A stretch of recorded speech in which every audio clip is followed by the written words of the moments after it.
said would it be Genshin stuff because the event time, one of the first time locks of the event got unlocked, and I want to see where it goes. So, it should be in the ton of what we're doing. We'll do main story, the new Abyssal quest first. It would do Dehya's quest. Then we'd do the Hangout for the lady and the trade card game. There's like 3 new cards. I didn't have enough room to put in the title, so I was like, oof. 3 new cards. I forgot what else. The Windblume Festival. Actually, no, it should be Windblume and trading card. Yeah. And this is my... what is it? This is my friendship increasing team, so... I think... I have a Kashin on general build, not on aggravate build, so... It is on general, and her substats are not that good. It could be better. She has too much energy recharge, and not enough damage. So... I'm pretty sure it is. Her stats are not that good. Yeah, she needs like a little bit more EM. Her energy recharge is not that bad. I think she has too much HP, actually, not that I think. It has too much, yeah, it has too much HP. Yeah, it's too much, like, survivability stats and not enough damage. I mean, it's the best we have, so...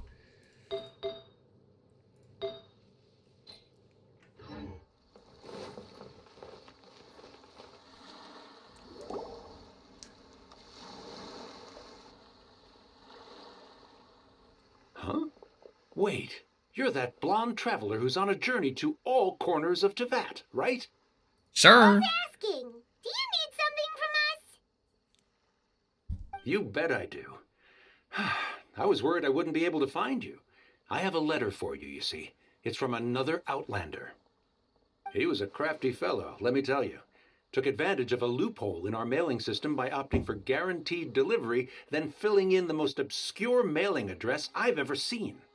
Well, we aren't always on the road, so yeah, it's pretty tough to get mail to us unless we happen to go to the post office on a whim. That'd be true. Call homeless. What address did that person give you anyway? He just wrote, next to a small, white-haired talking fairy. What an address. Yeah, exactly, right? And if I'd failed to deliver the letter, I'd have been bound by regulation to compensate him. Really, he got me good. I count myself very lucky that I ran into you here. Of course, here it is. All yours. Come on, Paimon wants to have a look too.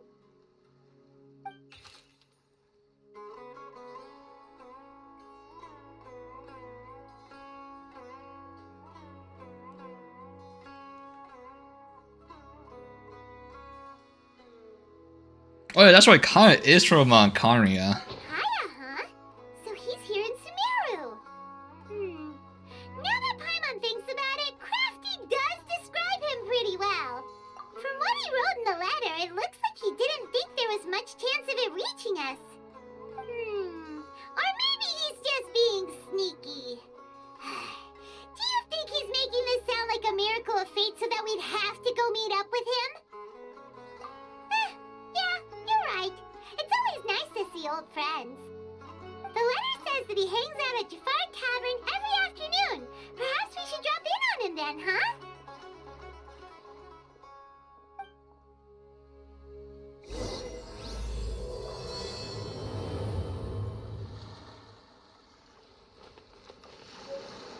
Wait, are you serious?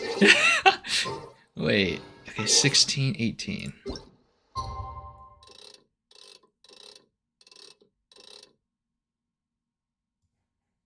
That's freaking 12, bro. It's 16. I was gonna say put 12. I'm like, that's afternoon. No, the game was specifically 16. This is like near like evening. I guess it's still party afternoon. I'm all for Hayashimi at Jafar Tavern right now. Let's go see him.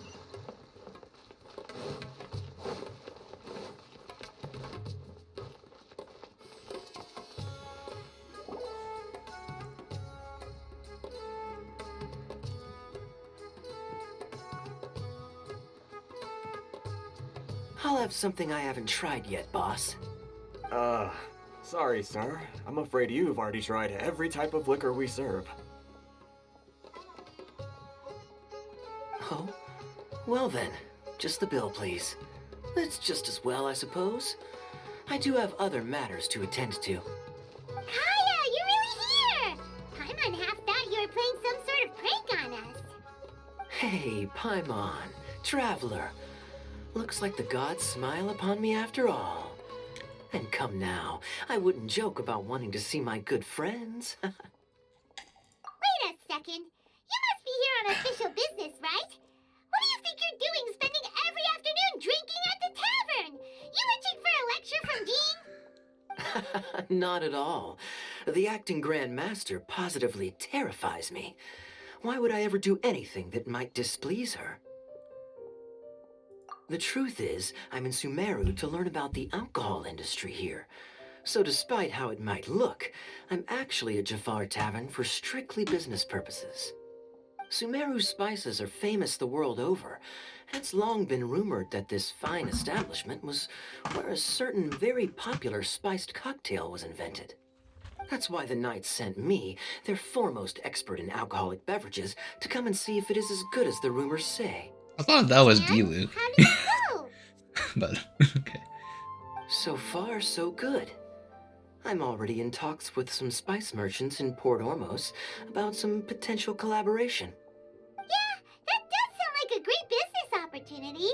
Guess Don Winery and Master D-Luke are gonna make a tidy sum from this one too, huh? Well, let's not get ahead of ourselves. Whether this lucrative opportunity gets passed along to Don Winery or not depends on how nice I'm feeling. Hey, using your job to settle personal grievances isn't very knightly, Captain! Oh? What makes you say that? Very sharp of you. I wouldn't say I'm familiar, though. I just came here on the sly once, when I was very young. And? Do continue. Do I have to? When I said we could talk about the old times, digging up my past wasn't exactly what I had in mind. Well, all right, since you're so interested. Like I said, I was very young then. Don Winery had only just taken me in. I overheard my adoptive father talk about sending a team of merchants to Sumeru during a business meeting. I'm sure you'll agree that everyone's curious about their roots on some level. And my roots? They're in Conria, which is said to have been located deep underground, somewhere near Sumeru. And so I stowed myself away amidst the cargo, and silently joined the merchant delegation on their trip to Sumeru. But it wasn't long before the merchant delegation received news that I'd gone missing. Their leader promptly found me, and before I knew it, my adoptive father was dragging me back home by the ear. It was a short-lived adventure. Sorry I don't have a more thrilling story for you. Honestly, not much. The only reason I knew that Conria was near Sumeru is because I happened to read that in a book when I was young.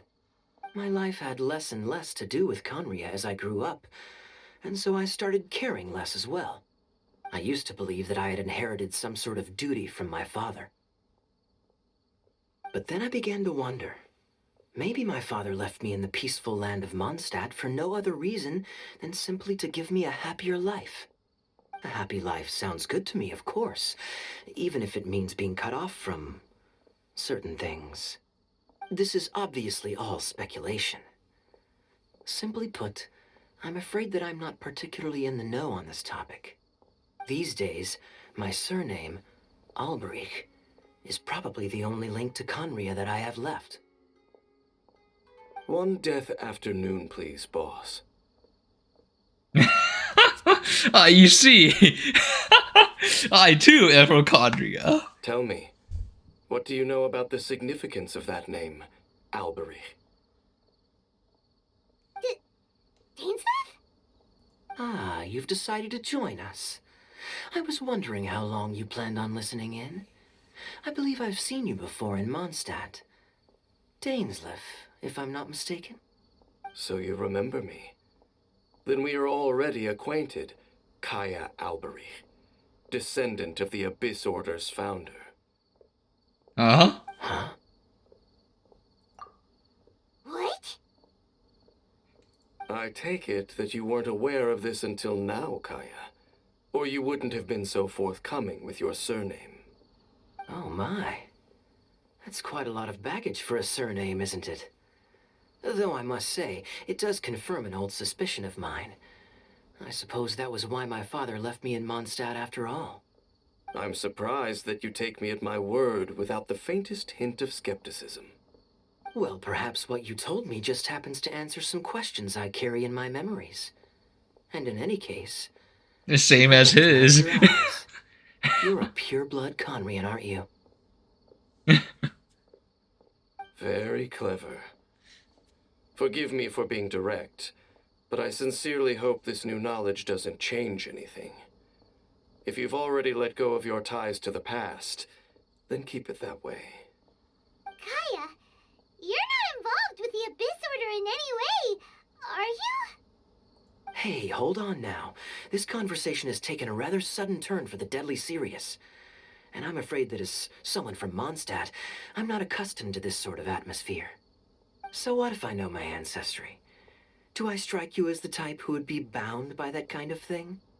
Relax. I'll be just as delighted to hunt down the Abyss Order tomorrow as I have always been. I trust the Uncle Either way, Kaya. Looks like we're out of time. I've got a spice merchant to meet in a minute, so I'll leave the three of you to carry on the conversation without me. Well, alright then. You go do your thing, Kaya. See you around. And Dainsleif, no need to listen in from the sidelines next time we meet. Let me buy you a drink. You don't really trust him, do you, Dane? You're both from Conria, but you get on like oil and water. The fact is, I still do not know him well. It would be meaningless for me to jump to conclusions. But can a person truly be unaffected by their ancestry? This remains to be seen. Well, I suspect that they call your sister their princess, precisely because there is a succession of sorts. Oh, so if she was the founder, she'd be the queen, right? My queen. Say the I word. mean to investigate the Loom of Fate. Do you remember that name? Yeah, the Abyss Order's evil plan! We learned about that back in Mondstadt. Not new. Not exactly. My memories suffer from erosion. But while I was recovering my health recently, I suddenly remembered something. Your sister. She mentioned the Loom of Fate back when we traveled together. Apparently so. I was also quite surprised when these memories tallied up. I recall that we were traveling to Sumeru when the matter was brought up. So, you're going It's to the like a place fly. that she mentioned back then? Correct. At that time, they must have been introduced in one way or another to this concept. If I recall correctly, we were somewhere in Avidya Forest then. Well, what are we waiting for? Let's go! Maybe we'll discover some secret that's lain hidden for hundreds of years! No. Now is not the time. No, it's just... I'm still waiting for my drink. Seriously? Now's not the time. True. Place the order leaves. Imagine. That would be freaking wild.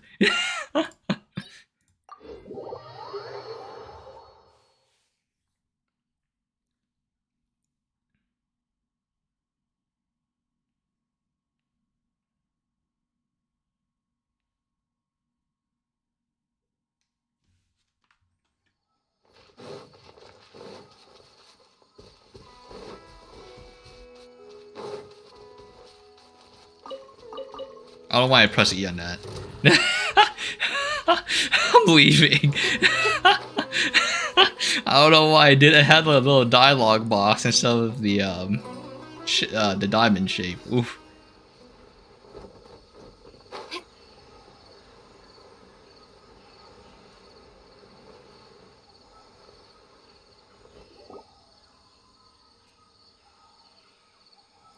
Wait. This place, it's familiar. What about it? It looks pretty normal to Paimon.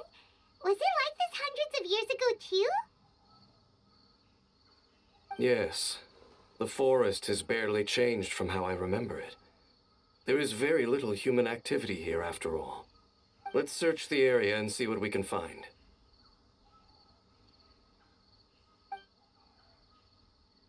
Is this a field? It must belong to whoever owns that house over there. But it looks like it's been abandoned for a long time. You could be forgiven for thinking nothing was ever grown here. Or, wait, maybe nothing ever was grown here. It's an extinguished bonfire. Forest rangers, perhaps? Looks like it's been ages since it was last lit. And clearly they put it out carefully to prevent a forest fire, too. That's responsible. Nothing else stands out in this area. All that's left is that building. Come on. Wait, we're just gonna go barging in? What if someone's home? Just knock. Unlikely. There are no signs of life in this area. We should be able to enter without incident. If you say so. Well, you lead the way then, Dane.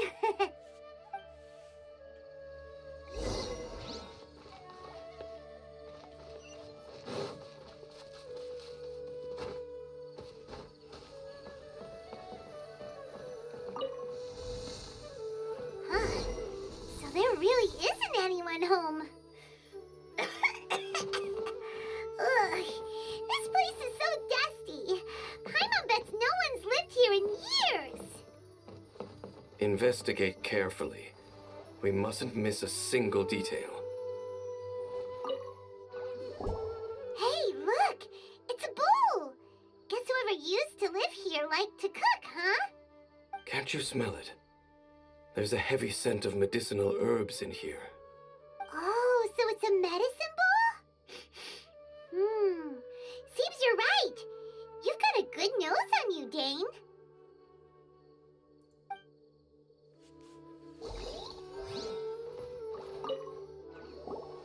There's a box over here. Why don't we open it? And by we, Paimon means you. Paimon's just scared that whatever's inside might bite her fingertips off. Huh? This is a mirror. It's broken, too. Was this a makeup box?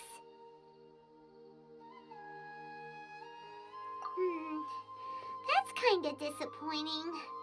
Paimon was hoping we'd uncover some super big secret, especially after Dane talked this place up.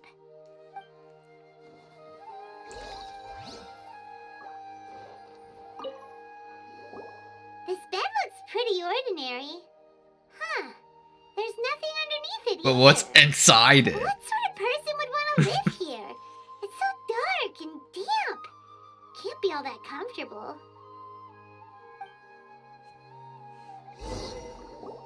Doesn't look like there's anything else worth our attention here. You sure we're in the right place, Dane? My memories are quite foggy, but my subconscious and instincts both assert that something once happened here. But we'll exhaust ourselves if we search aimlessly. I hear noises outside. Let's go and check. Noises? Is it? It's not much. Just some minor adversaries.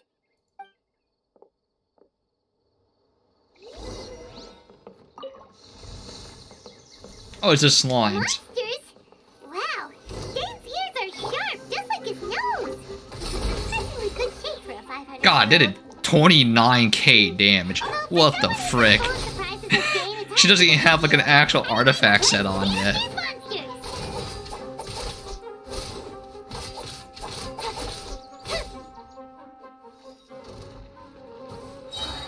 Oh shit, I have nothing to deal with Geo.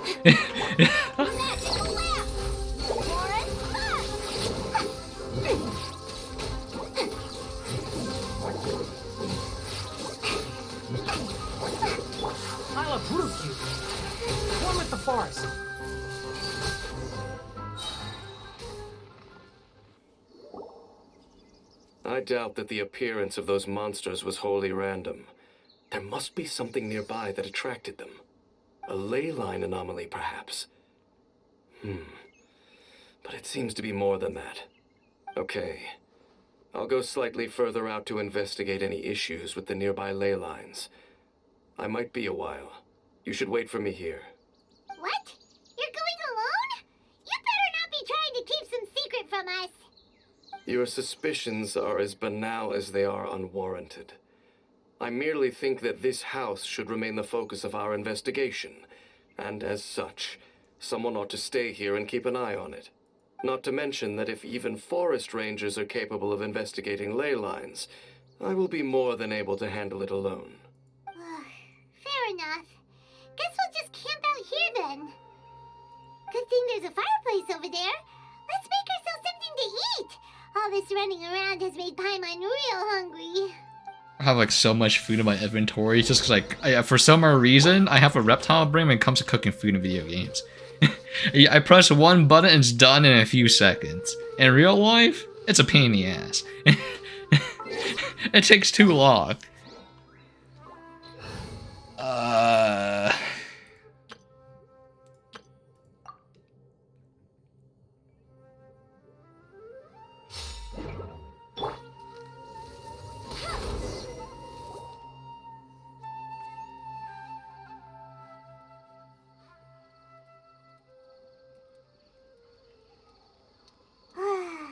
Cooking is as good as ever.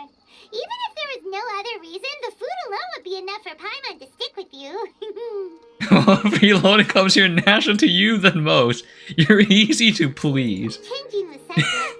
It's taking forever. True. But there might be an issue with the nearby ley lines. How bad do you think it could be?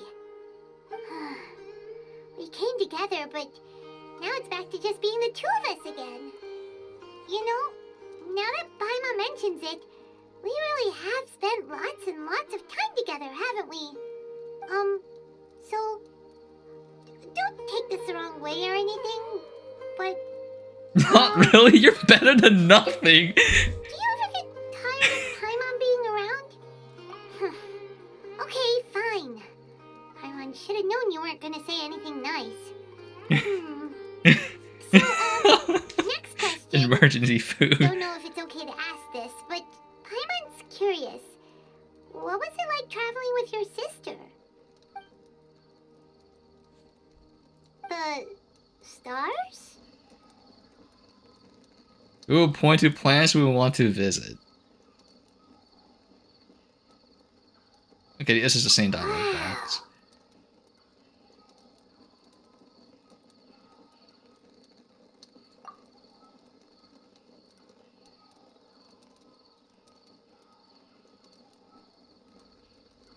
Yeah, Paimon understands. Being separated without even knowing the reason why, it's just terrible. But we'll find the truth together. Sure as Paimon's your guide. Just you wait, Heavenly Principles, and you too, Teyvat. You know what? We've talked too long about this sad stuff. Let's talk about something happy instead, 'cause if you're sad, Paimon will be too. All right. It's getting dark, so why don't you rest? Paimon will take first watch. Don't worry, no monster's gonna come and eat you up. Oh, come on, don't say that. Paimon just wants to look after you for once. Nighty-night. Go on, chew. Off to sleep.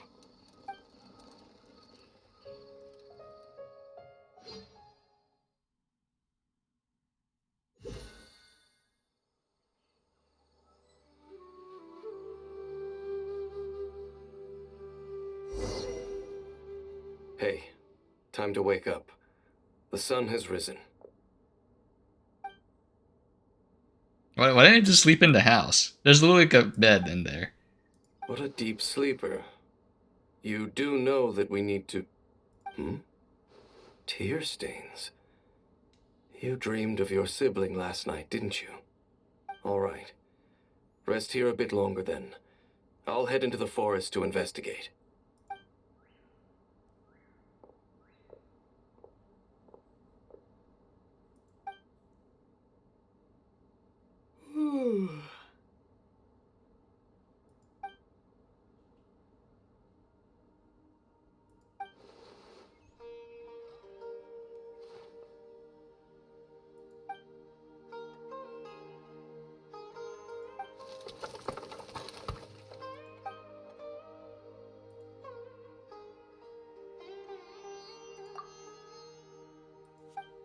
Hmm.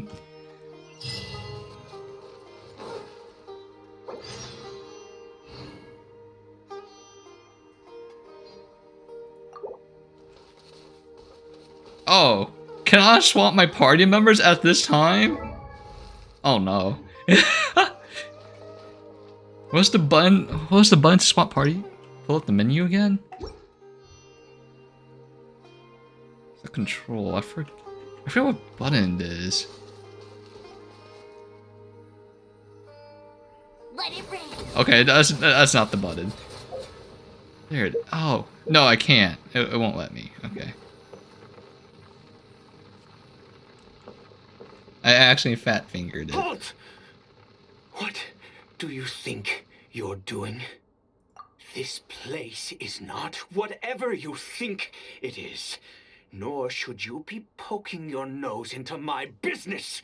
Begone! Your travel companion. You mean the one that was keeping watch by Oh, your he's a side? Conry in his eyes. He's abyssal water. Your companion departed for the forest early this morning. That much I saw with my own eyes.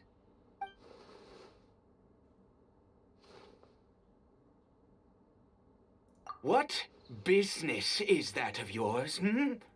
All you need to know is that I claimed this place first, and what I do here is none of your concern. Do I make myself quite clear? Leave. Well, what are you waiting for?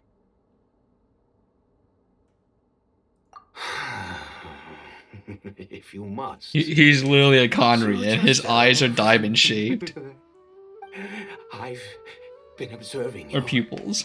And you don't look like a forest ranger, nor someone from the academia. Still, I'm warning you, no funny business. Promise me that, and you can do as you please.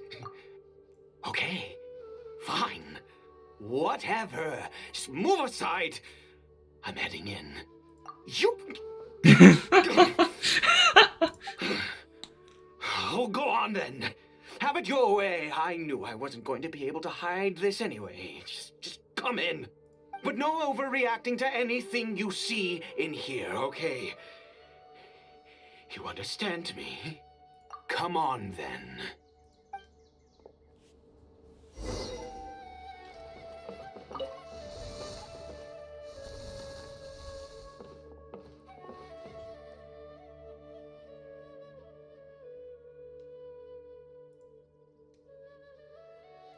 Mind your own business.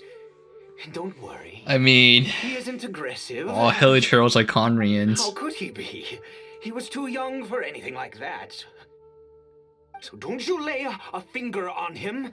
Just find yourself a corner to rest if you're tired. Cole, huh? You know Conria? Who are you, exactly? And how do you know I'm from Conria?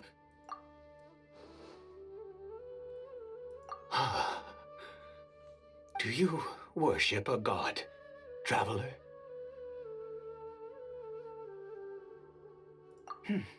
Sounds like you've had an eventful life.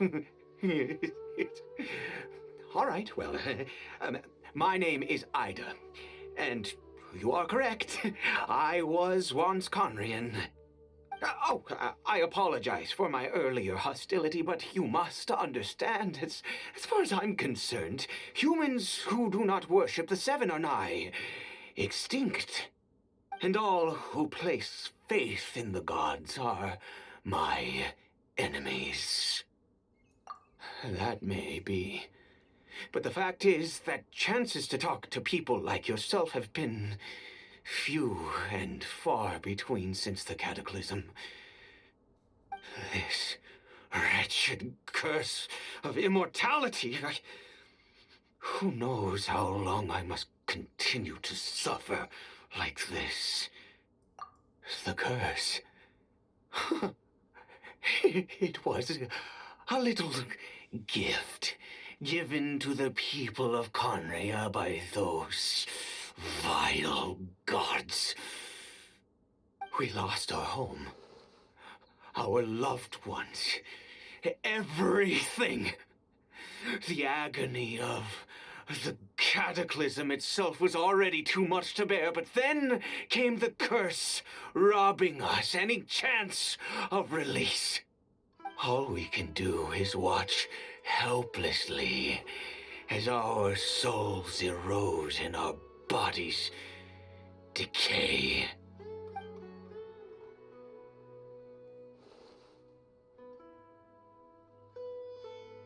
Because, although Conria began with a single bloodline, it was a home to others too. Any who forsook their gods and came to Conria were welcomed as our fellow citizens. When the cataclysm came, we pure-blood Conrians were declared the greater sinners. Upon us the gods placed the curse of immortality.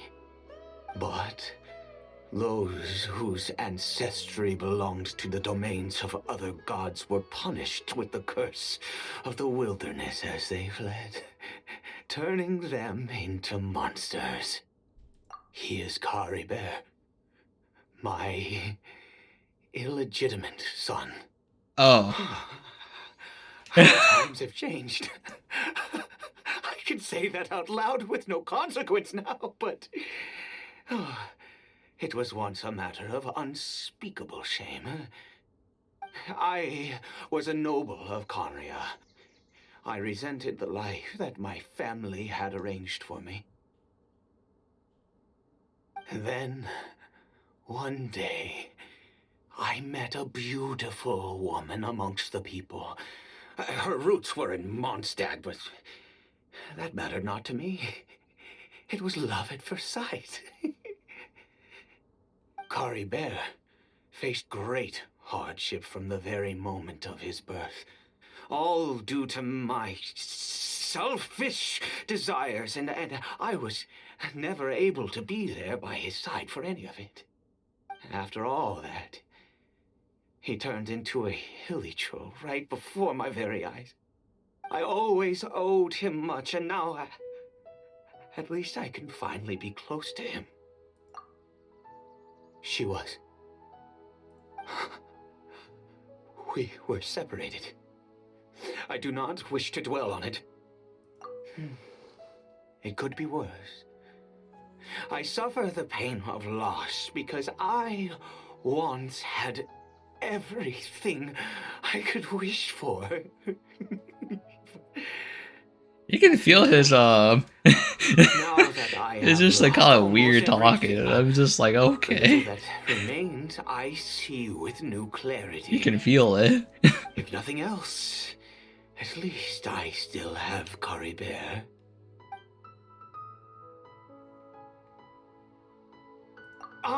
Yes, that reminds me. I only returned here to check on Caribert, but I do have other things I wish to do.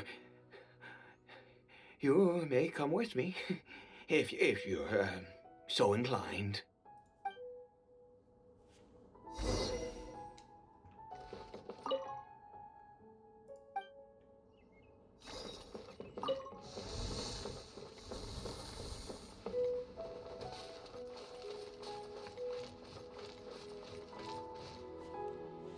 Over here.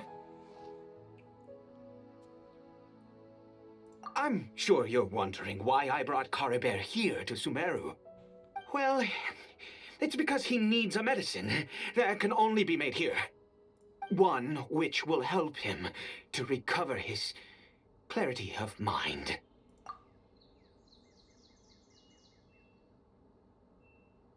I do not hope to break the curse. I am well aware of my powerlessness against the punishment of the gods. But it is said that this medicine is imbued with the power of Sumeru's god of wisdom and can awaken the mind from a state of deep stupor. It has been used in the past to treat cases of mania. I believe that it might just work. Have you tried it on your... Maybe you should... If you tried it on yourself, maybe you shouldn't. I read about it in a book. From the Royal Library of Maybe you Conria. don't sound It like was banned. it'll turn out okay. I mean, since this medicine requires the power of the seven to work. In my youth, I disliked the life of nobility and craved excitement. I was leafing through some forbidden text and happened upon it. What other choice do I have? What exactly would you have me do, huh? The gods have already punished us. What does one more sin matter now? Never mind. As long as you understand. I'm sorry. I struggle to take control of my mood sometimes. Yes, I can The tell. consequence of having lived too Just why long. take your time. As it happens, I am in dire need of some help to make this medicine. My hands don't have the dexterity they once did. I fear they may be decaying from within. All thanks to this curse of immortality. Okay. To start with, take this ingredient. That's a mushy? Also, do you have any of Sumeru's regional specialties on hand? I believe they're called Kalpalata lotuses and... Oh, Sumeru how roses. convenient. Oh, wonderful. Oh, in that case, we have everything we need. This is the method for making the medicine. You just need to follow the steps.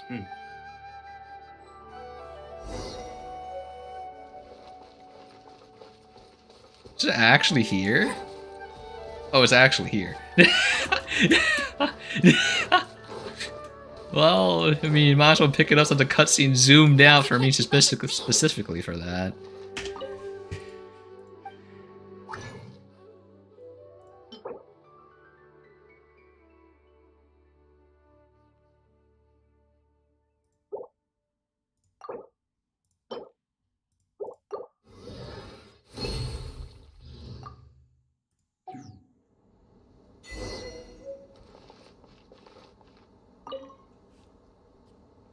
Is it done? Oh, splendid. Let me see.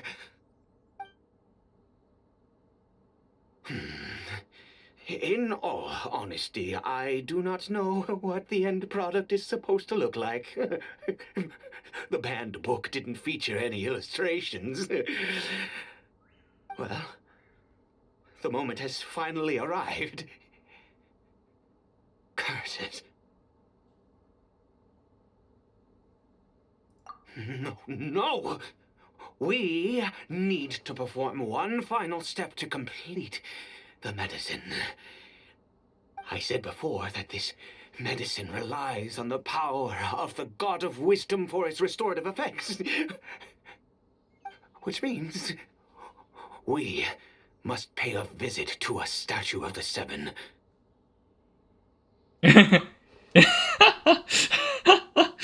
In the end, he still needs God. The gods have forsaken me. Bring the medicine with you.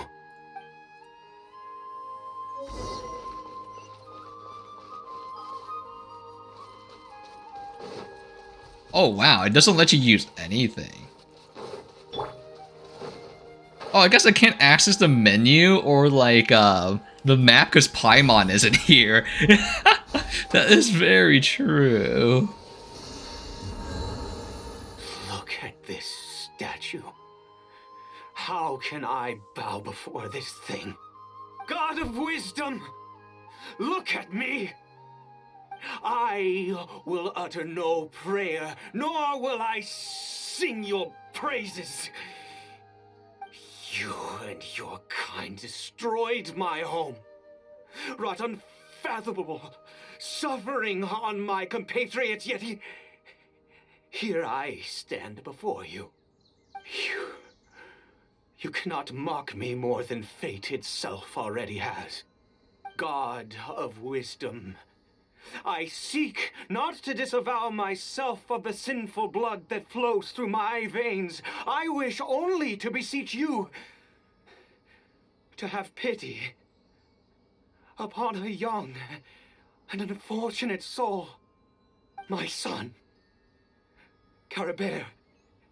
He was turned into a monster before he had the chance to witness anything beautiful in this world. This is no fate for a child. If everything the gods have done was in order to have the impious people of Conria bow their heads, then I bow to you now. I have given up all I ever stood for. All I ask is for a tiny miracle. For Caribert to see this world once more. Please, God. I beg of you. Oh, sorry, whatever. There's too many memes of corrupting me whenever someone says, I beg of you. So, oof.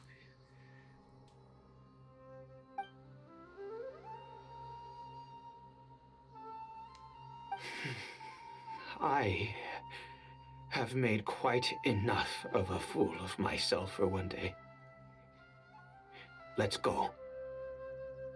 Yeah.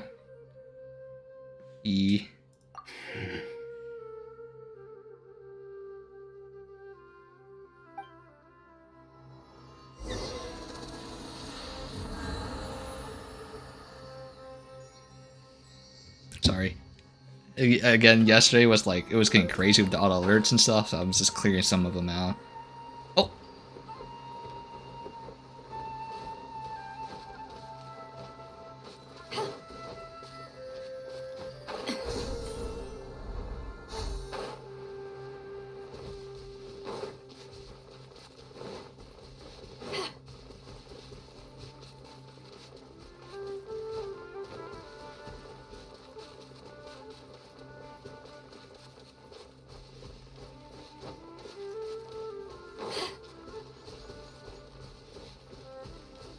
I went the most roundabout way to get through here.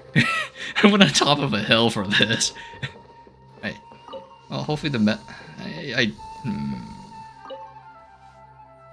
Caribert? I'm not sure if I want to see a Hilicho without the mask on. If he does, like, it looks... I wonder what it would look like when he returned, like, normally human, but... Well, we've prepared the medicine. We might as well try it.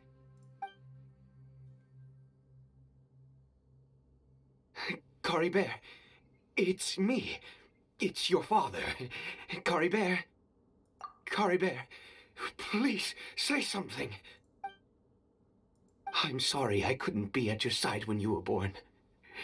And that I failed to reach you and Mama in time when you both were suffering. But I'm here now. Papa's been by your side all these years. I've never left you, not once. Are you still angry with me, Caribert? I know you're awake now. Do you not want to talk to me? I'm so sorry, Caribert. Forgive me. Please, say something, anything. Please. Please. Oh, gods above! What more do you want from me? You took everything from here, and I still bowed to you. I'd give you my very life if only you cared to take it. But you won't even let me die. I knew it. I should never have trusted anything that had to do with the gods. I was just deluding myself. The gods of this world have never stood with humanity, not even for a moment. Other reasons. What do you mean? Huh. You really think so? Give up? Never. Yes, you're right. I cannot. I mean, it does take time to work, and this has been going on for like 500 plus years. Here with him for 50 years, 100. What difference does it make? I do not lack for time.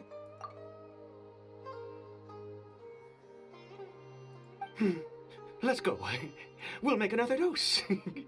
You know, there's such thing as overdosing as well. The ingredient in this medicine is the unusual mushroom, which makes things complicated, but not impossible. I grow them in that field. Dude, for The what? details don't matter, right? Curb your curiosity and just do as I instruct. If you truly wish to help me, that is how you can do it. I feel like I'm helping like a serial killer. There is a waterfall near the statue I prayed at. I need you to collect some water from there around 2 in the afternoon. I'll be here watching Caribert. Once you're back, I will make some fertilizer for the mushrooms. Good. Then please head over when the time comes. Why specifically at that time?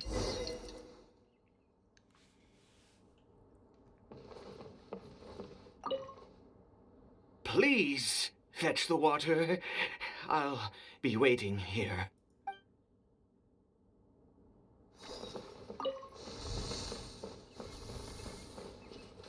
He's like, it is made from the souls of the living.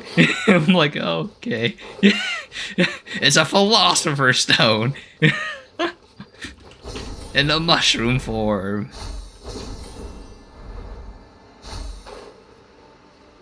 Alright. Whatever you say. Specifically at 2.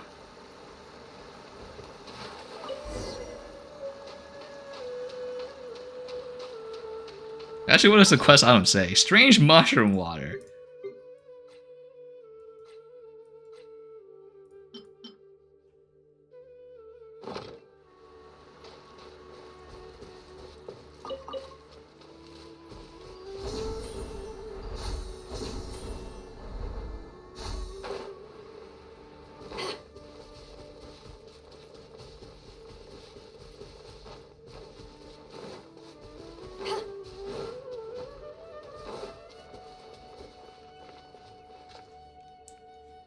You're back. Caribert's condition is stable. By which I mean he still isn't responding. Anyway, give me the water.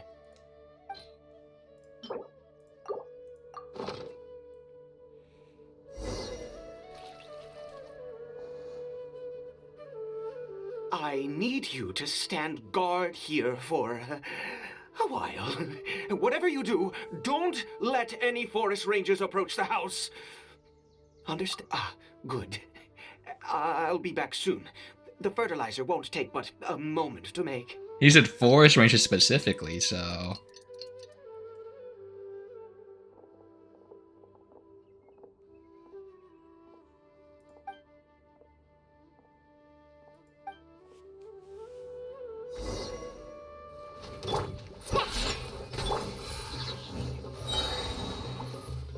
I need someone to hit me.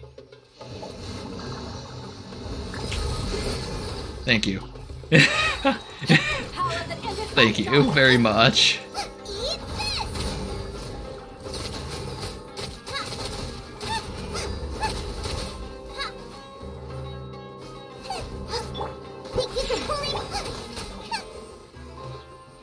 Oh, there's more! Well... Okay, he missed. Fantastic.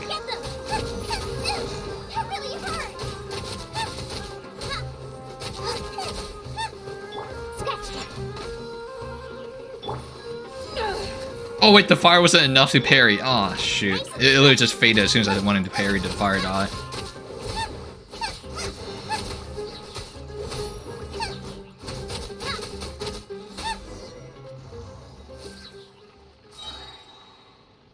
What happened? Was it monsters? Oh, thank goodness you were here. couldn't have taken them on all by myself. I'd have to hide and wait. So that's until what they're happened gone. earlier. Oh, yes, I've got the fertilizer. The effects can take some time to kick in, so let's get on with it. That's why the lions will attack us when we're in the house. Next, we pick the mushrooms and repeat the same steps as before to make another dose. I trust you still remember the method.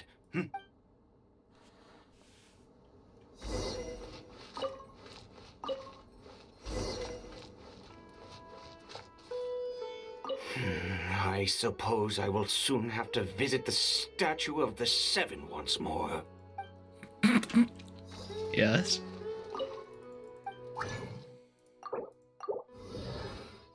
Bro, my mats!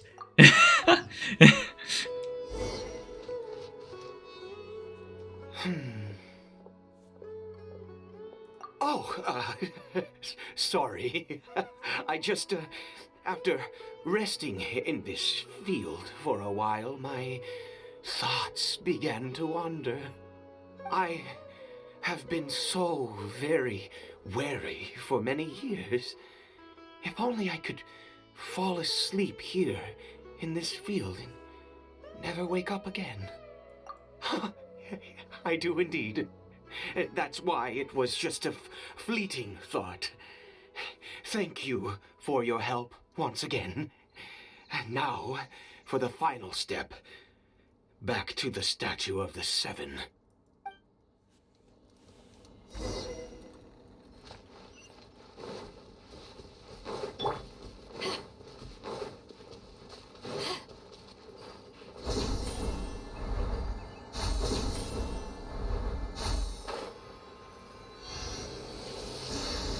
We're here. Let's begin.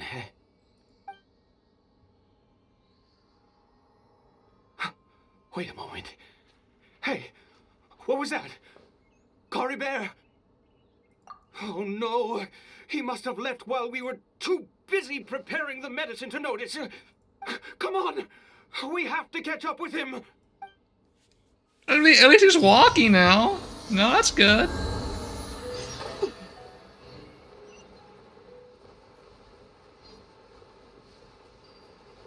What's the point of putting a T behind it? I don't understand. English is dumb sometimes. Wait, is that chess? Oh, wait, is it? Just a mushy.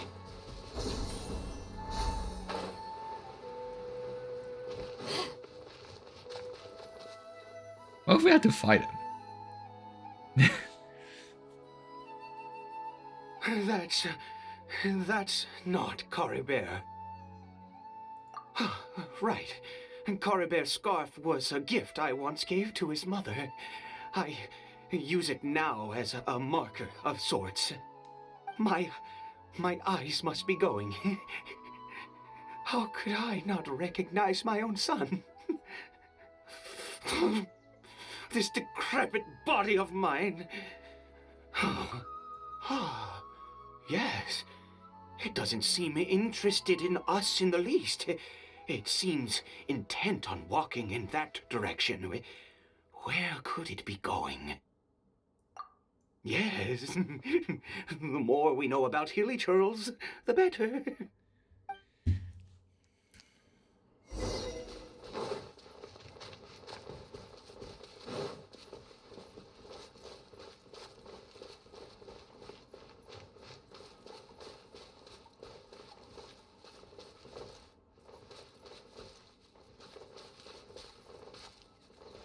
Did it go in here? Well, let's head in.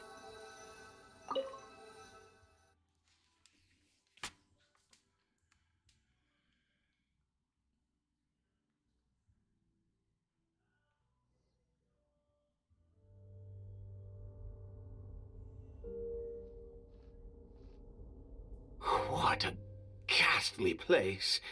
Has it always existed? I swear I've never noticed it before. Huh. It looks like there worshipping.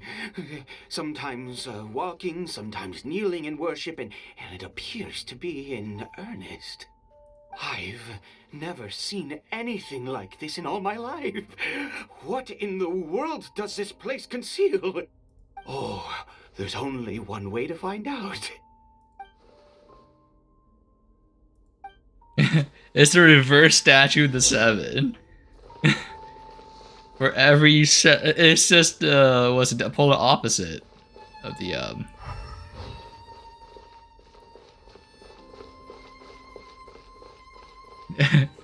it's just the opposite of the current elements, surely, or is it just one?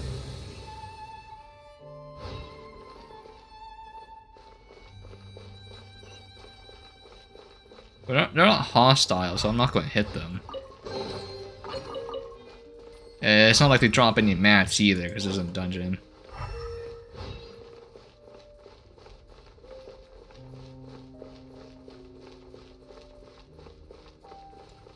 Yep, that's the abyss, alright.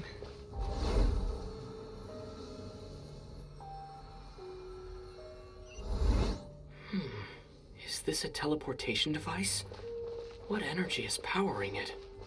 Oh, wait, that's the Traveler talking! Poggers!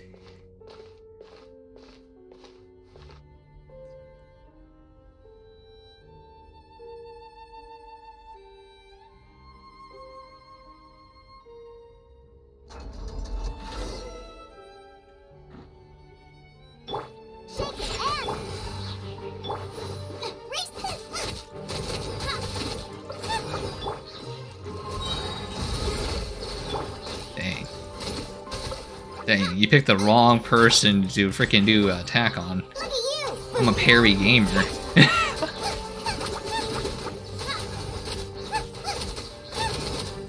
the frying pan, into the fire!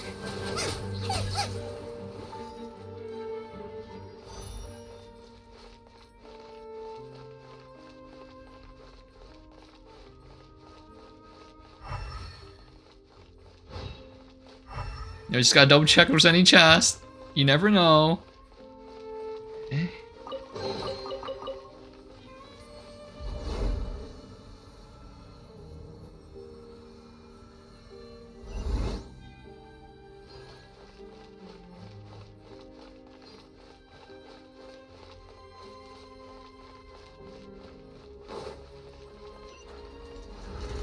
The door locked behind us again.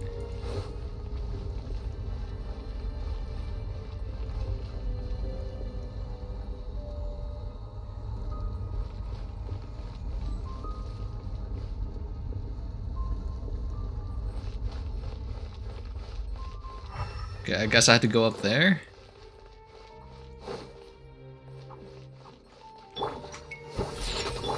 To ashes! I'm not going to use Zingling's ulti just because there's a fire slime.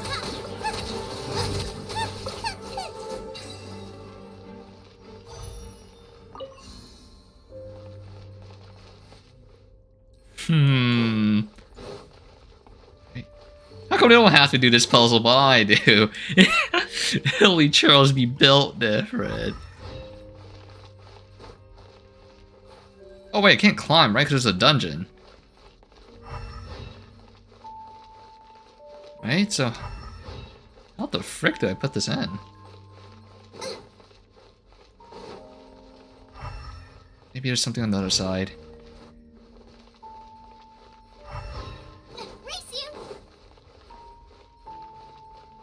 Oh wait, no, wait, I just go through the portal. Wait, I guess I just go through the portal. If I can't climb, then it might be through here. Now I got stomach cramps. How did I get on the ceiling? Did the room turn upside down? Or gravity itself? That looks important.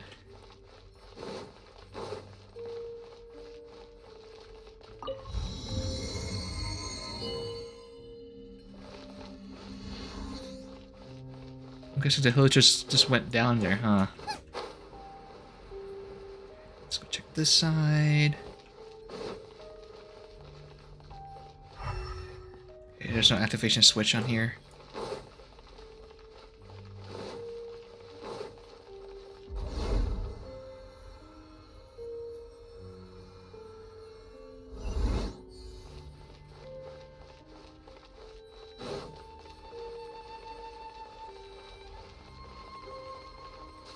Ooh, exquisite.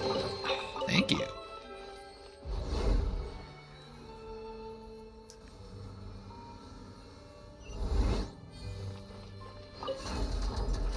Oh, I have the triangles.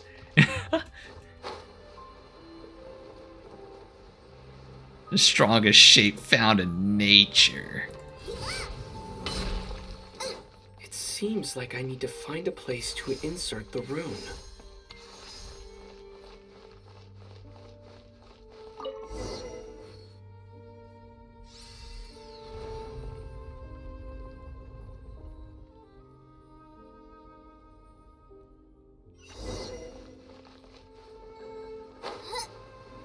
For a second, I was about to just jump down. I'm like, wait, there's fall damage.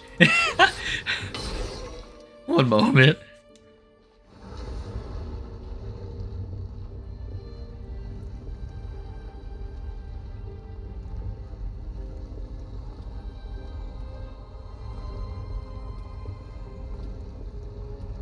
Halt, humans! Fate has not granted you the right to enter this place. Oh, good thing I have fire. Do you insist on an audience? Very well. And I grant you the trial of destiny.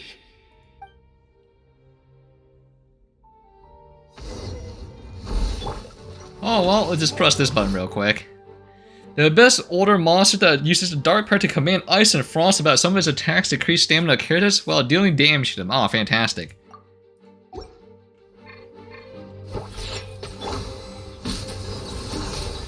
Nice and spicy. You're toast.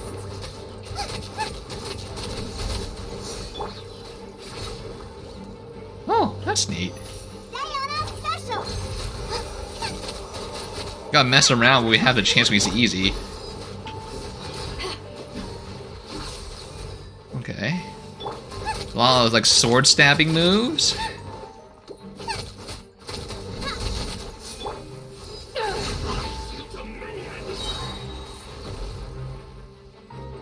Okay.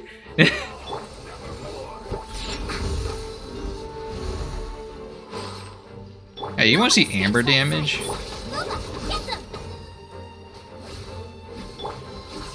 Okay, there's 3 slashes when it's in this mode.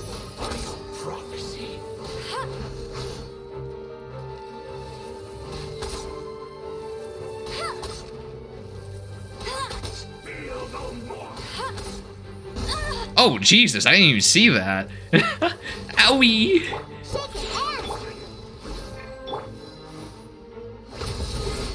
Damn, you see that parry? I know, you're welcome. Okay, Jesus, he's flipping and dipping.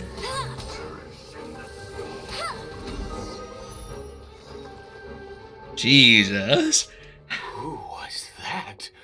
He was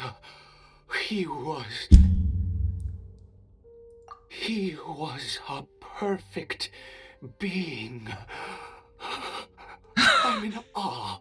Huh? He had the most wondrous aura, a perilous yet beautiful power. Oh, truly mesmerizing. And yet, you were able to defeat him.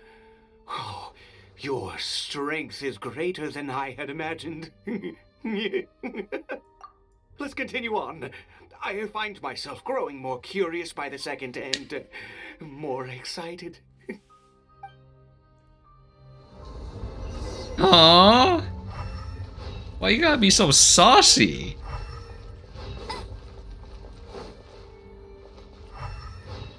Oh wait, was this where we were?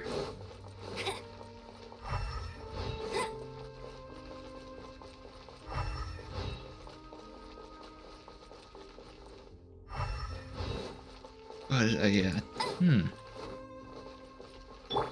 No secret chest.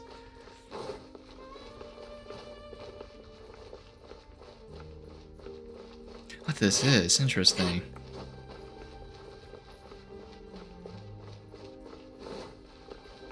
Yeah, it's just that we just go straight now instead of to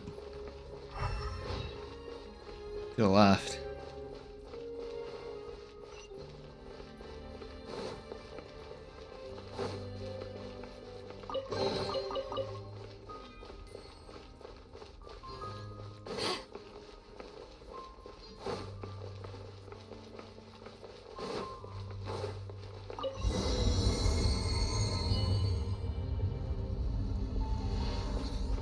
Jesus. I think we've made it to the end.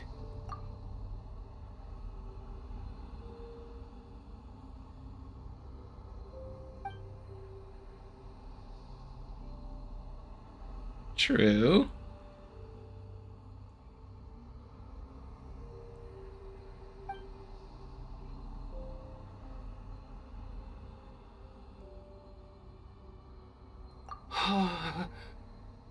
Oh, dear creature. Why do you bow down? For fear of the unknown? Or for a power that you covet?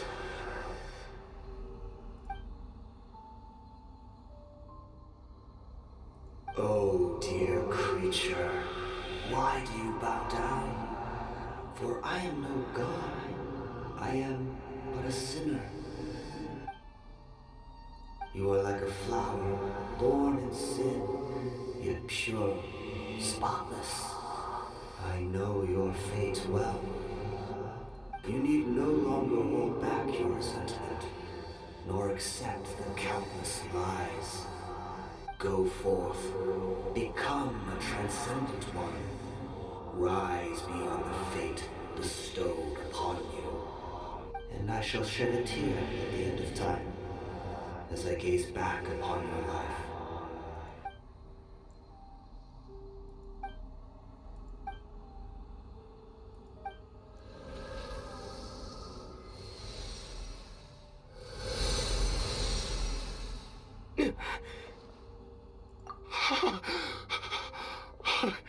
What just happened?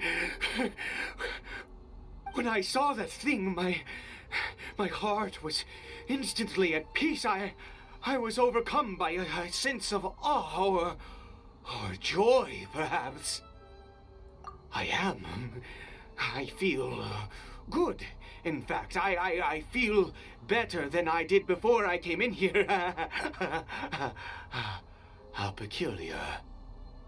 Oh, Then you sucked up the sussy baka juice. all right. As you wish.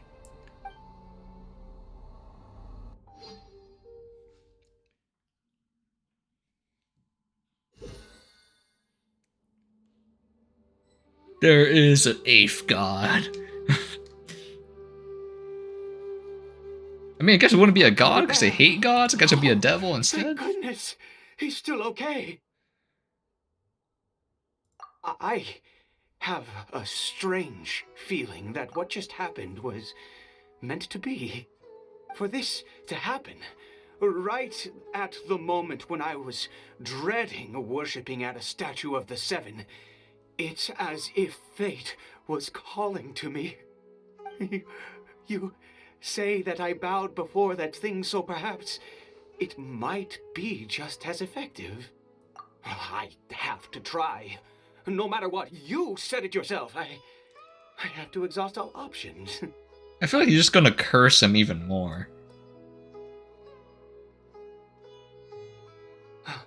Caribert?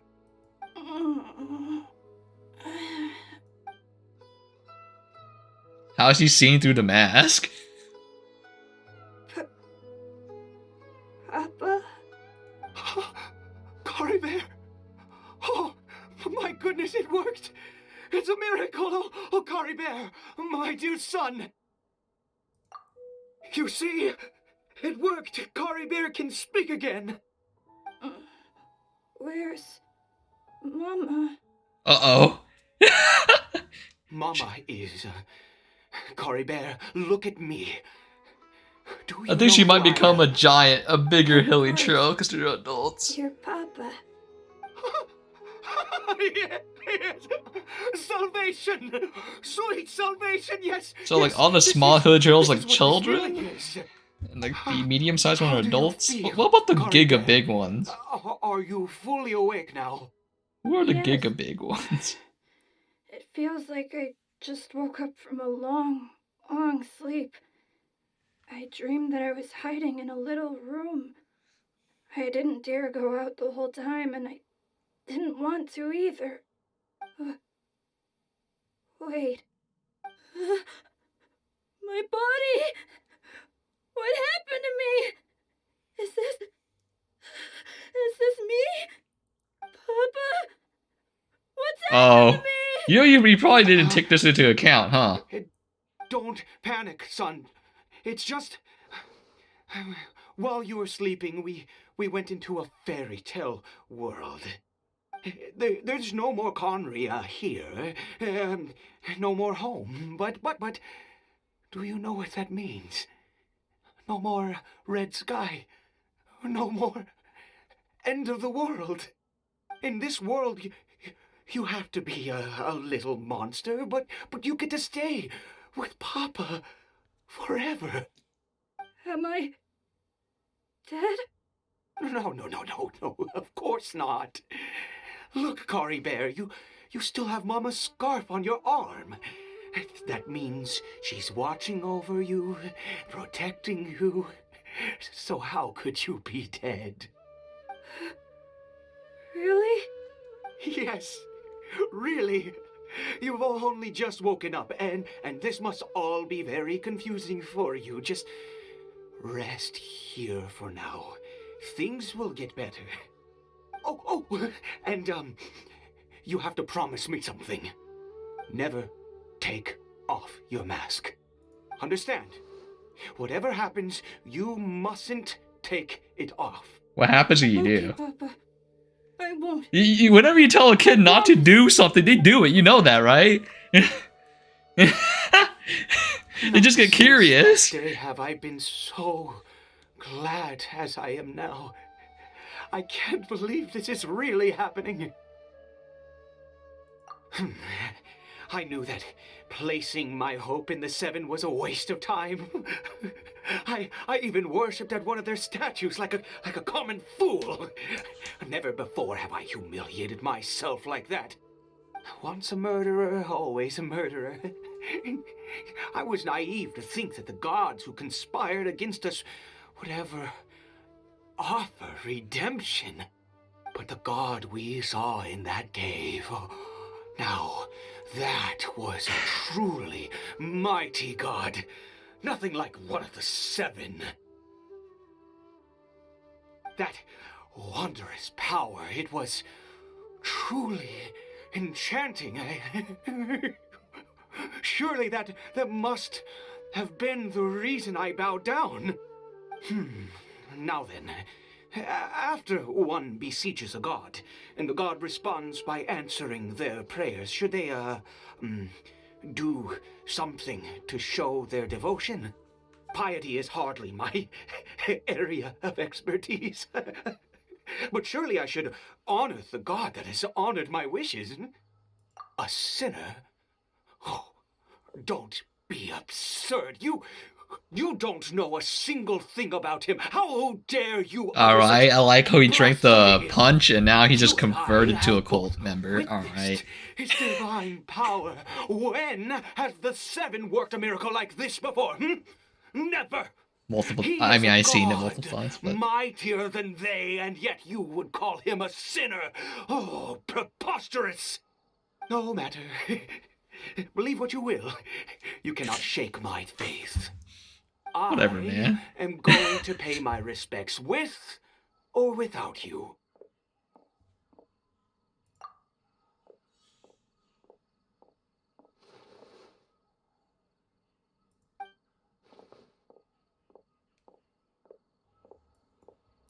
I'm sure he'll be fine. He's immortal.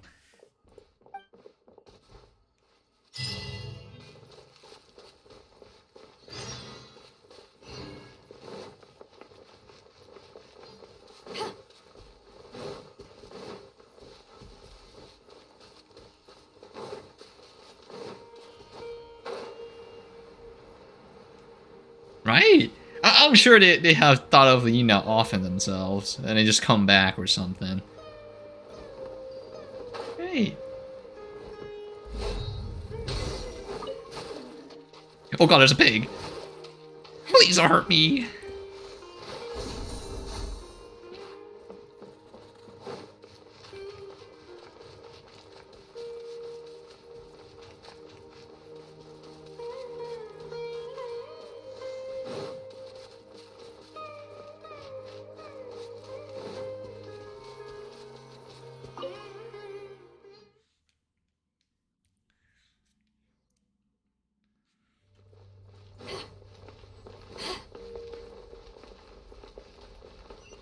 I'm assuming the more power he accepts, though, the more oof he becomes. There's like electro slimes here now. Nice and spicy.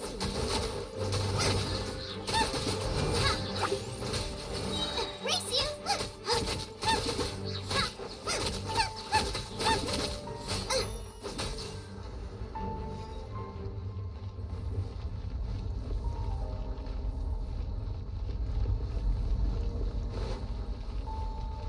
Race you.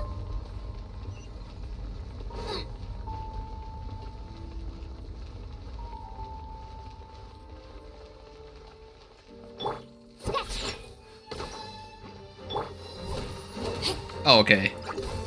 Oh no, my weakness. There you go. Yeah, the thing that sucks about using parry is that if you get hydroed or like a cryo, you just get like CC'd. And your parry does nothing. Does absolutely nothing.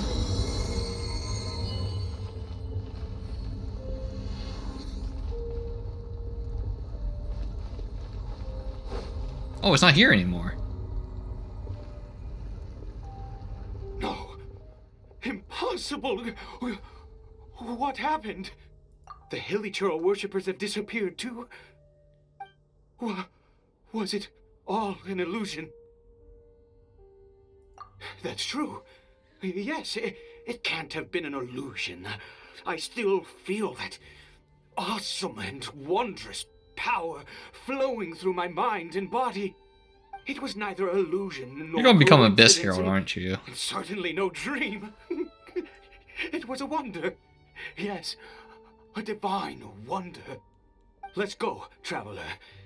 There is surely a reason for its disappearance, and I do believe that someday in the future we shall see it again.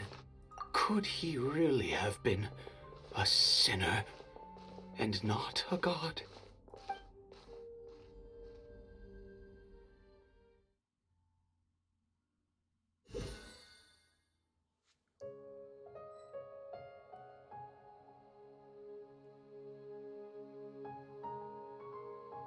Caribert? Where has he gone? Uh-oh. No, no, no. Maybe someone else came by and found him?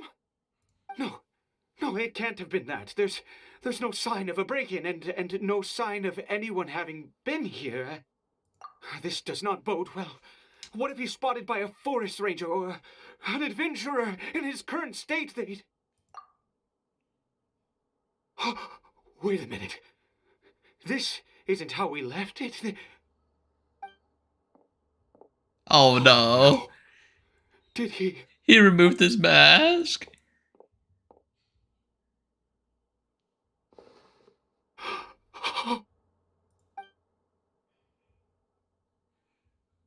The mirror, it's broken.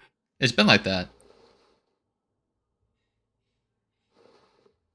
He must have taken his mask off and seen what he looks like beneath it. If he'd just done as he was told. We have to find him. It's always been broken, though.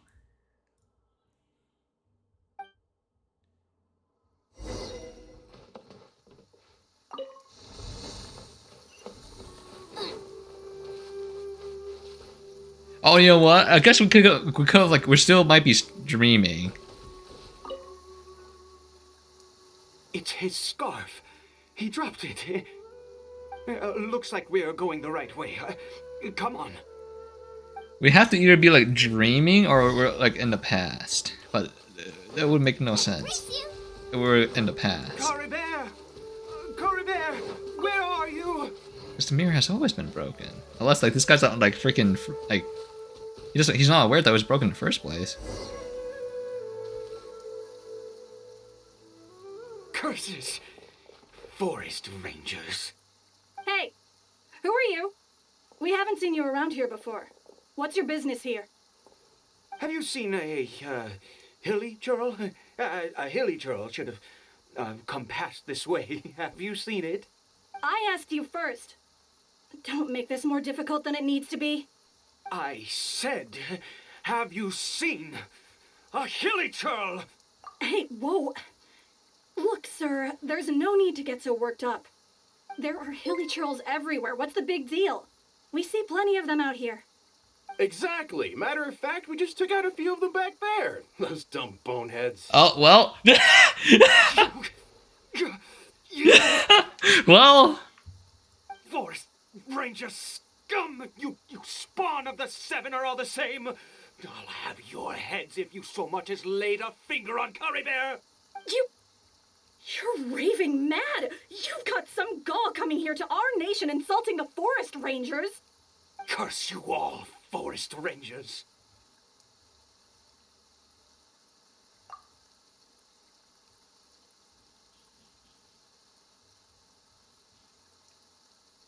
I don't get it. Why make such a huge fuss over a few hilly churls? Makes no sense.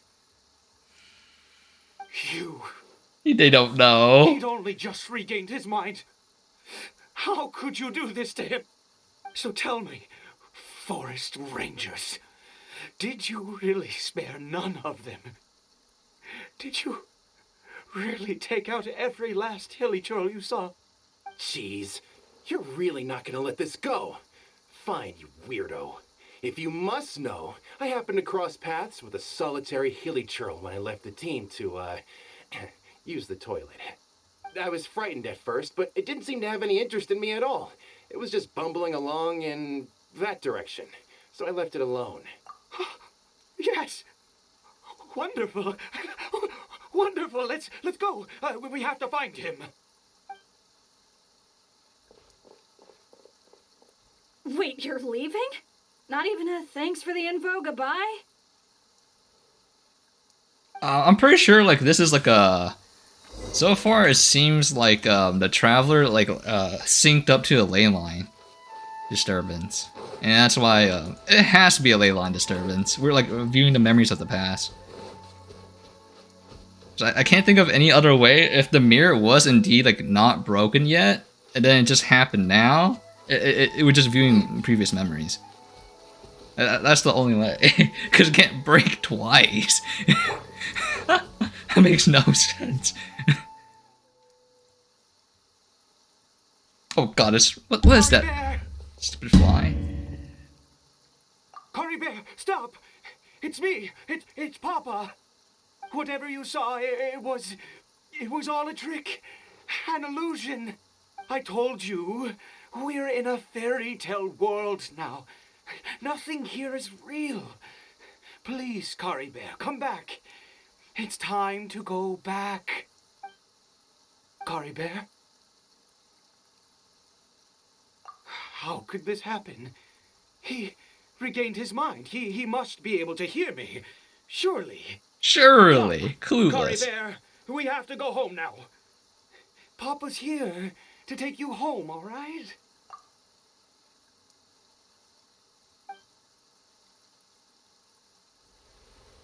Oh. Papa. Caribert, Papa, I can't take it. please, Caribert. It's my fault. I'm so sorry. If only I'd known. It's all too much. Papa.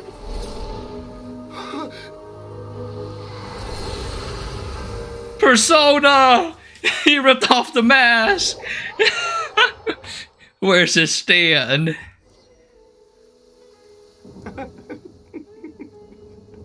Wait, what happened? See, I understand now. Finally, it all makes sense.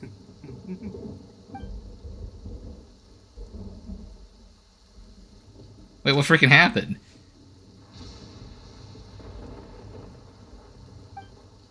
Ah, Traveler, you're awake. Finally, we can rejoice together. Dang. Wait, no. Why am I still calling you Traveler? Oh, I have known your true identity for some time now. I suspected it was you from the beginning. I had to talk to you to be sure. Oh, of course you haven't. With your status, you can hardly be expected to know all of us. In any case, I've been using a fake name this entire time. Ida is the name of a servant I once had. My real name is Clotar. Clotar Alberich. Oh. You saw it too, didn't you? Unmistakable, eh? The power inside Caribert and the power of the one you call a sinner. It was one and the same. Yeah. I am positive now. I guess it's one of the family power branches of the Kaya. abyss, isn't it? Oh, at long last, I have seen it with my own eyes. That is no business of yours. A sinner. Yes. Salvation for a sinner can only come from a sinner. Caribert did not deserve his fate, but now it's wonderful. He will be able to weave his own destiny anew. Born into abject sorrow, he shall now become the loom of fate.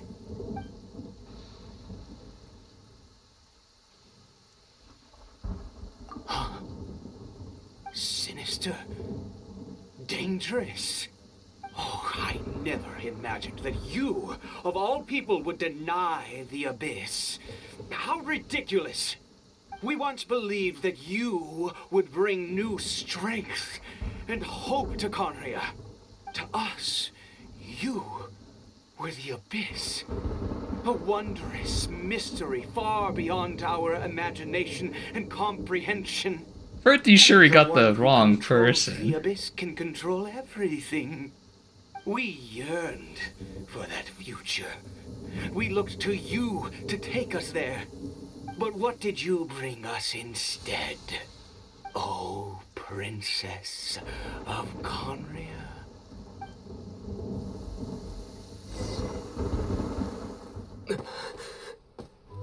What did he just call me? It is a ley line memory.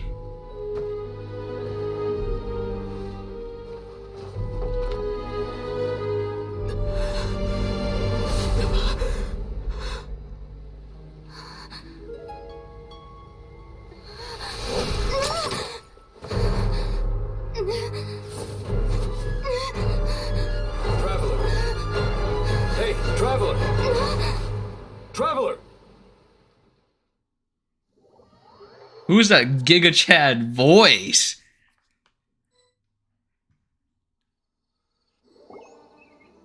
Oh. Goodness, you're awake. Sick. Well, I fucking called it.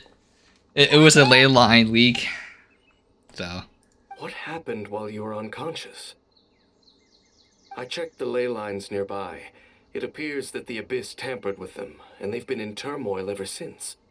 Information and memories flow within the ley lines.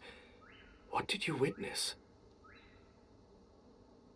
Oh, that was actually Kaya's dad? Or the family? There's no way it's actually his, like... This guy's been cheating? Forcing CD? You mean Clotar Alberich? After founding the Abyss Order, his faith in the Abyss led him to do a great many things. But the curse of immortality continued to torment his body and mind.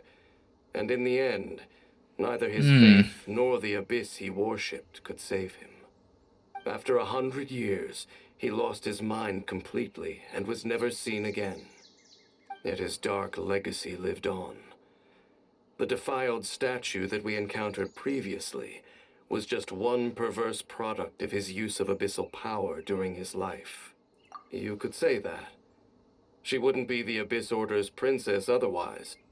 Are you alright? You have a troubled look on your face. What happened?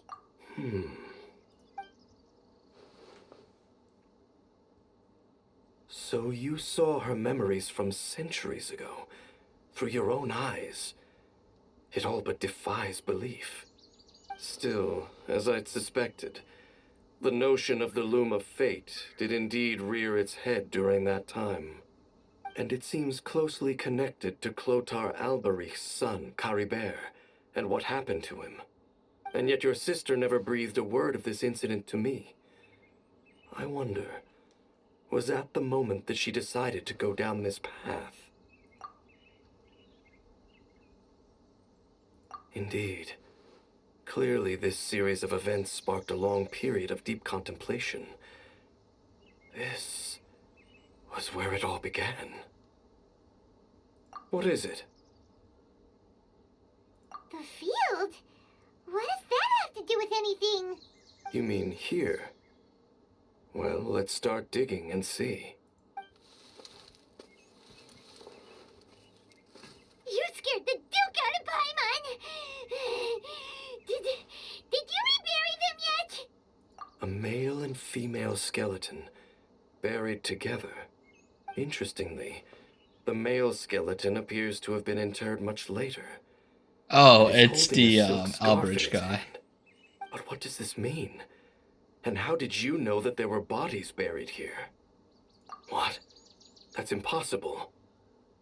Unless Clothar Alberich finally found a way to rid himself of the curse.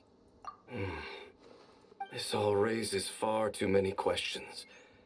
I need time to think, and to search my memories for some missing pieces. We should part ways here. Huh? You're just gonna leave? Why? You could come with us, you know. It's better that we split up for now. I think that he might have seen you. Who's he? Yes. I have my suspicions as to his identity, but I need to confirm some other details before I can be sure. If the time is right, I will tell you when we next meet. But what do you mean that he saw the Traveler? How is that possible? I fear that while these things would limit anyone else, they are no obstacle to him. What? Why? What is he? All right, let's leave it there. Get some rest. Goodbye. There goes Dane. And just like that, it's back to being the two of us again, huh? What is it? No, I don't. Huh? No, I don't. The only reason why I missed her is because I couldn't access my menu. Yeah.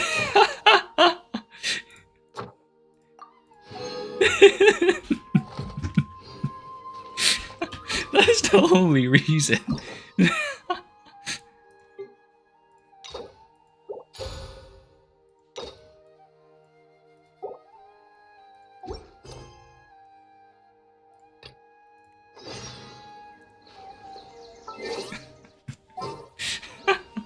That's a freaking good one. Wait, what the heck? Did I get DM'd or something? I don't know who this is. Okay.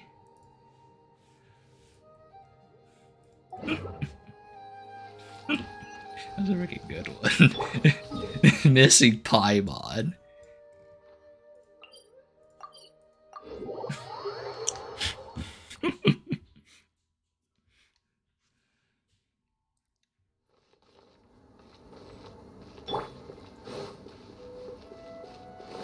But I can't believe Dance Leaf looks exactly the same, like 500 years ago.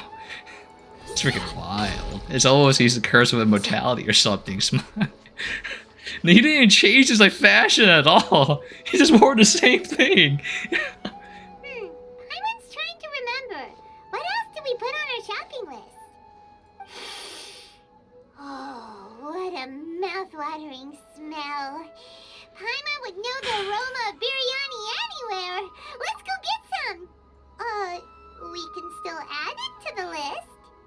Well, if it isn't the Traveler and Paimon. Wasn't expecting to see you here. Hello there. Oh, it's been quite a while. Huh.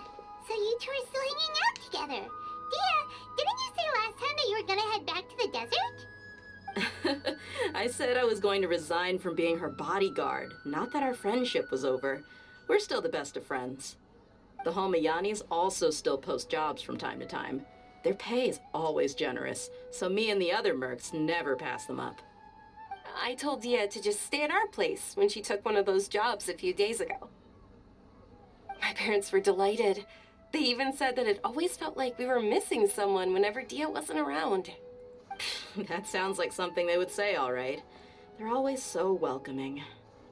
Anyway, the job is already taken care of, so I was gonna head back to the brigade as soon as I finished a little shopping. But the master kept insisting, and I ended up staying for another day. You can stay for as many days as you want, Dehya. Father hasn't even gotten around to treating you to his best dishes yet. You know I'm not the kind of person to stay put in one place like that, my lady. Don't worry, though. There'll always be next time. But she said they'll treat you to the best dishes! Paimon can't believe you can still refuse that! But wait. Didn't you say last time that you would take me on a trip to the desert? Why don't you just take me with you today, when you leave? There are so many places I still haven't visited yet. I'm sorry, my lady, but no can do. There's still a few things I need to take care of back at the brigade. Besides, the desert hasn't exactly been the most peaceful place lately. Oh, come on. Not this again. That's also what you said last time and the time before that. I know, I'm sorry. Just give me some more time, and I promise I'll plan the best trip ever for you. All right, fine. To be perfectly honest, it's not that I wanted to go, it's more like I feel like something is off about you lately. Ever since you first set foot on the estate a few days ago, you've been acting anxious and even paranoid. Have you been delaying our trip because you've run into some kind of trouble? Nah, are you kidding? That's all it's sauce. Nah, bro. You know? Don't fly any further if you're willing to Ain't no swear on way. what you just said. If something really is bothering you, then just tell me. You know I'll help you however I can. Oh, looks like Junior's was onto something. You're too perceptive, my lady. Seems I can't hide anything from you. I just thought that nothing good could come out of telling you about the messy happenings of mercenaries. Knowing too much only leads to more trouble. Mercenary life is a dog-eat-dog world where Mora reigns supreme. Everything operates on a completely different set of rules. That doesn't change anything about what I just said, though. We're still friends, and I can only support you if I understand what's bothering you. My lady, you're not gonna stop until you drag it out of me, are ya? All right, I'll share what I know. Let's go somewhere else first. This isn't exactly the best place for a discussion. Okay, let's talk here. Just try not to draw any extra attention. As you may already know, the Eremites have both a lot of mercenaries and a complex organizational structure. Many mercs are no different than me, just going around looking for jobs to earn some mora. My brigade is called the Blazing Beasts. We're not a large group, but every member is loyal and brave. However, not all Eremite brigades are like mine. Some are willing to cross all kinds of lines for the sake of mora. The most notorious is a faction known as Deshret's Relics. Deshret's Relics? Judging from the name, they must really look up to... Yep, you got it. I've heard that you've already crossed paths with Ain al-Akmar. They're one of the groups under the Relic's banner. Oh, you mean the group that tried to sell us the Divine Knowledge Capsule? Yeah, they weren't friendly at all. Deshret's Relics is composed of many smaller brigades like Ain al-Akmar. The Relic's headquarters issues orders to all brigades under his control. On any other day, I would want nothing to do with them. Unfortunately, though, the brigade that's stirring up trouble now Oh is god. none other than Dakan al-Akmar. Dakan? I think it means beard or something. Believe me, it's a really stupid name. I found it insufferable for years. Anyway, the real issue is that Dakan al-Akmar is led by my father, Kusela. Say what now? Huh? I think I'm starting to understand your anxiety now. But what did they do? I won't go into details, my lady, but they've been involved in a lot of violent incidents. We're talking hundreds. Hundreds? Yep. The scenes tend to be quite gruesome, too. They strip the victims of all their valuables before murdering them. Not only had they targeted merchant caravans and ordinary citizens, but other mercenary brigades as well. That's beyond terrible. They won't even spare their own kind. I don't know how Deshret's relic sees it. All I do know is that Dakan al-Akmar has become more and more aggressive over the last few years. If I don't do something about them, then even my brigade or the people of Aru village could become their next target. I just wish I knew what's driven him to do this. Yeah. How can your father do such terrible things? Why should it be like a standard NPC model or something? He's always been pretty pathetic. But at least in the past, there were still a few lines that he wouldn't cross. That's setting the bar pretty low. I mean, if he was even remotely decent, then why would I have to leave the brigade and cut all ties with him? He was loud and foolish, with no real sense of purpose. Instead of doing anything useful, he spent most of his time drinking and chasing after women. Oh, just like in real Of course, life. the other brigade members were just like him. Oh no. Their ruckus would go on night after night. Sounds like a nightmare. What about your mother?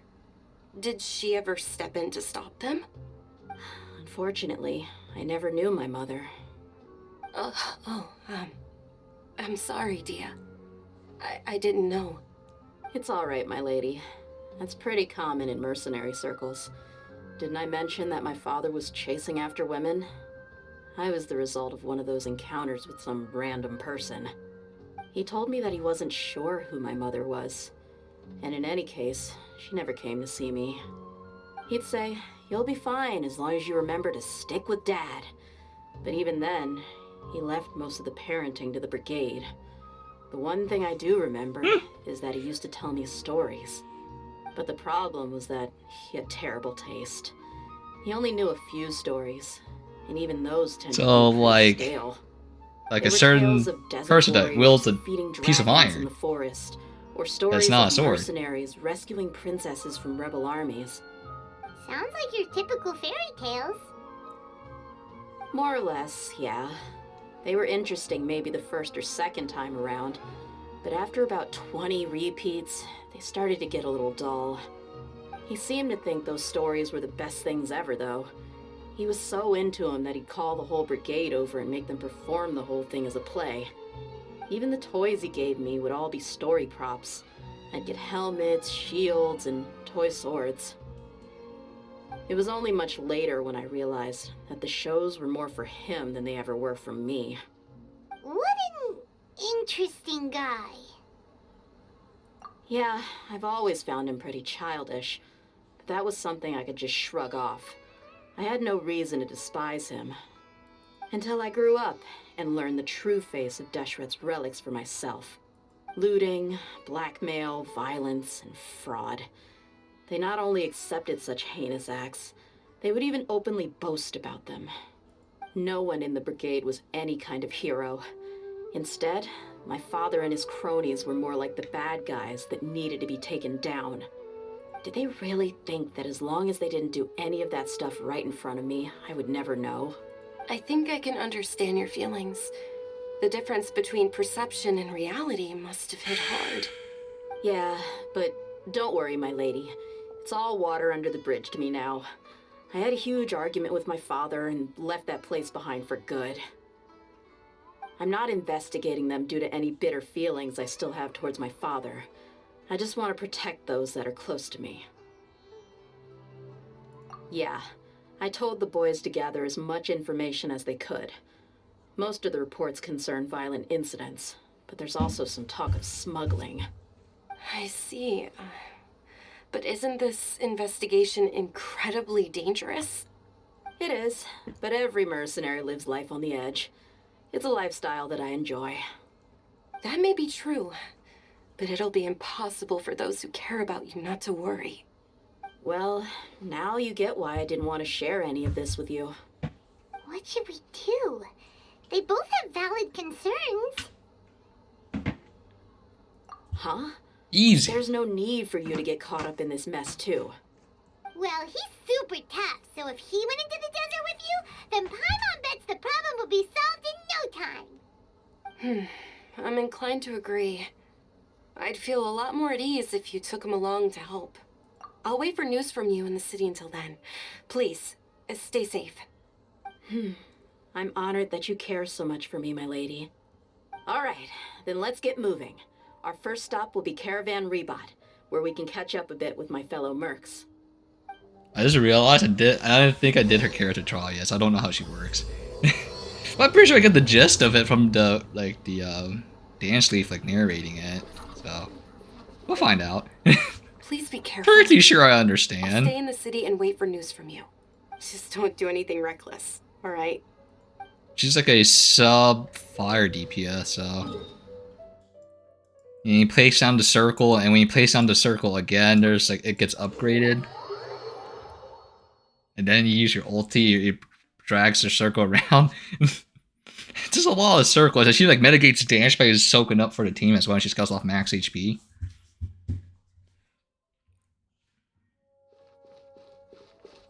I still can't believe Candace does 30k on her, Hey, Dehya, you're vaporize. back. Are these two friends of yours? With no arties.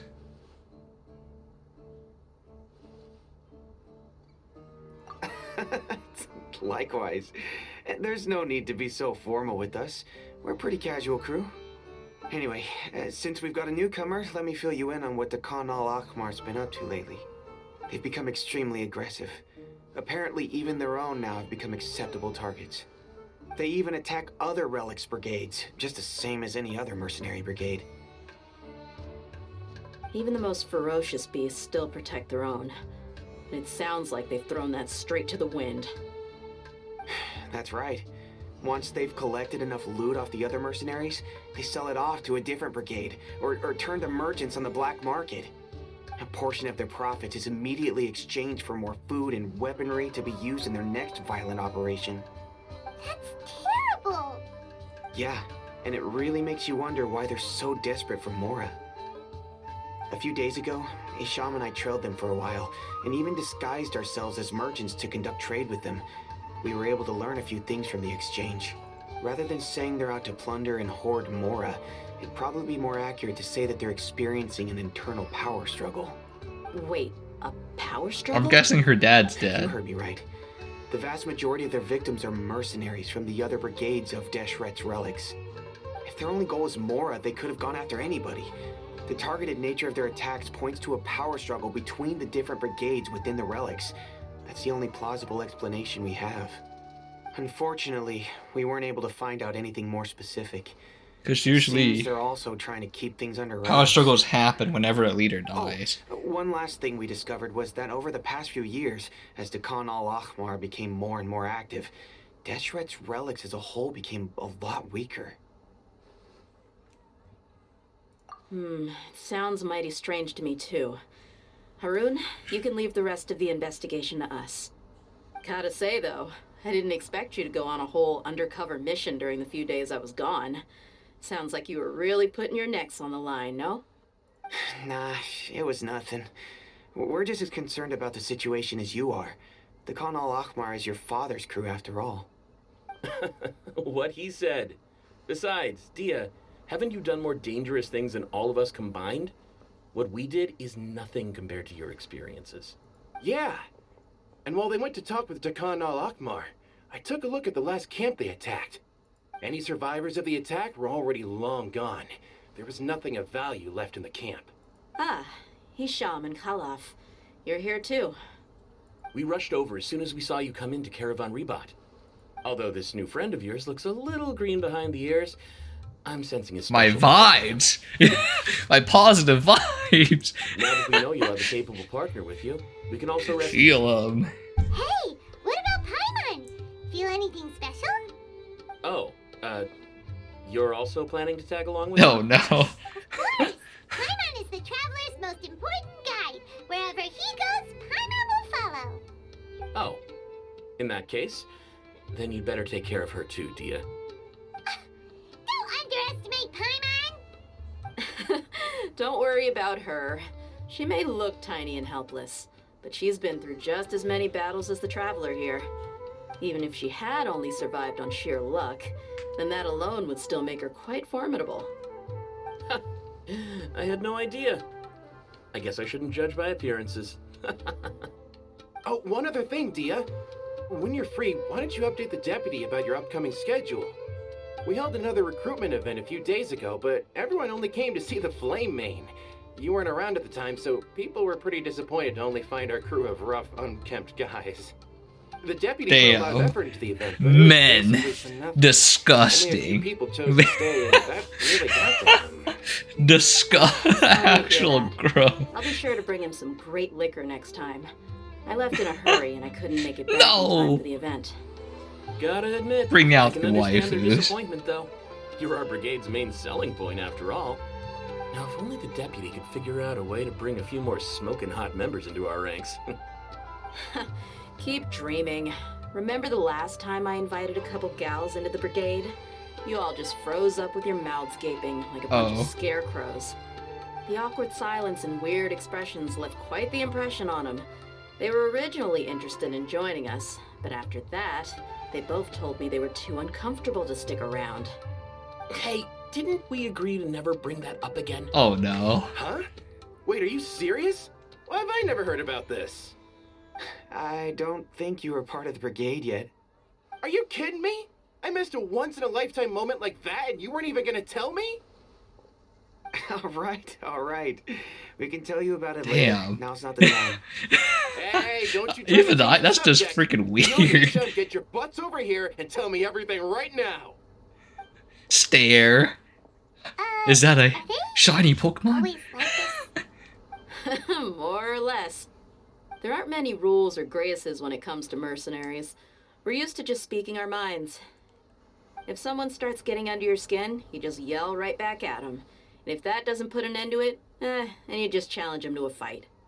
But we also don't tend to take many things too seriously.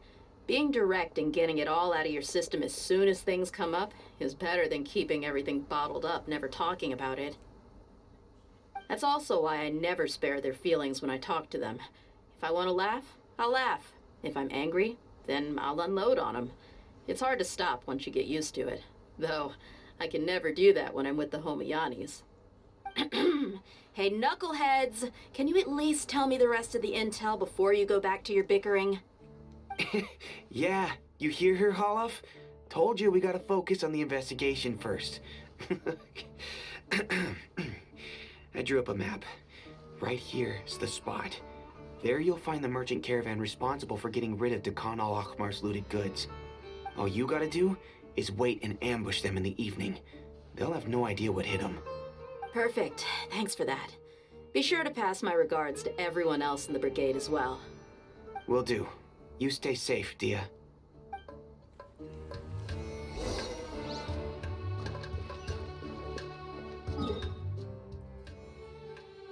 Okay, thank you. it's my teleport point. Excellent.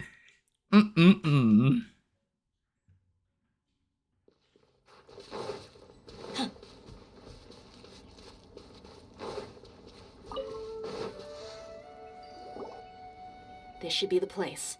Let's find a spot to hide and bide our time.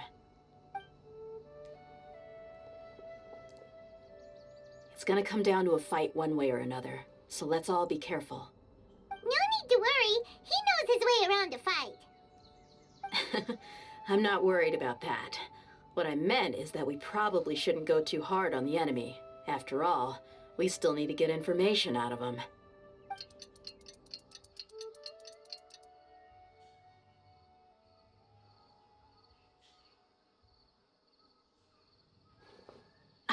Here they come. You ready? Let's not give them a chance to react and end this quickly.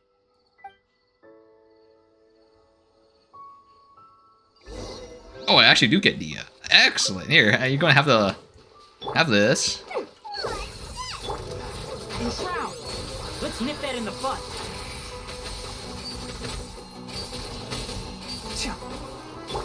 Look alive! Oh, there's no cooldown for that? Interesting. You're exposed. Interesting. Walked into that, huh? So how do I move this? I just press the skill again, right? Oh, there, okay, never mind. That's not. Okay. The cooldown's way too high for that, so I guess I just ulted to move it over.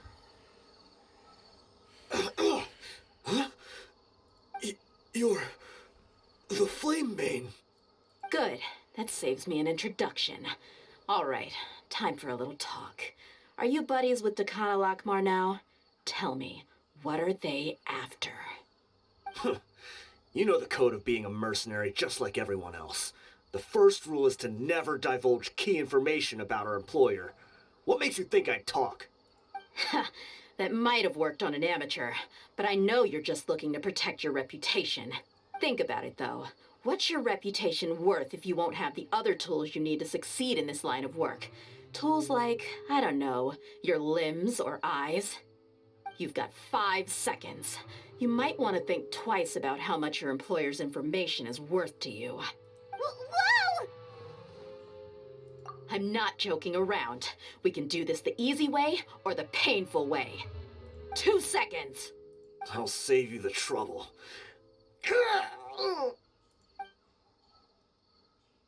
What did he just do? Just kill himself? Are you crazy? He tried to bite off his own tongue. Quick, search the area for any first aid supplies. I definitely didn't expect him to go that far. Thankfully, the wound wasn't too deep, and he just passed out from the pain. But why would he be so extreme? I just wanted to test his mettle. You can get a lot of mercenaries to talk just by threatening them. I didn't expect him to be willing to go through so much pain just to deny us some intel. Well, he's out cold for now. We could wait for him to wake up, but maybe it's not a good idea to interrogate him any further. What should we do? Yeah, don't worry about it.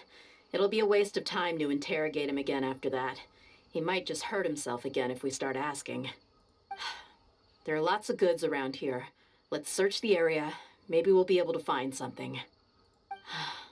I'm really sorry.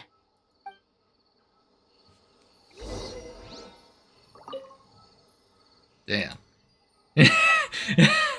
But I was like, what did he freaking do? Oh.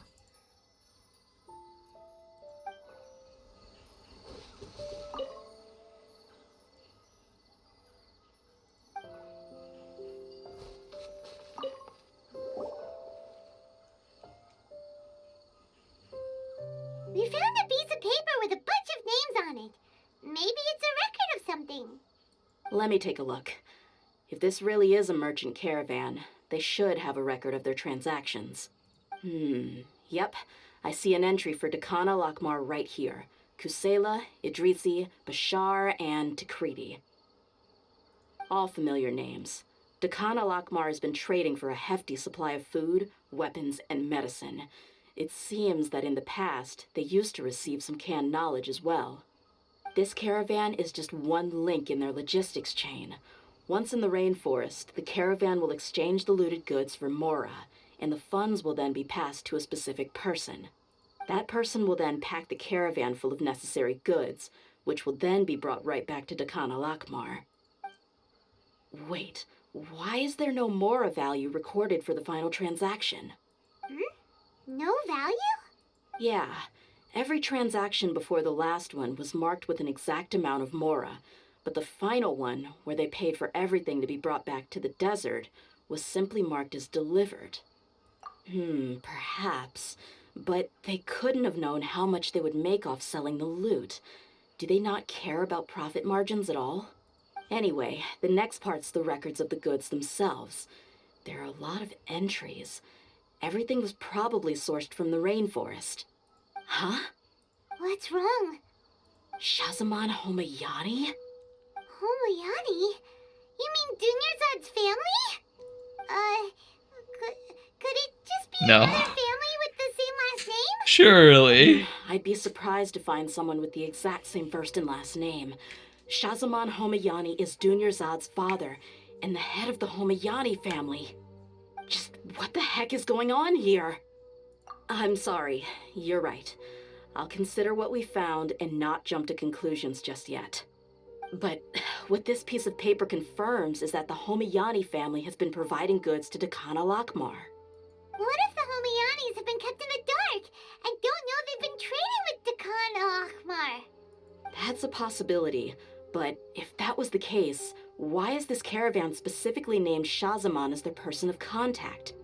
They could have just as easily bought goods such as food and medicine directly from Caravan Rebot or Port Ormos.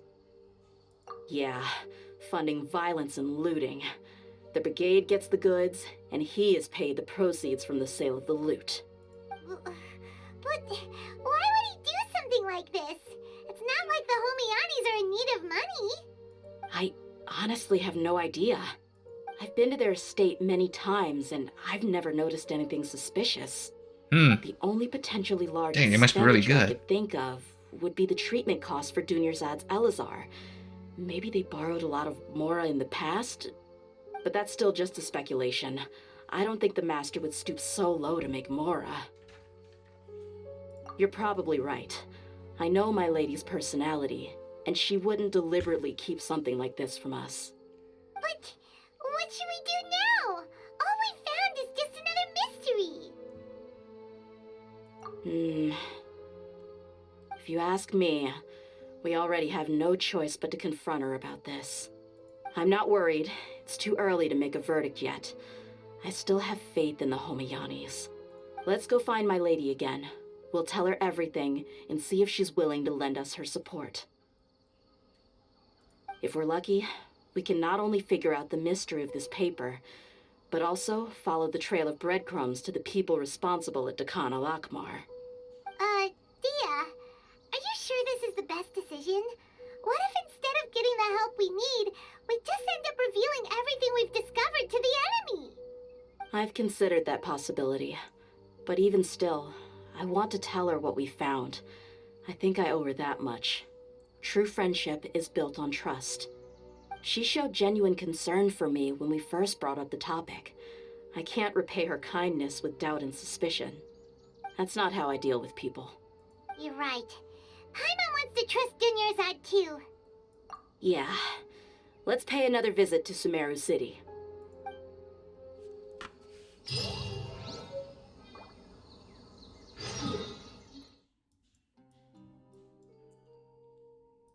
Okay, actually, let me open up the the letter. Let's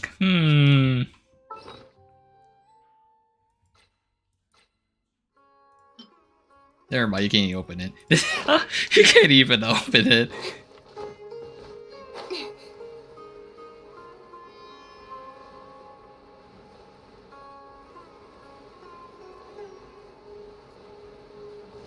Actually, now that I think, where did I put the We're back, my lady. Oh, you're back a lot sooner than I expected. You mustn't have run into any trouble then. Well, how did it go? What did you come up with? Actually, we are still investigating. It's just that we've discovered something strange. I see. The clues you found have led you back here, in the city? Something like that. Yeah. Oh. You all look a little dispirited. Whatever you found must not have been very encouraging after all. Why don't you discuss it with me? Maybe I'll be able to say something to cheer you up? It's okay, my lady. It's not so much about me being upset with my father or anything like that. How should I put this? So something is wrong. Even the Traveler and Paimon have been uncharacteristically quiet.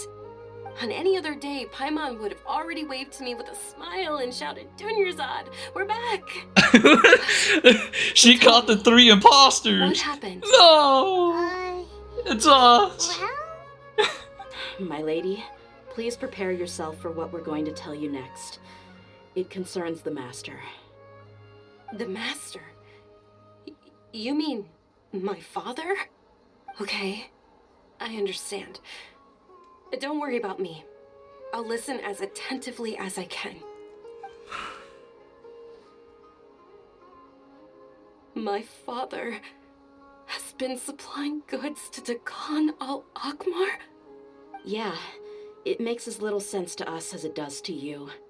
I've never doubted the Master's integrity, so I'm having a real hard time rationalizing how he could ever support an infamous brigade like them. Maybe he's not actually aware of the full story and just stumbled into the deal by accident.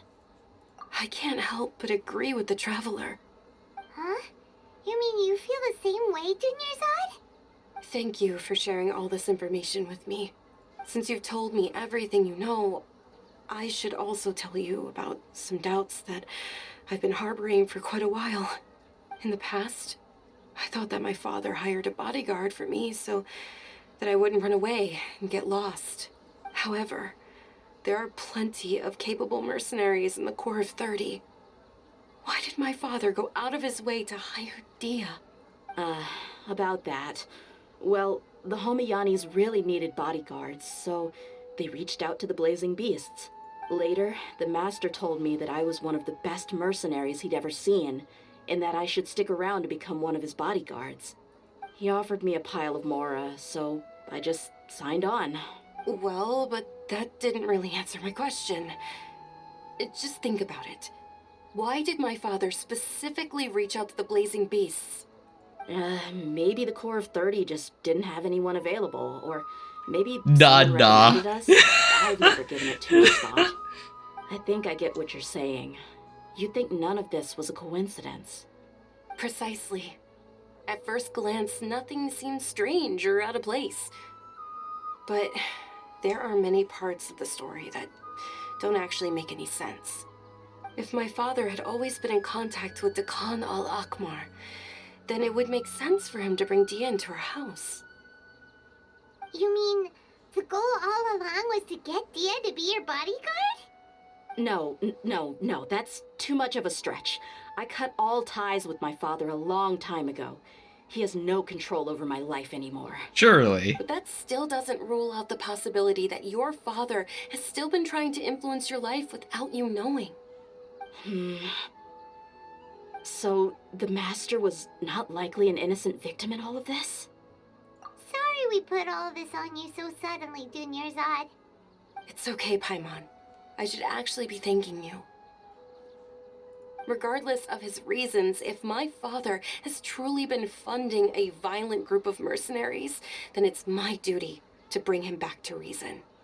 But is that really the right thing to do? My father has committed many atrocities and deserves all the punishment that he has coming to him. I have zero sympathy for him. You may call me an ungrateful child, but my feelings will remain the same.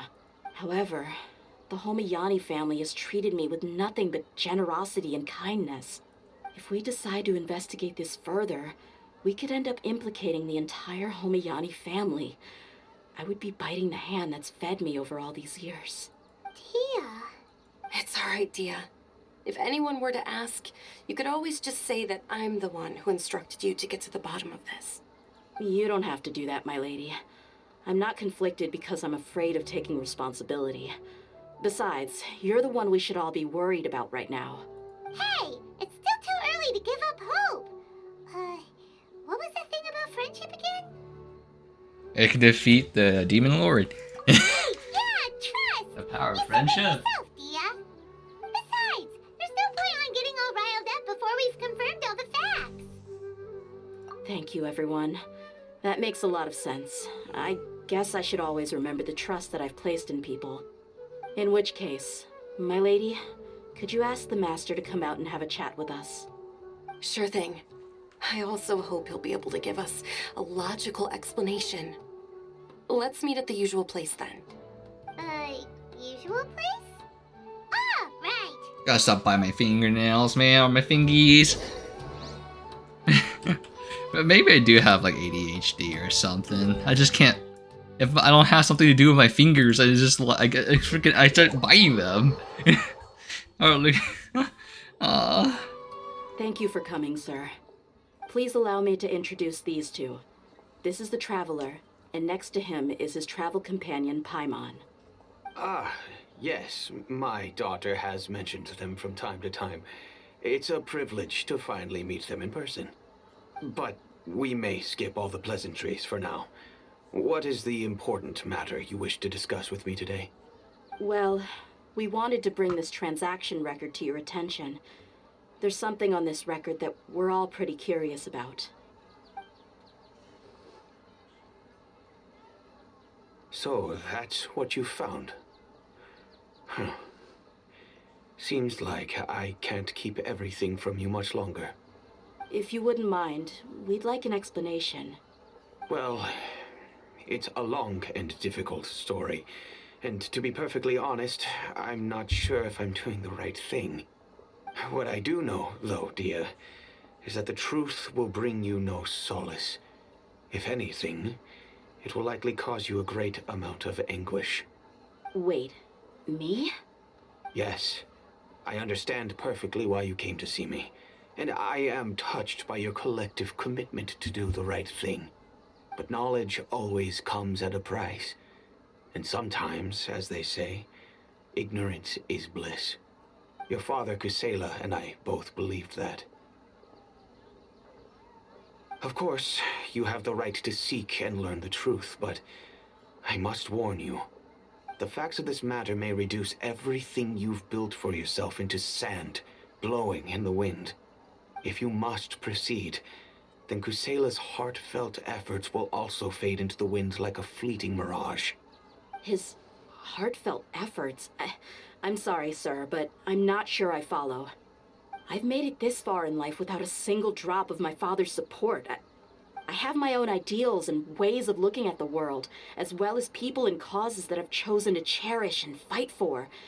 None of these things have anything to do with him. I came here today to support you as the head of the Homiyani family. No warning will change my stance on that. I understand. Then let me tell you a little story. Our family once needed to take a trip to the desert when Dunyarzad was just a baby. Along the way, we were attacked by bandits. They had superior numbers and quickly overpowered our bodyguards. When all seemed lost, a group of passerby Eremites lent us their support. Those Eremites were Kusela's brigade, Dekhan al-Ahmar. Kusela's men told me that the attackers were Eremite mercenaries, just like themselves. I was shocked. Why would Dekhan al-Ahmar go so far to save us and not spare the fellow Eremites? Kusela was grinning and walked over to play with baby Dunyarzad. She was startled by his unfamiliar face and nearly started crying. Really? I never knew. He said that he had no particular reason to help us. He just took pity on us because he had a daughter about the same age. We started talking about our children, and I sensed that he was a devoted father. To repay his kindness, I hired his brigade to help out at our estate for a time, and offered everyone generous remuneration. So, that's what happened. It was many years before I saw him again. I almost didn't recognize him the next time he came knocking on my door. The man I knew to be strong and healthy had been reduced to a shell of himself. He couldn't even walk anymore without his cane. So, what happened to him? He was perfectly fine when I left the brigade. I'm not too sure myself. The only thing that didn't change was his cheery disposition. He said there was absolutely nothing to worry about and that he had gotten into a fight. That was all. He then suddenly asked me if Dunyarzad, now that she had grown, would need a bodyguard of her own. At the time, Dunyarzad was going through a particularly severe bout of her Elazar.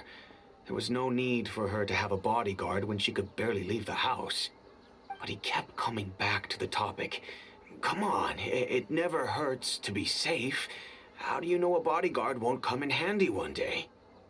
I was completely lost at first, until he recommended the Blazing Beasts, and in particular, a mercenary. He does care why people happy. Indeed. He didn't say it out loud, but it was clear that he saw Deshret's relics as an evil group who would eventually corrupt every member in their ranks. He was already beyond redemption, but he hoped that he would be able to detach his daughter from the vicious world of mercenary life. If Dehya could stay in my house and keep working as a bodyguard, then gradually her affinity for the desert would decrease, and she'd be able to leave her previous life behind. And that's why you offered her such generous compensation? Yes, but not just because of that. From the moment that he asked me for that favor, I also began to see Dehya as my own daughter. And that's also why I tried to persuade you to stay when you asked for permission to leave. I was willing to spend however much it took. Kusela saved my daughter and I all those years ago in the desert. I could never refuse him entrusting his daughter to me.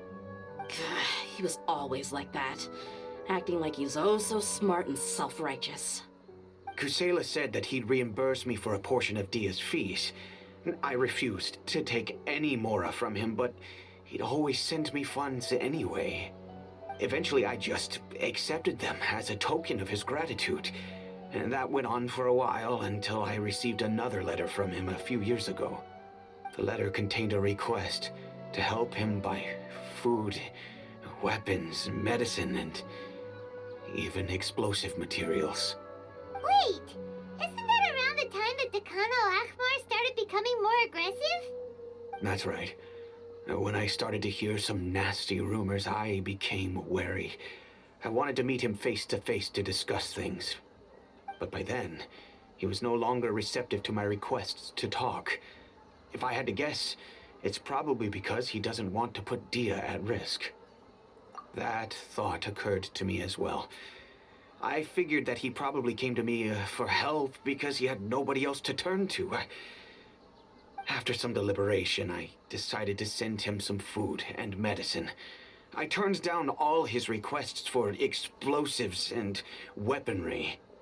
I am aware that even such a reduced gesture of support could lead to others coming to harm, but I could not simply reject his plea for help.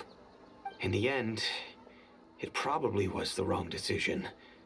I plugged my ears to the rumors and just chose a solution that made me feel least guilty about myself. If you can, please tell me where he is now. None of the things he's doing right now make any sense if he's just trying to keep me from getting tangled up in his world. If all he wants to do is steer clear of me, then maybe he shouldn't have brought me into this world in the first place. Oh no, Dehya. Oh. Oh. I'm just angry because I can't wrap my head around any of his actions. Another way? I don't know.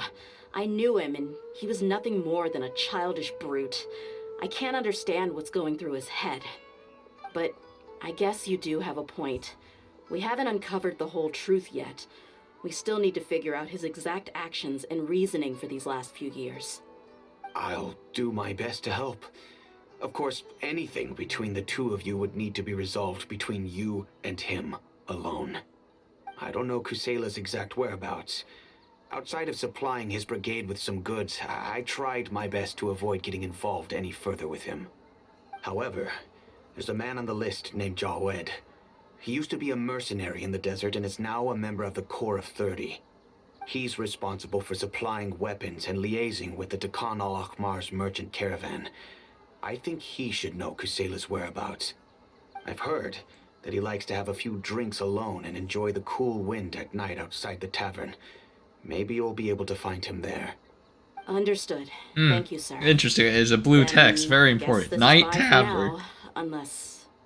I'll stay and be with my father here. To be honest, I'm still a little dazed and haven't finished processing everything quite yet. My father has indeed done something wrong, but if I think about it, I'm also not sure if there was a right way to handle this problem.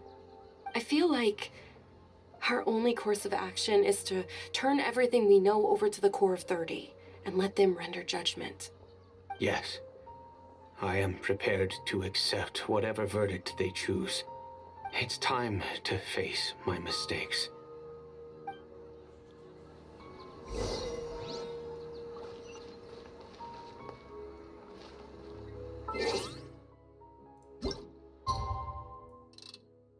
That's tomorrow. um.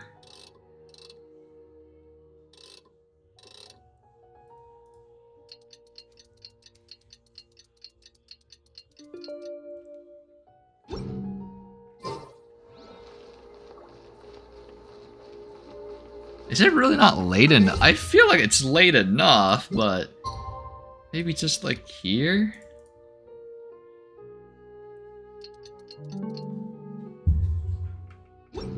There he is. He just spawned dead. Huh? Who are you guys? I know what you've been up to. Smuggling weapons to violent brigades in the desert while working for the Corps? Pretty bold, if you ask me. Shh. Keep your voice down. How do you know all that? Come with me. We should take this elsewhere. I'll be happy to talk things over once we're somewhere private.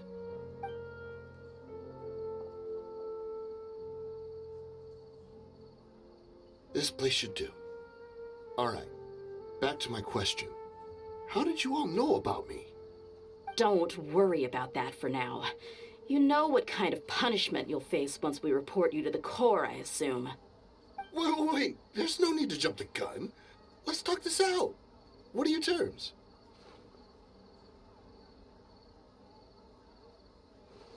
So what's in it for you anyway, Mora? Well, I was a little tight on money at the time, and Kusela took good care of me in the past. I weighed it in my mind, and I couldn't find a reason to turn the opportunity down. I wouldn't only be helping my benefactor, but I could also make some quick Mora. Let me tell you how it is. We're investigating Dekhan al-Akmar, and we're gonna put an end to their operations. If you provide some help for us, then we might just put in a good word later to reduce the terms of your punishment. Hey, why don't we discuss this a little first? Listen, I made quite a bit of Mora from my last run. You just give me a number, and I'm sure we can... Shut it. My patience is running out. You should know when a mercenary is after something other than money. All right, sheesh. Sheesh. I gotta promise you'll put in some nice words for me later. They're always on the move. Here's the spot they were at the last time I made my delivery to the desert. Ice cold Feel free to Dehya. go have a look. I'm just telling you though, it's not on me if they're not there anymore. Sure. And then you can forget about any nice words from us. Hey, come on. Now you're just being unreasonable. Really? And how do I know you're not leading us straight into a trap? Don't forget, you're the one with no bargaining chips. All right, I get it. Why don't you go take a look, and if they're not there anymore, I'll try to figure out something else for y'all. Now that's more like it. Let's move. And as for you, try to stick around the city until we get back. You don't want us to call the folks from the Corps and have them drag you back to the city.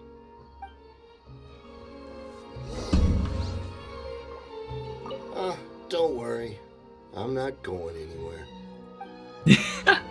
Looking down in shame. Shameless. That's right. That's pretty funny.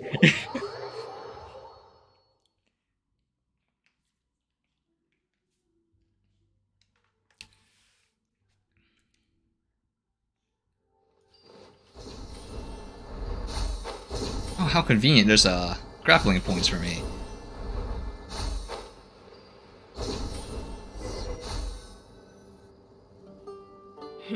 Seems like we're in luck. That should be their camp right up ahead. Let's go. We'll finally get to the bottom of this ourselves. I'm here to see Kusela. Tell him to get out here. Dehya, why are you here? Oh my god, how can you do that? Let me do this real quick. Oh frick, I keep hitting the wrong button. Don't blink.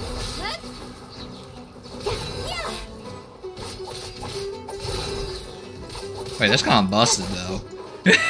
That kinda busted. Pin them down. That was such a bad parry. Hey!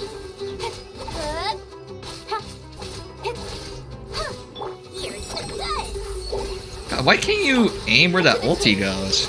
It's so weird. Don't blink. Oh, there's like one guy left.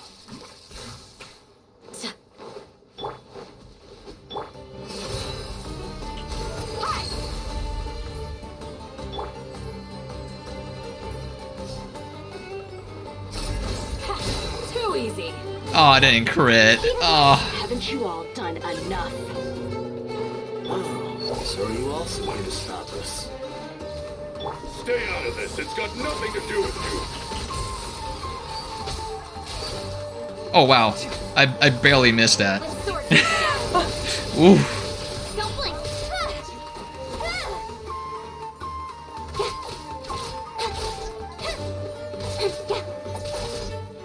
God, this team is I kinda miss using Chloe. Or Kali. I keep forgetting that I stopped calling her Chloe.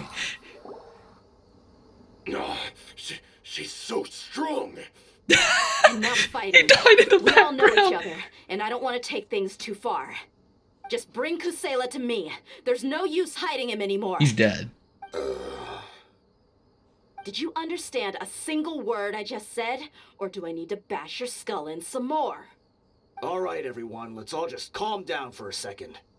Dehya, the boss can't come out and see you anymore. He died a long time ago. What? Seems like you've been out of the loop for a while. Guess that's for the best, though. At least, that's what the old man wanted. When did he die? What happened to him? A few years ago, Kusela broke up Dakan al-Ahmar and went to the Deshret's Relics headquarters by himself. So is that when you guys started acting up? We would prefer to call it taking revenge. Every last person in Deshret's Relics must pay in blood for what they did. Let me start from the beginning. Dehya, do you know how the head of the Relics maintained order internally? Overwhelming strength and unquestionable authority? Those were a part of it, yes. But just those on their own weren't enough. They had another tool at their disposal. They called it a person's record. Regardless of whether they joined by their own will or were coerced, every person in Deshret's Relics were forced to leave a record of themselves at headquarters.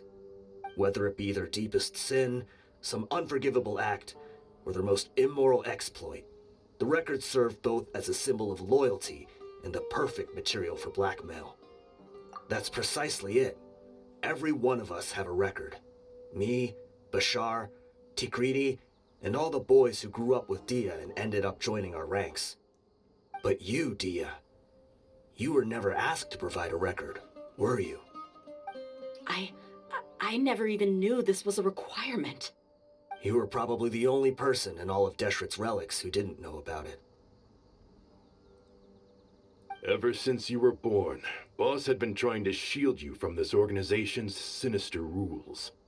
Not only that, but he also banned all of us from committing any nefarious acts. He said he'd take care of the dues we had to pay regularly to headquarters. But in the end, he was just an ordinary person. What could he do? He was forced to go to headquarters again and again to account for missed dues and incomplete records. He'd come up with all kinds of excuses and get beaten up as a result. We all knew he was doing that for you. He wanted to get you out of this world, no matter what it took. And that's why he became a shell of himself and couldn't walk without a cane. Wait, but that doesn't make any sense. I didn't know about any of this. and I'd never seen him get injured or beaten. Because you were too young at the time. How would you ever tell between wounds from a beating and wounds from battle?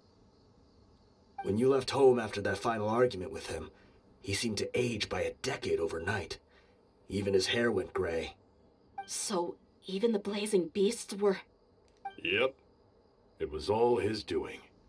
Had he not arranged them to come to you, you probably would have been reduced to a pulp before you ever left the desert. Damn. A few years ago, Boss said he needed to make another trip to headquarters. He was already pretty weak then, and we all assumed he was going to get beaten again. I suggested that he hand the role of leadership over to me, but he said there was no longer any need, since the Khan al-Ahmar would soon be no more. His words made no sense to me, but that night, we heard that a massive fire tore through headquarters and razed everyone's records to ash. Everyone gained their freedom that night. Many members fled, not just from our ranks, but from the other brigades as well. But how could we leave with a clear conscience? All of us who knew exactly what had happened. The boss can't have just died for nothing. Those heartless jerks at headquarters took him from us. From that point on, the sole purpose of the Khan al-Ahmar became revenge.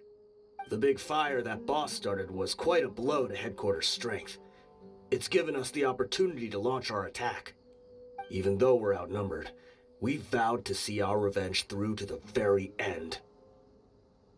There were people from headquarters who changed their names and went into hiding. Some fled to other brigades, and others escaped to the rainforest. But we won't let any of them escape our wrath. They'll all pay for what they've done. Oh, We've that suffered explains a plenty lot. of losses as well. To keep going, we need an enormous amount of supplies, from food and medicine to weaponry and explosives. All we can do is exchange our loot from Mora, and then use that to get supplies. We forged Boss's handwriting and sent out many letters to his former friends. Thankfully, many people were willing to come to our aid. We were also able to attract many mercenaries who shared our goal. We've endured unspeakable pain to win many impossible battles. Deshret's relics have become weaker and weaker, and now we finally have an opportunity to directly strike their headquarters. Paimon doesn't know what to say anymore.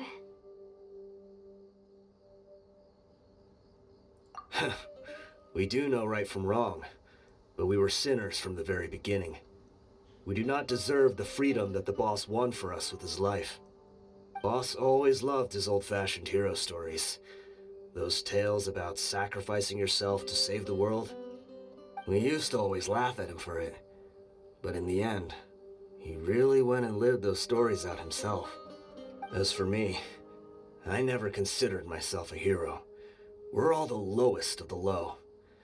We have no right to even imagine such an existence. But maybe those hero stories he liked foreshadowed everything that was to come. The spirit of the hero touched all those he had saved, and more people joined his cause. Maybe we were all just acting along with the play in the beginning. But as we acted the parts and recited the lines, we were drawn in. And now, we want to see the story through to the end. I'm sorry, Dehya. I know you always found us insufferable ever since you were young. Just think of this as a madman ranting. I'll go with you. Hey, yo? Huh? Dehya? Vengeance! You wanna go with them? I grew up with these guys, and I know they're not bad people. It's just that some situations get so bad that it's difficult to tell good from evil. All I know is that Deshret's relics must be destroyed. Furthermore, I want to go see the place for myself. I want to know if my father is still there. I know you don't want to get involved in this, so there's no need for you to tag along. I can do this on my own. I know I made a promise to Dinjazar to protect you. I think she can... I'm pretty sure she'll be fine on her own. Pretty sure. Yeah. Paimon feels like we'd only regret it if we don't see this through to the end. Thank you. We'll be a lot stronger together with you. I bet Boss would lose his mind if he ever knew you'd join us at the very last moment like this. Considering all the losses and injuries we sustained, we can't afford to turn down someone as powerful as you. He can think whatever he wants. But the fact is, I owe him this much.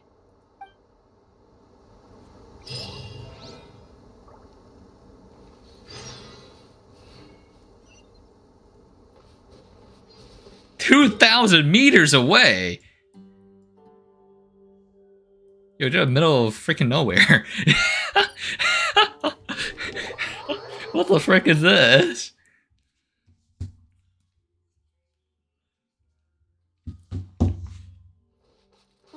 The sun is out. Our work's done for the day. Shall we take a stroll? Huh?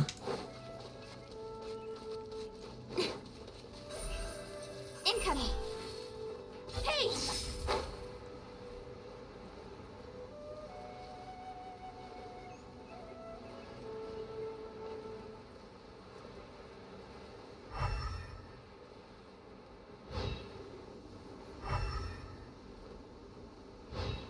Oh, this is really just out of nowhere.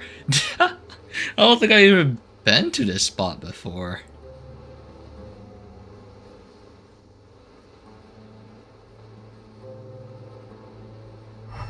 Or have I? I mean, I don't see any chest or anything, so maybe I have.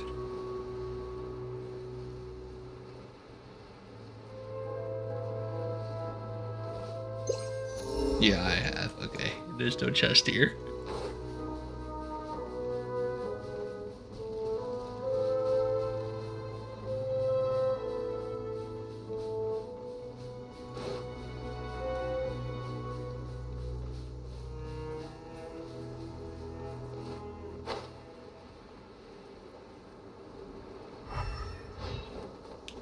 Is this the entrance?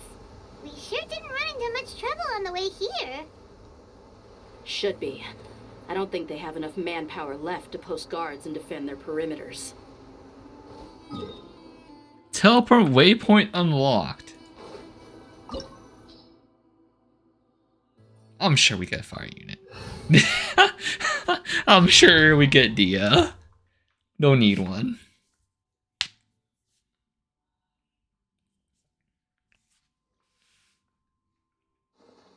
Wow. Paimon didn't expect it to look like this on the inside. They should all be holed up in here. Don't know how many people they've got left, though. Who cares? We'll round up all of them. Still, we should be careful. Even if they've only got one shot left, it could still take us out. Yeah, we'll know what they're really capable of once we've landed some hits on them. Deshret's relics may have been a force to be reckoned with before, but their name means nothing now. Yeah, they don't stand a chance with you here. I'll take the lead. I've been here once before. Oh, the boys! Oh, I gotta look for loot though. Okay, at least they're from the same area. All right.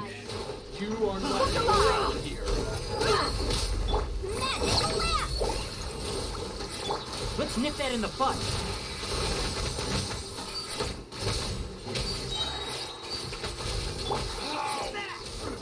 Don't blink. Jesus, everyone's getting freaking flown around like a piano.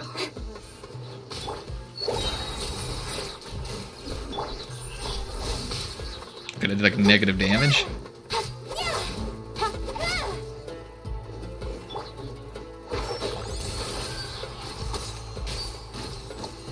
Oh, it's so hard to hit. Why is it so hard? They just fly. I can't get a good headshot on them.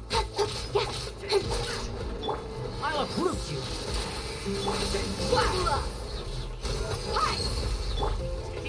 Nowhere to hide. Speed of light. Hey! Jeez, this Dehya like circle is actually pretty busted. If only I wasn't using electro characters right now. Incoming.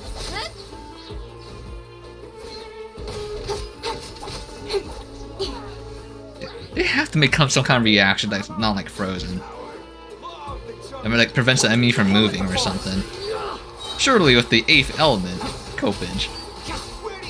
I hear everything. Let's get it on. With sword comes shadow. It just, yeah. It's just like Electro of Dehya. It's just like the worst team comp possible. Just get knocked out of the circle. Dead meat. Oh.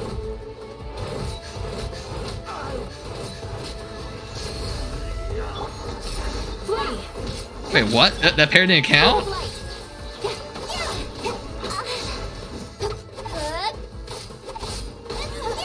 Yeah, I'm assuming like Dehya's like constellation refreshes the timer. We're almost there. On like her skill, her little like circle thing. Cause it sucks. Base kind of freaking trash. Wait, they went charging ahead without checking for any traps. Hey, you guys okay? It seems like we just got trapped in here. Don't think we triggered anything else. Watch out, the enemy's coming from ahead. Well, now that things have come to this, seems we'll have to fight our way through. Don't worry about us. We knew something like this could happen. Go and take a look around. There could still be another way through. Let's go! We can't let the boss down! Uh-oh. Let's check if there's another way. Goodbye. The sooner we make it through to help them, the better. Is that a different puzzle I see over there? I think I see a way through over there, but it's being blocked by something. Let's try our luck with that mechanism. Okay, let's go. What's that? Puzzle? But don't mind if I do.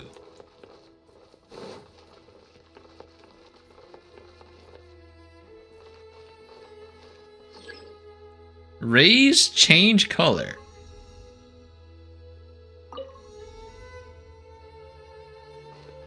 Oh, I see. Well, what? I mean, I'm glad I can see this color they're emitting right now, but I mean, guessing you just brute force it. Buckle up. Nowhere to hide. Yeah, it's gonna do so much freaking damage.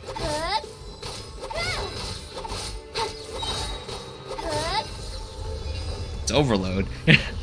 It's literally these guys' weakness. True.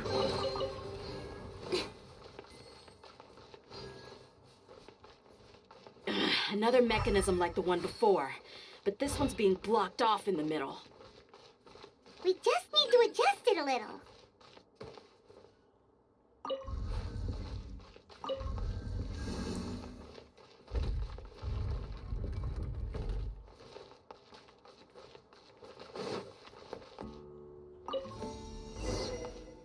Oh, that was easy. Anyway, little flips then and there, you know.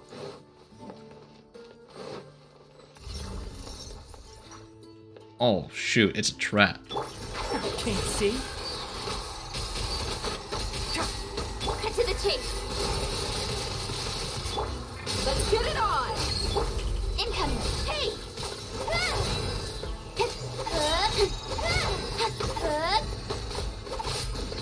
Don't blink. Jesus.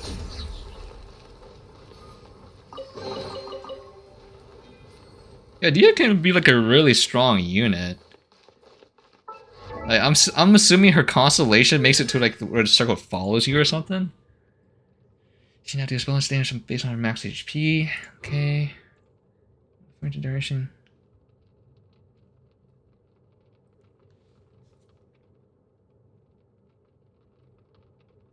Okay.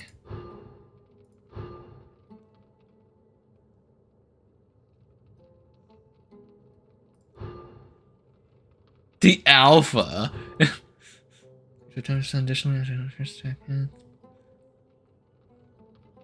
Okay, she does have. It doesn't refresh the duration completely, but it adds like 6 seconds.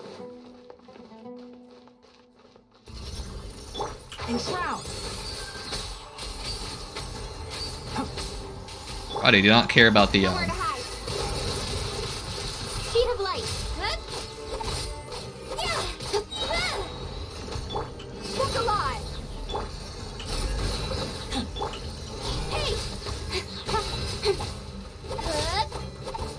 Okay, maybe need some healing.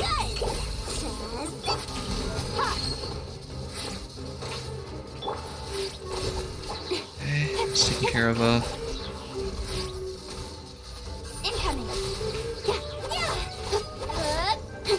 Like, there's like general like build Kashing doesn't do like super big damage numbers if I aggravate.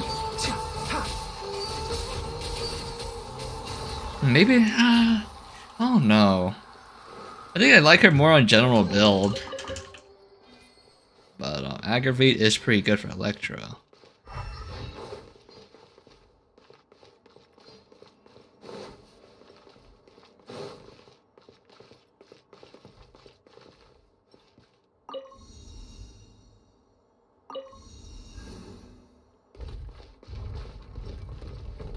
Okay. Oh, interesting. Oh, that's neat. You get to interact with this one to interact with. It's like a chain of events. Go ahead and change color. That's neat. Keep up.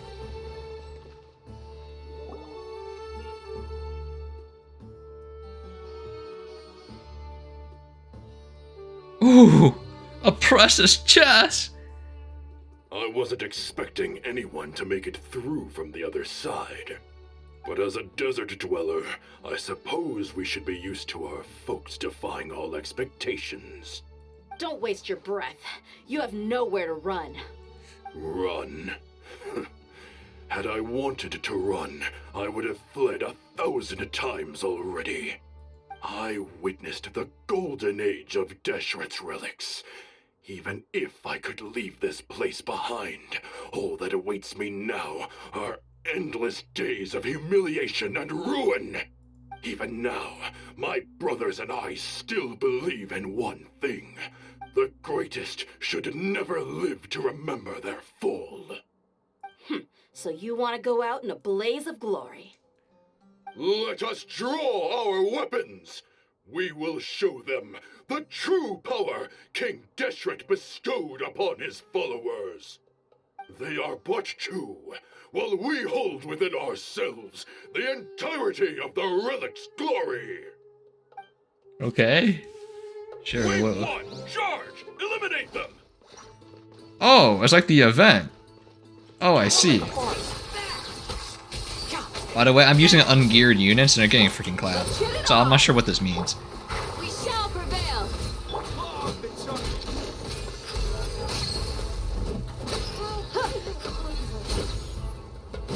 Gloves off.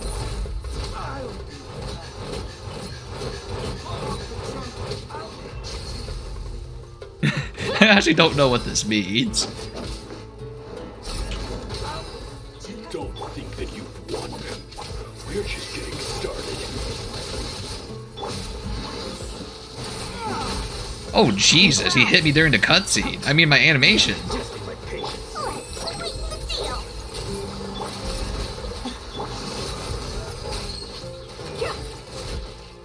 But she really needs that Candace infusion to do damage, huh? King Deshret will not abandon any one of his followers. Send this now. Hear my prayer.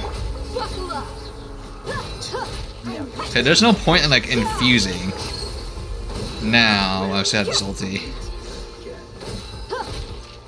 Okay. I hear everything. Can't see. Don't blink. That interrupted him? Oh neat. Let's get it on. Brothers, with me, this is where we'll prove our faith. You all just want to die? Oh, it's like what the heck just swirled me? There's a freaking this lady right here.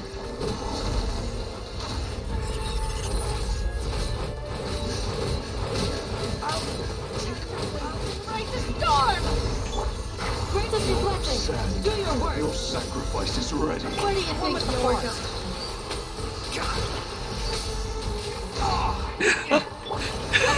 Just face tank everything. Now we're Just face it. It's... Oh no. This is weird. I'm beating them up with, like, no gear equipped. The commander has finally fallen. But they're still coming at us! This place is like a gladiator's ring. They just keep coming no matter how many we beat! Dang, just keep coming. Keep fighting! There's no need to fear, and no need to back down! This is our last stand! When the next wave comes, try to draw away their attacks. I'm going to see if I can take out that high platform. The boys! Sheesh! Get out of my way! The backup has arrived. Come and face me, Michel! Ooh. So they've broken through the front as well. Apologies, Lord Michel. They fight like absolute madmen. No matter how much we throw at them, they just keep coming for more. Dang, these endless cum works.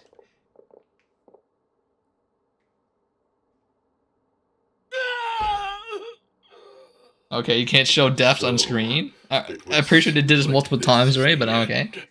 Time to pay for everything you've done, Michel. You think I would give you that opportunity? I will be buried in the sand alongside all the rest of our fading glory. You're going to press the self-destruct button, are you? Hey, wait!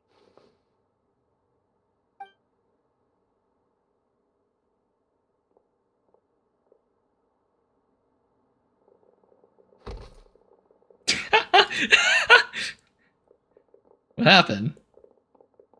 We were too late. It's over. There's no more need to fight. You just took a poison pill or If you're something? still going to cling on to your so-called mercenary's pride, then I'll give you all a good beating as well.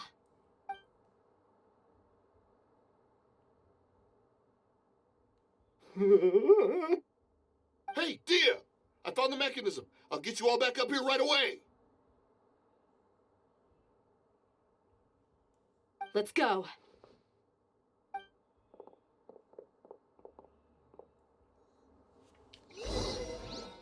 Boys.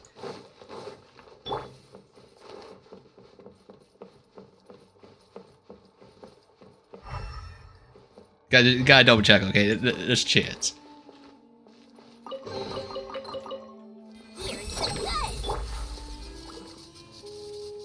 Damn, he was like 4,000? It's actually not that bad for no levels on the gear. Actually, that's pretty. Wait a minute. Wait a minute. That didn't even fully restore this unit. Maybe it is bad. Gearless, some might say. Who are you filthy rats? And why are you always pestering us? You call yourself a member of the infamous Deshret's relics and you still can't even tell who's made it all the way to your headquarters? Who knows what intent a bunch of rats may have? We try to catch a couple, and you all just show up on the other side instead. How are we supposed to figure out what you're after? Hey, have you ever heard of a man by the name of Kusela? Why would I know? It's not like I'm in charge or anything. This is your last chance to talk. Hey, I said I don't know anything. I'm just an average member here. I'm telling the truth. If you're here to find someone, why don't you look through the records yourselves? Who can remember every name and face with so many people coming in and out every day? The irony. His life became a light for so many, yet to others, it wasn't even worth remembering. Where's the records room? Answer me! It's right over there. All the files are in there. You can go through them as much as you want. It's not like any of them still matter anyway. I mean the old records room. The old records room? You mean, the one that got burned down? Kusela. Ah, yeah, I remember him now. The guy who could hardly walk. Watch your mouth. That's our boss you're talking about. Boss. He was definitely faking it. We all let our guard down as soon as we saw him come hobbling in. But in the short time it supposedly took him to take a dump, he'd already gotten away and started a fire in the records room. He couldn't have possibly outrun us if he wasn't a fraud. And after that, Deshret's relics fell into complete disarray. Stop wasting our time. Every one of us here is perfectly aware of what he had done. Tell me, where is the old records room? It's just over there. Go see it for yourself if it means that much to you. There's nothing left in there but ashes. No human could ever survive that kind of inferno. Bashar, Tikriti, let's go. We'll leave the others here to guard these guys. Spare them no mercy if they try anything.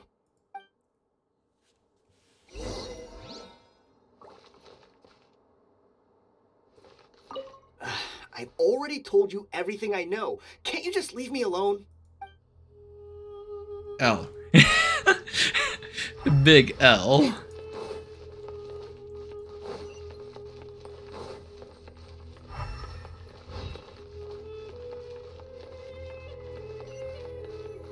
Oh, this is where they were in the cutscene. Even the body is there.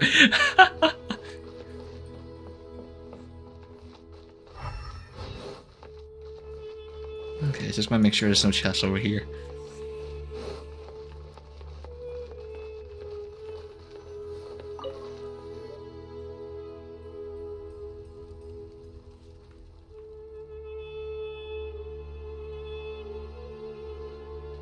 Okay, it's the sand?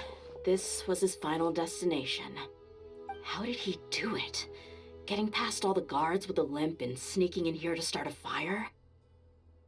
If he was nimble enough to do that, then he must have been able to get out of here after starting the fire, right? Dehya. I'm sorry. I know it's just wishful thinking. Let's look around. Maybe we can find something that's been left behind.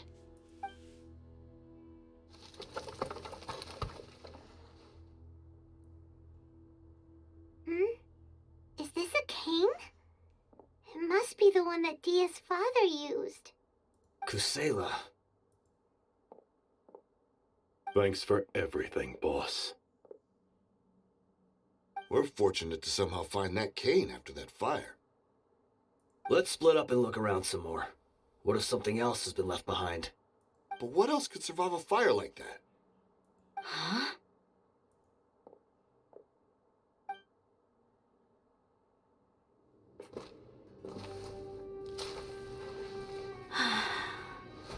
There's a secret inside the cane.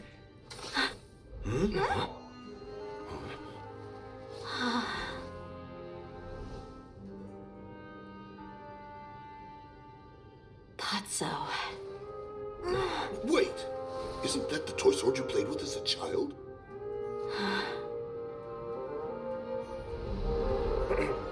The dragon is no more. The Princess Dehya has slain it. Its head now hangs above the city gates. Her bravery has brought eternal peace and prosperity to us all. Dehya, come on. This is the most important mine. You can do it. But Dehya, you defeated the dragon. Everyone's waiting for your speech. Still too shy, huh? All right, I'll do it. I hereby proclaim our victory. Evil shall plague us no more. With the I heckin' love RP. Cringe.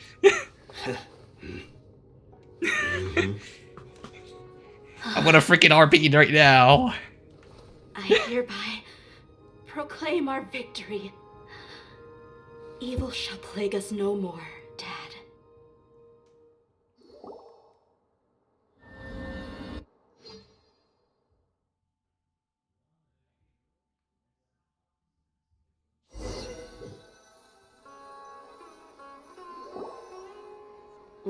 What's this?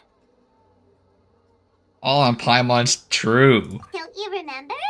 You asked Paimon what she would do if she were to wake up tomorrow with loads of money. And Paimon said that she would get boatloads of tasty snacks. You looked super confused at the time, but said it was an adorable thing to say. These opportunities don't come by often. So today, Paimon's gonna treat you to a special crash course on Paimon's life philosophy. She really? Did we give her allowance? Sure. Hey, come on! Paimon's not that stingy. Anyway, the point is that you your heart's content. You'll feel better for sure once you've gotten something in your tummy. Dunyarzad will also be here shortly. She's already heard that we're back. Aw, thanks, you two. Honestly, this is very unlike me. I just had a lot on my mind on our way back, so I didn't know what to say. My chest was filled with all kinds of intense emotions. They just shook me even more than all the feelings we've shared during our previous adventures. But when everything came to an end, those emotions also vanished without a trace, and I was left feeling more empty than ever before. It was as if I'd lost the thing that was most important to me.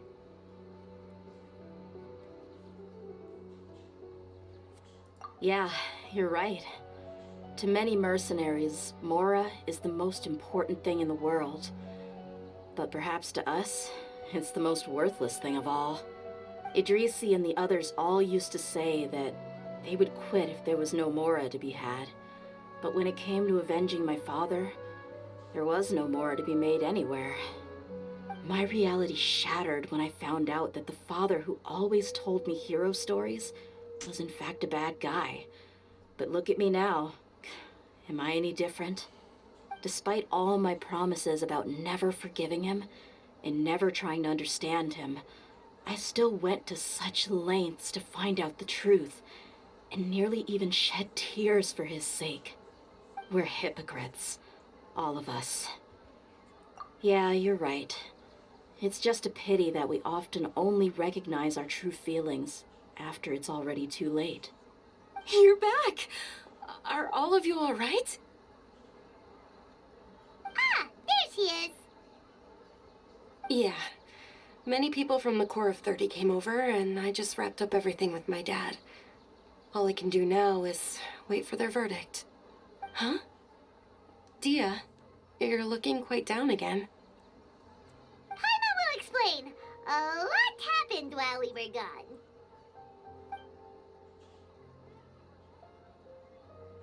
I'm sorry. I really should have controlled my emotions better. I just... It's all right, my lady. You were hurt by all of this as well. Truth be told, I'm starting to feel a little guilty watching you cry like this. Dehya, your pain must be even worse. You shouldn't need to comfort me. Hey, don't worry about me. If anything, this whole thing has finally shown me the difference between illusion and reality. My father probably thought that people could settle into new lives as long as they moved to a new environment. That thought has even crossed my mind a few times. It's like saying, what's wrong with adapting to a new life? However, there was always something deep within my mind that refused to accept it. This impulse brought me great turmoil, and even made me feel ashamed for turning my back on your father's kindness. But now that I consider it again, it all makes sense. The desert sands are a part of who I am, and I will never be able to lead a peaceful existence.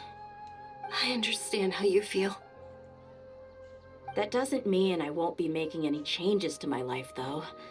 As an example, I'm now thinking about taking on some small odd jobs. Oh. It's just like Idrisi said. I also want to catch up to my father and become a character in his play. Even if the ending of the story may be childish and ridiculous, it won't really matter. Isn't that neat, though? Oh, you'll be a whole new kind of mercenary, one that's not out for Mora. Why don't we go for a change of scenery once we finish eating? What about stopping by the Grand Bazaar again? Right. You said you wanted to get a rug for your family. We'll come along too. I can't thank you enough for taking care of me this entire time.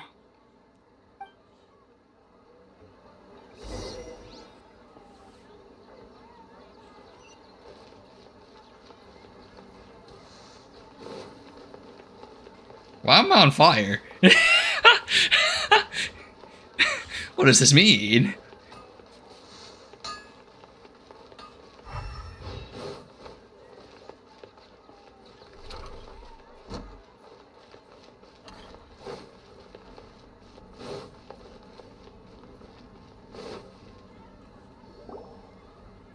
this rug here is quite something.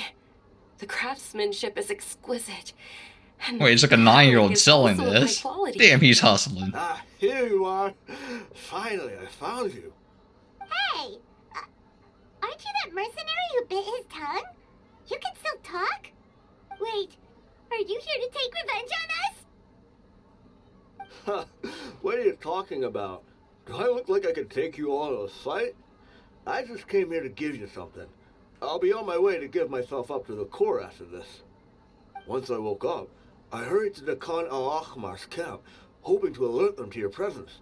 To clap on my When cheeks. I got there, I found no one except the members who were still too injured to move. Ah, so you probably got there after us. Yeah, they told me that they had exacted their revenge, and everyone had turned themselves in to the authorities. Even that last camp was not going to last for much longer. I had joined the cause to repay an old favor from Kusela. Now that everyone's already turned themselves in, I might as well do the same. One of the injured members gave this box to me, and told me that it contained some of the old man's last possessions. Everything left in the camp will get confiscated, so I figured I should get this to you before the Corps could get their hands on it. Thank you. No worries. We are all just living our own truths. There's no need to comment or judge anyone for it. At least he sounds like he lost like part of his tongue. Contains everything that Dehya's father left behind. Huh. It feels lighter than expected. Is this a TCG? Well, back in the day, The new first card. thing he did with any Mora was spend it on things like drinks and meat. But let's see what's inside. What's this? It's just a bunch of junk. It kind of stinks. Perhaps it's just been left unopened for too long. A handwritten copy of a storybook. The paper's already yellowed, and it looks like it's about to fall apart. It was against the Academia's rules to possess books for personal use. If he was going to break that rule, he could have at least copied something useful. That probably means this was really important to him. And here are a few bags of children's snacks. The packaging's completely deteriorated. Maybe that's where the smell was coming from. Did he get those for you? Yeah, but here's the thing, though. Even when I was a child, I was never a fan of these kinds of snacks. He'd always say that he got them for me, but in the end, he always ate more than I ever did. Who even leaves snacks in a box like this anyway? Isn't that just common sense? Forget it. Let me see what else is in here. A razor, some buttons, some round iron tiles, a wooden toy puppet, a wool scarf, which from the looks of it probably belonged to a woman, and a hair clip? Why are these things here? I'm suddenly feeling a little scared. I'm sorry, my lady, but this is just the kind of man he was. He probably saw this box as some kind of personal trash heap and dumped any and everything in there. 2 empty liquor bottles. Tell me, you guys, are these the kinds of things that a normal person would leave behind? Huh? There's something in the bottle! Oh, you're right. All right, I got it out. It seems to be a piece of paper with some writing on it. The bottom part's all damaged from moisture, though. Let's hope the writing didn't smudge. I was suddenly seized with an urge to write a letter after finishing this bottle. I just folded it up and left it in the bottle, though. If I end up forgetting about it, it won't really matter. To Dehya. It's a letter for me? It's all right. I'll just read it out. If he went to the trouble of writing a letter, there must have been some important things that he wanted to say.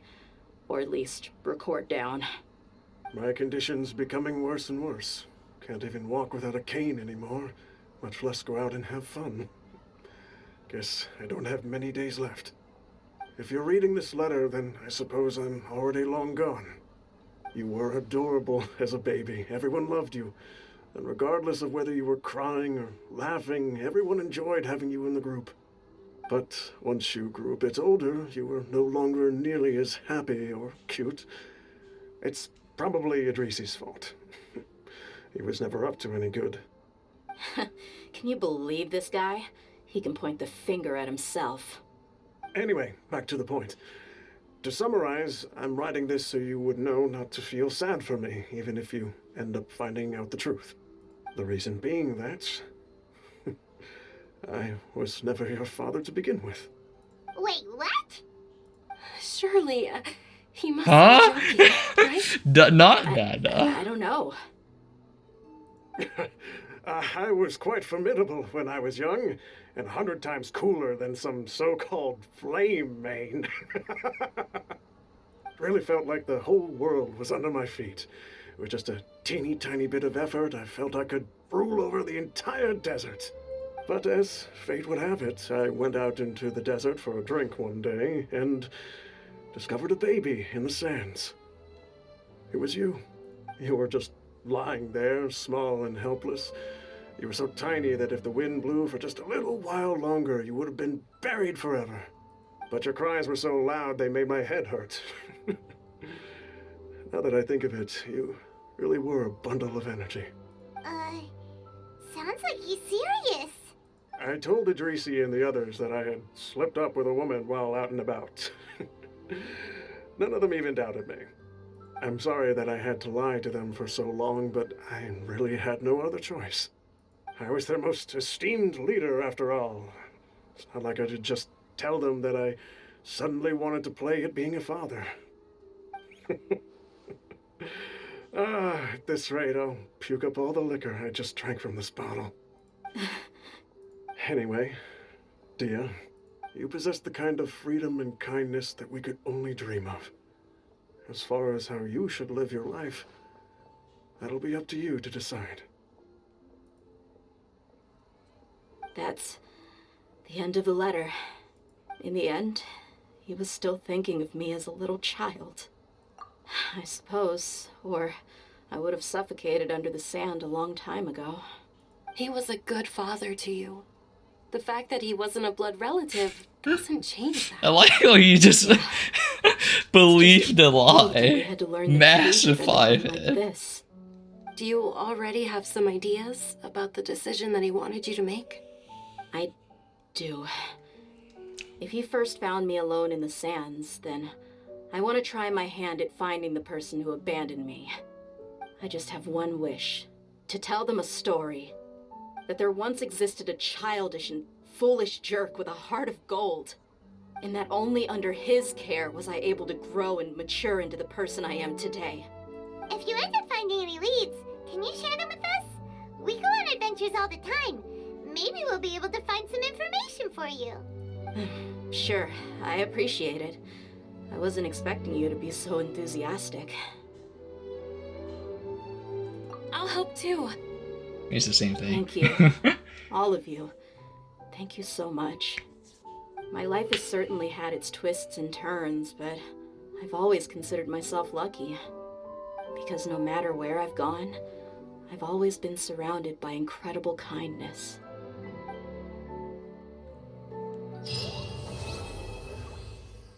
Okay. But where's the act? Not even the real. He is not the father. Who could have seen this coming? Okay, we're gonna start this hangout event in a bit. I need to go use the restroom. I'll just queue it up though. Yeah, I think as soon as I warp, it'll start. So I'll be right back.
Damn, it's freaking toasty in here.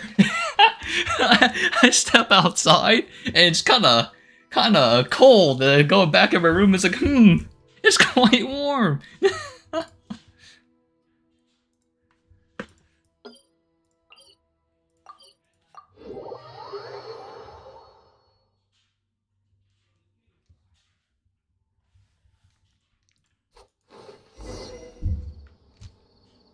Even though most of the Academia's restrictions have significantly relaxed, I'm still a bit worried that the Matra might give her trouble. I need to stay here to keep an eye on the situation. Kale, can you head to Sumeru City and find out why she isn't here yet? Does it have to be me? I'd only assign a job this important to someone I trust. Are you not feeling well? Oh no, I'm fine. I've completely recovered. It's just that if I'm going to see her, I think I need to mentally prepare myself first. I know. You'll have a tough time if you go by yourself. If we could arrange for someone to accompany you...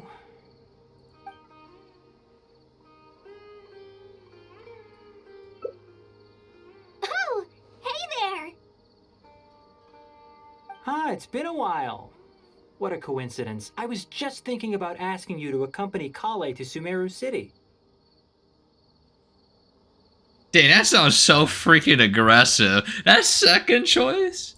Sorry, that's not what I meant. It's just that this matter concerns research banned by the Academia. Not the sort of thing you'd shout from the rooftops.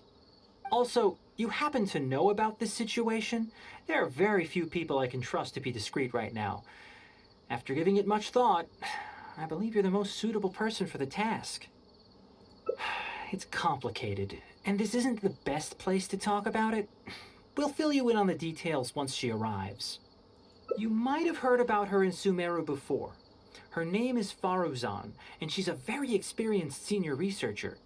Let's just say that a huge part of Ksharowar's mechanical research over the past 100 years have used her academic discourse and manuscripts as their foundation.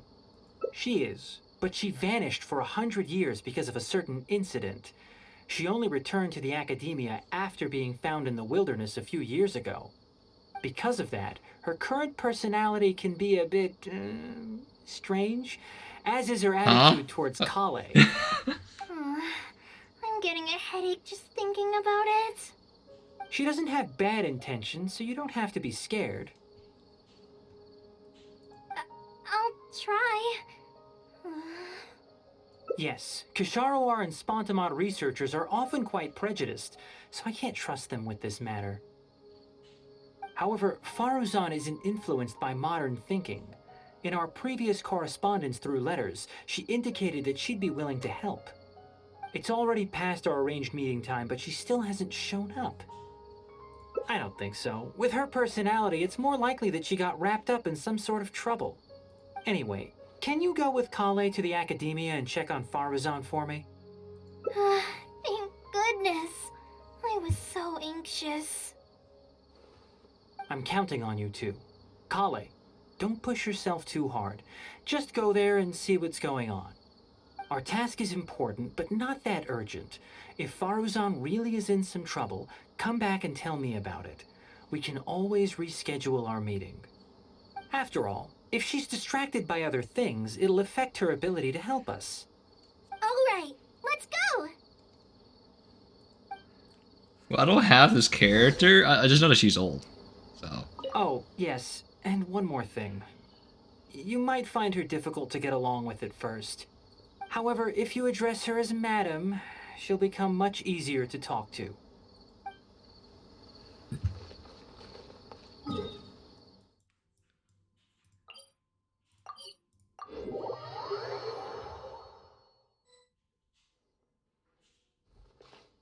Sorry, what did you say? Oh, could you repeat yourself? As you know, I'm sure, hearing goes with age. Faruzan, I said that you need to give us an answer. Yes. And did you forget to add Madam when you addressed me earlier? Your hearing is perfectly fine.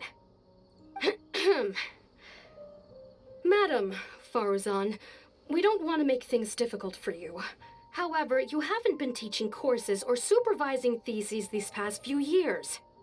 Isn't this rather problematic as an advisor? Never mind the students, even other advisors are starting to complain. And who, if I may ask, complained? If they have any issue with me, tell them to talk to me themselves rather than waste any of your time. You don't have to tell me anything. I very well know that it's those people from Haravatat. How I wish they'd put their time into doing proper research instead. But, Madam Faruzan, it has been a long while since you last made any practical academic contribution yourself. Academic contribution cannot simply be divided between the tangible and the intangible.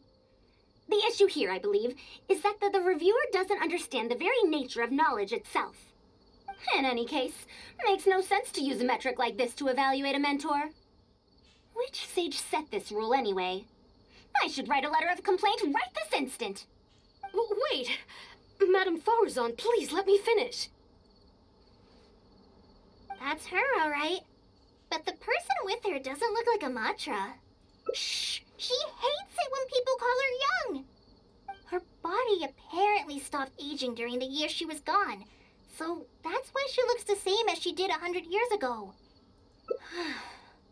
Okay, I think I'm ready Explain for this. that. Let's go. She's a robot. Anyway, Akara Crafts and the leader of Kasharawar would like to invite you to collaborate on this project. They're wondering if you'd be interested. Madam Faruzan? Are you listening? Mm-hmm. Ah, Kale! Why are you here at the Academia? Are you feeling better now? I'm much better, Madam Faruzan. It's all thanks to the Traveler and the Dendro Archon. Have you been sleeping well? You seem to be developing some eye bags. Is that brat Tainari forcing you to stay up late again? No, it's because I'm a slow learner. It's not Master's fault. It's good to be hardworking, but you need to take care of your health. I'll have to give Tainari a right talking to when I see him. I'll also prepare some health supplements for you. There's really no need. Ah, and is the person beside you the legendary Traveler? Oh, I've heard much about you before. In fact, I've been meaning to meet you for a while now. It is thanks to you, after all, that the Academia is finally getting back on its feet. Even Kali's illness is... Madam Faruzan, I believe we were still discussing the collaboration with Akara Crafts. I'd wager it's those Kasharawar dunderheads finding excuses so that I'd go to their darshan. Say no more. I have no plans to change my field of research. If you're this unwilling to participate in the collaborative project, you can also consider teaching a class. It might be difficult to teach a course with topics that only fall within Haravatat's subjects, but we can't delay this anymore. You need to give an answer. You can teach a course or participate in a collaborative project. If you don't do either, it'll be hard for me to persuade the advisors and students who have been complaining. Could you not give me a few more days to consider? This matter has been delayed for so long already. That's precisely the issue. If you don't give an answer today, I fear that someone will soon escalate their complaints to the sages. What a waste of free time these folks are. Now you two are here at Tainari's behest, I take it. I'm sorry, but given the current situation, it looks like I'll have to come over some other day.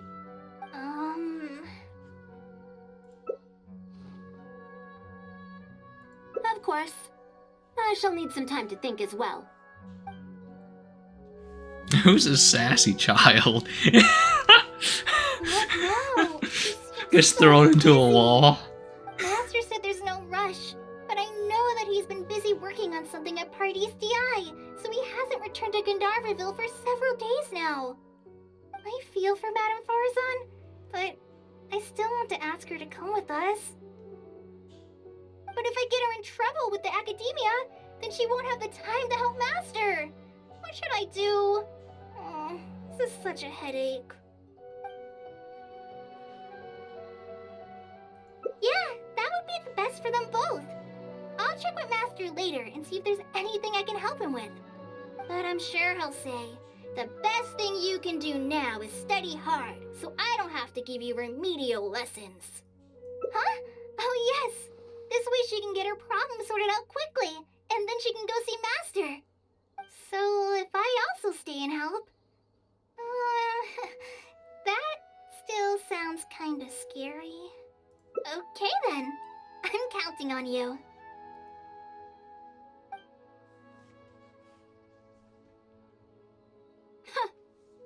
I have to teach students from Haravatat, or owe Kasharawar a favor. It strikes me that they might be even less happy about such a deal than I am. I think I can sympathize with them. We're back, Madam Faruzan. The Traveler said that he can stay and help you. Oh, why I couldn't ask for more. In fact, I'm rather curious about the type of person the Traveler is. You were the one who taught Azara a lesson after all. That said, will I be troubling you? I specialize in solving problems. I mean, not wrong. Is that so? Good. I just Because beat so it up happen until that I it do stops have being a something I need help problem. with. Now, should I apply to teach a course with Haravatat, or join the collaborative project that Kasharawar is proposing? Honestly, I don't want to choose either of them.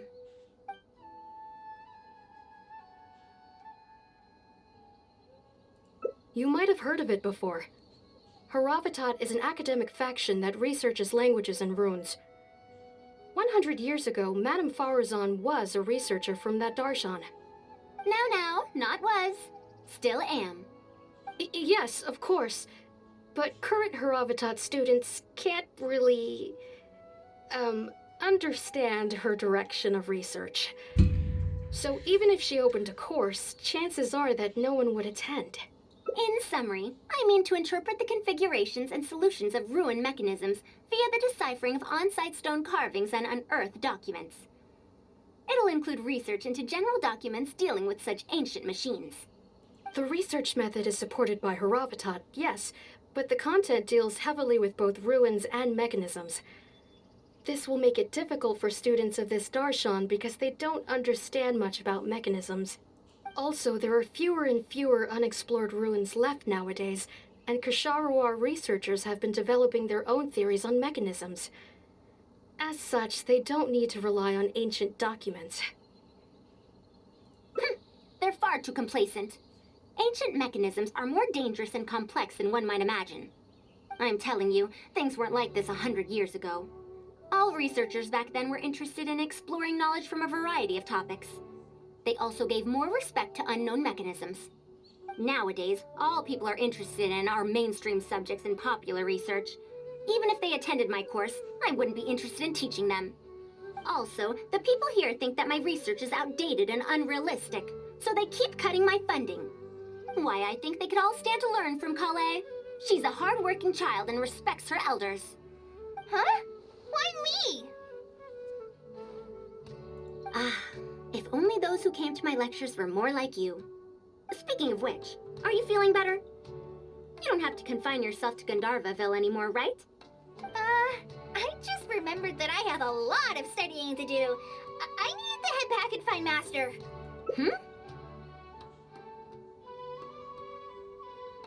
Chloe needs to... Chloe. You telling me to start a reading course for Kale? Huh? Wait. Although Tainari has academic dealings with the academia, he isn't considered part of it. This means that Kale isn't technically a student.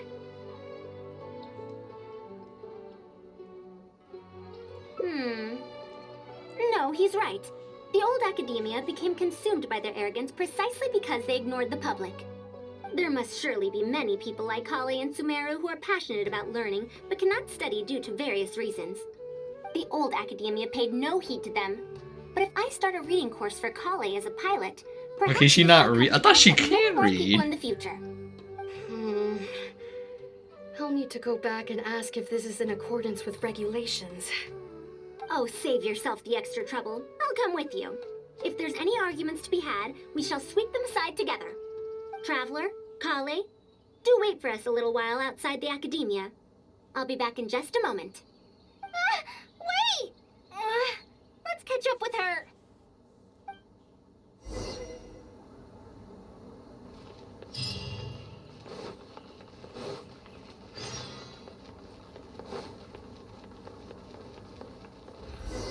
Okay. I can't believe she rushed right in after we arrived.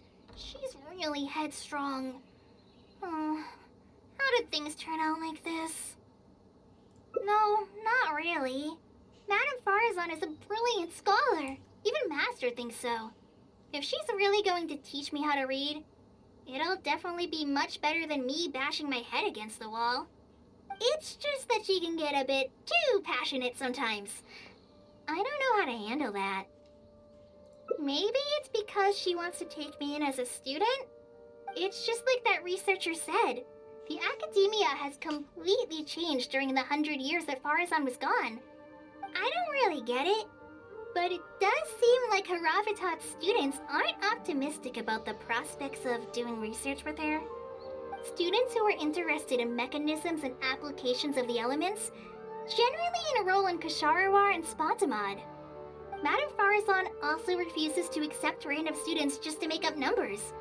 She still hasn't found a student she likes, even after all this time back. But she seems to like my attitude toward learning, so she often asks me if I'm willing to become her student. It's because I'm a slow learner that I have no choice but to stay up late and study. Whenever she compliments me, I feel really guilty. It's not that. Madame Faruzan respects my choices. She hasn't been trying to persuade me, especially since she knows I need to rest and recuperate. She sometimes brings food to Gandharvaville for me, and each time she says that Master can't find out. Now that you mention it, it does feel a bit like that.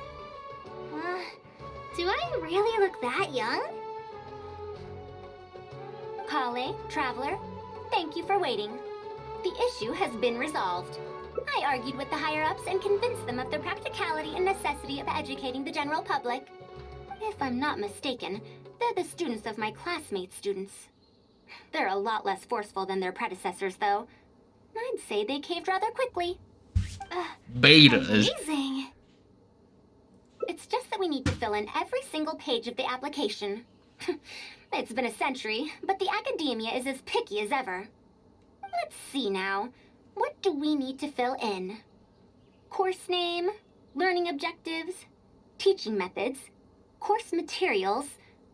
I suppose we can fill in the course name last. That's a bit too general, I'd say.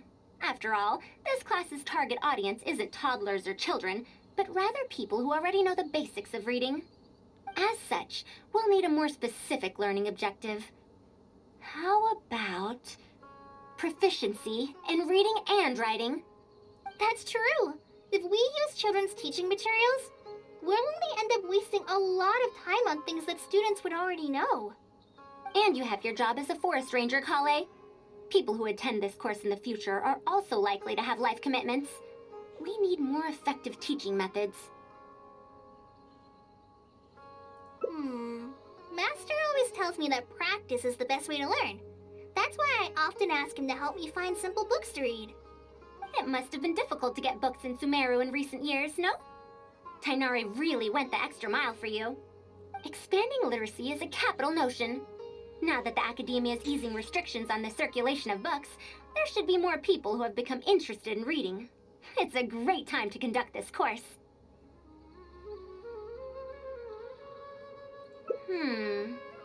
So that's next on the list. I fear that I'm at a loss as to which books youngsters like nowadays. Would The Legend of Antara be too old of a story? Fair. Kale, what have you been reading lately? Me? I've been reading light novels from Inazuma. I heard that ever since we were allowed to sell books in Sumeru again, some people set up stalls at Treasure Street to sell light novels. Oh, I see.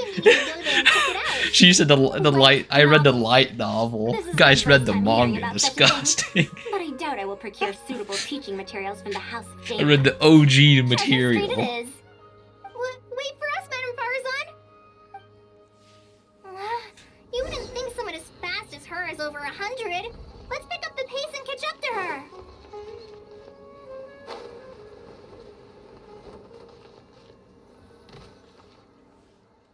a long and mildly ungrammatical title. And why is the cover so colorful? Is this your first time seeing a light novel, ma'am? Oh, they're the most popular books nowadays. Would you like me to recommend something? Fine. One shouldn't judge a book by its cover after all. Maybe browse through the books here. Of course. Why don't you try this one? It's Outlander Brigade, When the Wind of Death Blew Towards that's the us. Samurai. Oh, wait, that's us. That's our light novel. I hear that this book's author describes action in vivid detail. That's our light novel. Now I've only skimmed through a few pages, but it feels like it's all fight scenes. There are only subjects and predicates, and the syntax is a tad simple. Subjects? Predicates? The protagonist just ends up fighting in every scene with no proper build-up. Will anyone even enjoy a story that's only comprised of fights? We don't care about plot. How about... the good thing about being reincarnated as a hilly churl is that I only need to eat Sunsetias to become stronger. I think we also made that one. A reincarnation isekai story? Those are pretty popular. It's also coming around. Isekai? What in the world is that? Also, why does it become stronger by eating Sunsetias? You see. Wait, are there trucks in this world yet? There's no truck hoods yet. Ah, those fictional rules used to push the plot forward, yes? They're definitely effective in achieving a distancing effect. Sorry. What is this distancing effect? However, this book doesn't explain how reincarnation correlates to becoming stronger. Such an illogical rule will affect the coherence of the story. Will readers really accept this? How about this? I had to fight tooth and nail to get this in stock. Oh, that's the latest volume of Onibudo! Now that's a rather normal title length. Oh, Kale, do you like this series? Yes, but I don't like it that much. Madam, are you going to use this series as teaching material? Let me see. The dialogue flows quite well, but there are too many phrases here that I don't recognize. Third eye of perception, illusory mirror, and so on. Aren't these terms that are tied to tropes? I also thought those names were strange when I was reading them.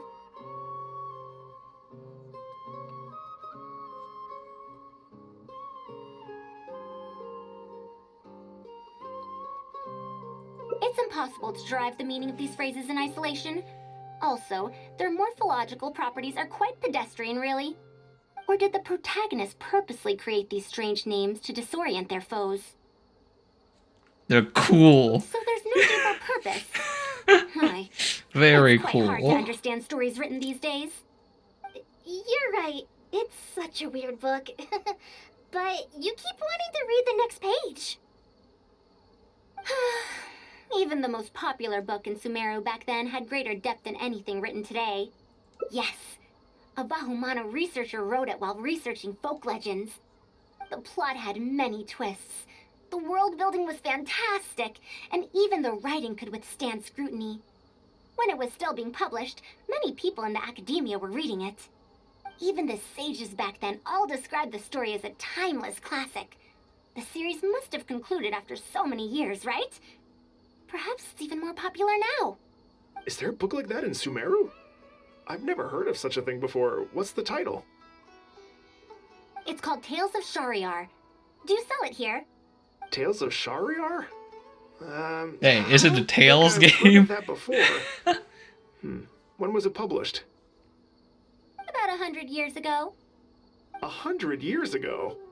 Are you pulling my leg? What sort of book can remain popular for 100 years? The Legend of Antara is popular to this very day, isn't it? I just heard someone telling it a few days ago in a cafe. If an old story like that is still being shared, then Tales of Shariar must be even more popular. Even if that is the case, I really don't carry that book here in my store. What? Is that because of the academia's strict control over books in recent years? I can't believe they've allowed the people of Sumeru to become so uncivilized. How can they not know about the Tales of Shariar? Tales of Shariar. Oh, wait. I think I heard an antique seller on the other end of Treasure Street mention that name before. I mean, it is a book from 100 years ago. Light novel elitist. Tales of Shariar is considered an antique now? How could the Academia have let One such Piece an excellent work of readers. literature be forgotten like this? Only 100 more years until they finish, boys. I'm going to get to the bottom of this. Let's meet at the antique sellers. Oh, God. Madam, wait! Oh no, this is bad. You asked me why I'm scared of Madame Faruzan, right? It's not because I don't know how to respond to her kindness. It's because I'm afraid of that ancient language she researches, because I can barely understand any of it. What if she uses ancient text as teaching material? Even so, what if researchers from 100 years ago like to use ancient languages in their books? We've got to catch up to her! I'm sure it'll be fine.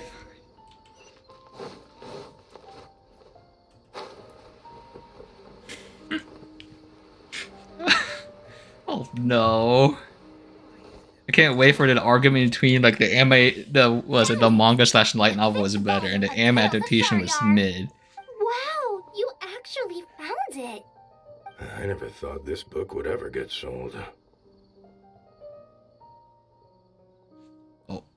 All right, that's our teaching material secured. We also now know what to call this course. Analysis of Classical Texts. After all, this book is definitely worthy of being called a classic. Can I take a look? Luckily the language being used here isn't ancient at all. I can recognize a few words here and there. Huh?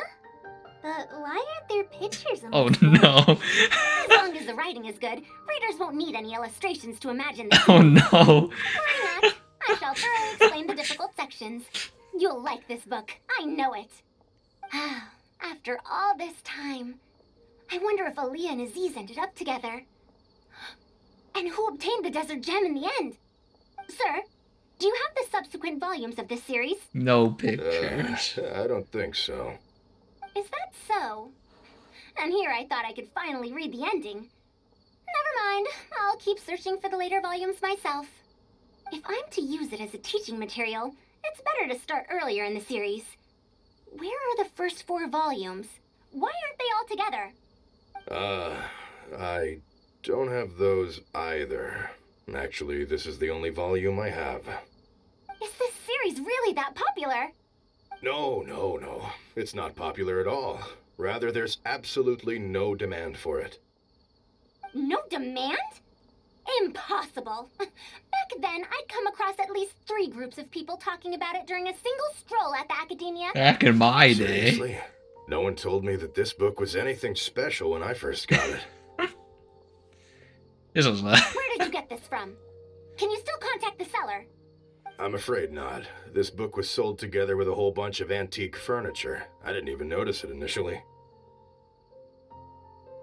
Otherwise, the mantra would have come knocking. Wait, is this book actually worth a lot? It can't be, right? No. That's impossible. No matter how strict the Academia was, there's no way Tales of Shariar could have fallen into such a state. I do remember a passerby skimming through the book a few days ago. However, he simply sighed and left.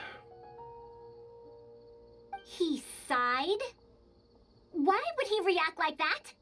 Given the quality of Tales of Shariar, There's no it should have been pictures. entranced after a single TikTok brain rot has done this to us. Kale, please give me a moment. No. I'd like to look through this book first. Why is there another misunderstanding between Ali and Aziz? Also, why is there no mention of the desert gem at all? And a new character is introduced with no foreshadowing at all? Also, what are all these new names and terms? Is this really the Tales of Shariar I know? Well, that passerby reacted in much the same way. It's Mada from the cafe over there. You know, the fellow who spends all day telling the legend of Antara. Since that's also a very old story, maybe he knows a thing or two about that, Tales of, whatever it's called. Then let's go ask around at the cafe. Huh? Madame Faruzan? Huh?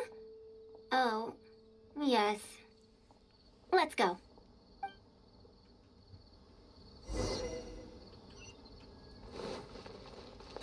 Speed of light. I don't think that saved me any time at all. I did the polar opposite.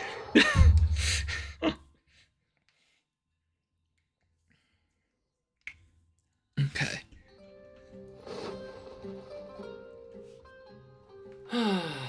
Another day, another empty room.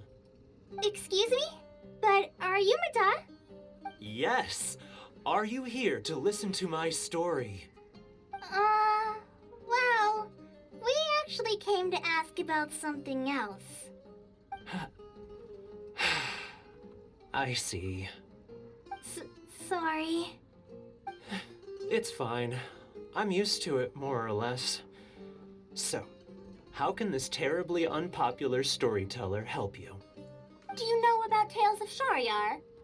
Huh? Tales of Shariar? Why, I can barely remember the last time anyone talked about it. My master always talked about how incredibly popular that book used to be. However, I tried reciting a few chapters of it at the cafe, and I found that it's even less popular than The Legend of Antara. Your master? Yes, the one who taught me how to be a storyteller. He said that Tales of Shariar was written by his master's master's master. He also said that this great-great-grandmaster was an academia researcher, and that even the sages liked the series.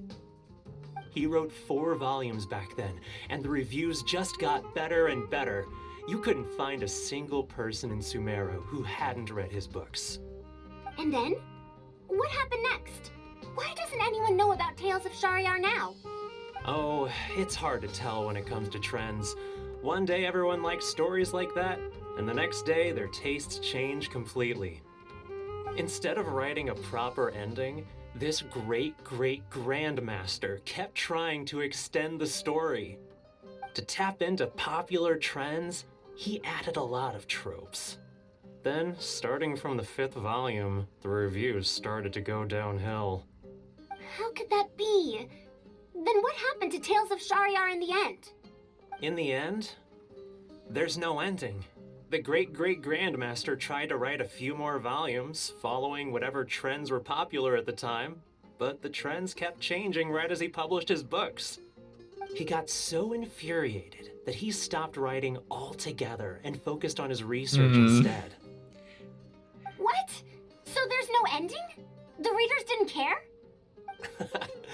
By that time, only a very small number of people were reading Tales of Shariar. Anyway, my master probably exaggerated. How could a work possibly have been that popular? The only tangible thing my great-great-grandmaster left is the original draft of Legend of Antara. He also left behind many theses from his research phase. When my master talked about Legend of Antara, he'd even quote from those theses. My master is a much better storyteller than me. Even when we're telling the same story about Antara, he's always able to draw in a huge crowd. But even he won't recite Tales of Shariar due to its ever-changing writing style and its lack of an ending. So, Antara's story is the one that lasted through the years. Well, not even sages can definitively ascertain the quality of something like a story. In the end, only time can separate the classics from the fads. Only time? Madame Faruzan? It's been 100 years. Perhaps some things I once believed to be great aren't so after all. The time is now. old person.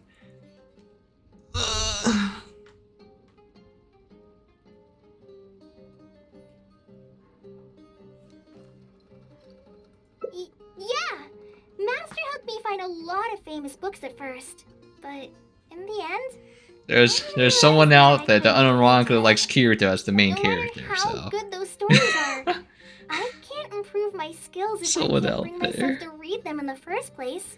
This is I sad. think the best books for me are the ones I like. Huh. Indeed. That is true. Readers' interests and trends of a time are not things that are so easily predicted. What was popular 100 years ago could be completely forgotten in modern times, and yet 100 years, as far as history is concerned, is but a blink of an eye. If Tales of Shariar hadn't chased after trends and instead stuck to its original style from start to finish, it might have stood some chance of gaining renewed popularity. No, even if that didn't happen, at least it would be a work that was true to itself. Huh? Our conversation just got a lot more serious. I don't really get what you're talking about, but it does sound sensible. Looks like I also have to hang in there and tell Antara's story well. You should think about the chair. How unseemly. I almost got carried away because of a single book. Well then, we should get back to the matter of our teaching material. It looks like we can't use Tales of Shariar now. No, it's much too old. Oh. Colin, you found a book that you liked at the Oh. bookstore? Yes? Yes, but I don't really... No! My favorite light novel. Then we'll use that book as our teaching material. Now that I think about it, using a book that you like is the most suitable choice for teaching you how to read. As for the academia, as long as we come up with an appropriate course name, we should be able to get away with this.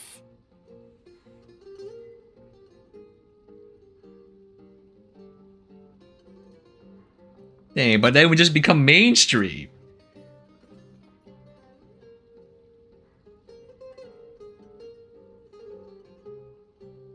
My, it sounds like you've dealt with the academia before. Let's go with that. Now then, let's return to the book vendor in a bit and buy the latest volume of this Onibudo for Kale. Ah, but if I wish to use it as teaching material, I have to read it first. Huh? Uh-oh. Speaking of which, other than Third Eye of Perception and Illusory Mirror, I also espy some unfamiliar phrases from the reader's messages at the back of the book. Such things as, even if it reminds me of my dark history, I still can't help but be drawn in by the story. And the author has written all the things that I only dare whisper into a tree hollow. Why do people use dark history to refer to awkward or embarrassing memories? Is this some slang that was invented in the last century? She wrote the letter. If one of our learning objectives was researching linguistic Oh changes no, over the she's an past avid 100 years, enjoyer of it might make it easier to get these books approved as teaching material. Oh, I can tell you what that's all about. Apparently, in their youth, some people used to imagine themselves as someone burdened by fate, fighting against the world, etc. But as they grew older, they started to become embarrassed by such memories. Some would write those fantasies into novels, while others would entrust such tales to tree hollows. Mata, you know, I suddenly have the urge to hear a story about Antara. Huh? Why so suddenly? It's good to reminisce about an old tale. You know the whole dark history thing for now. I knew it. There will always be people who love the golden oldies. Now, let me tell you all about the ancient hero, Antara.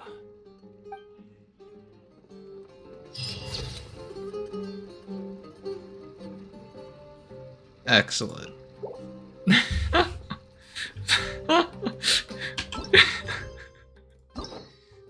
We can instantly call Chloe slacking. I guess I'll call her Chloe. I know it's a Kale. Oh, there's only one ending for that? Okay, go this one.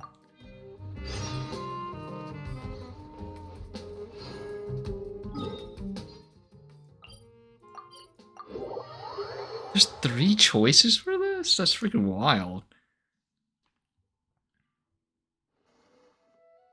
What now? She seems so master said there's I feel for Matt, but if I get her in trouble... Oh, I guess so. Okay, never mind. That makes sense. So we go this one. But I'm sure he'll say, huh? Oh, so if I also stay and help? Okay then. I'm counting on you. Huh. I have to teach students. We're back, Madame Faruzan. The Traveler said that he can stay and help you. Oh, why I couldn't ask for more. In fact, is that so? Good. It does so happen that I do have something I need help with. Now, should I apply to teach a course with Haravatat, or...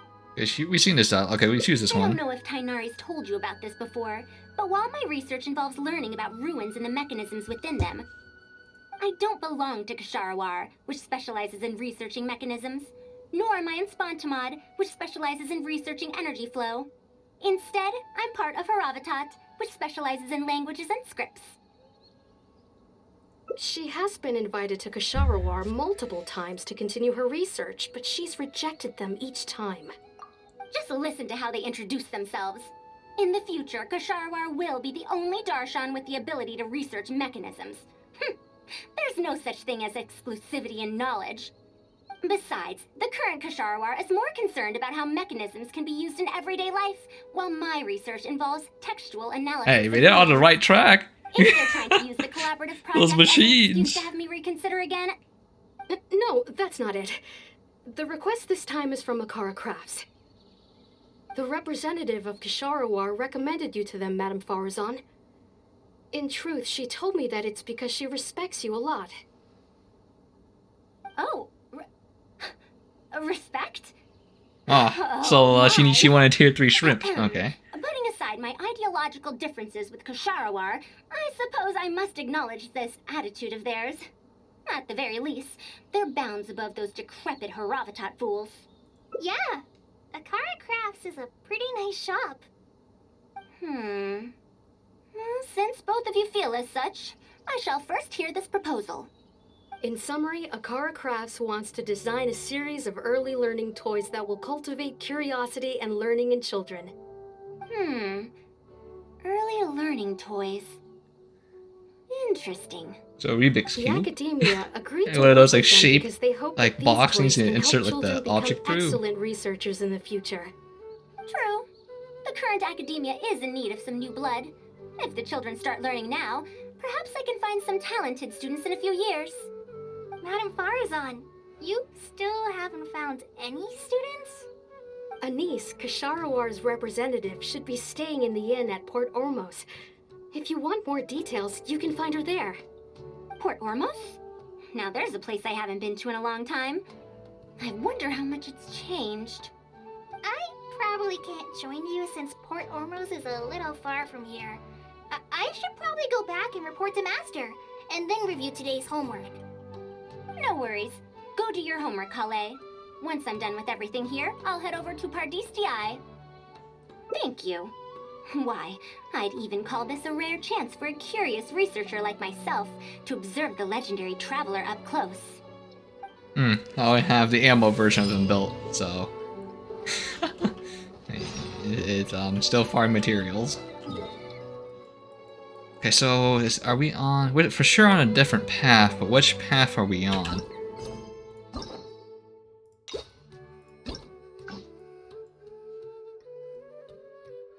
Oh, we're on the middle path. Okay, I guess to go to the third one, we have to choose the yoinker to the... Okay. We just force her to go over. Okay. Oh no. What's this one so far away?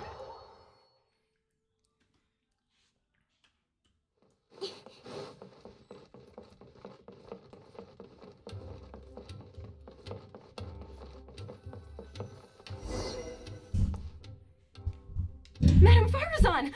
Oh, it's really you. Did you change your mind? All right, calm down. Let me be clear.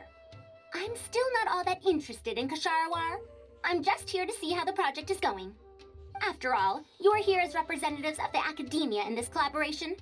The reputation of all research is at stake here, so I will not simply stand by should mistakes get made. Either way, it's good that you were willing to come. Now, we've given Akara Crafts many ideas over the past couple of days. However, their owner thinks that our designs are too complicated, which will drive production costs too far up. That's expected.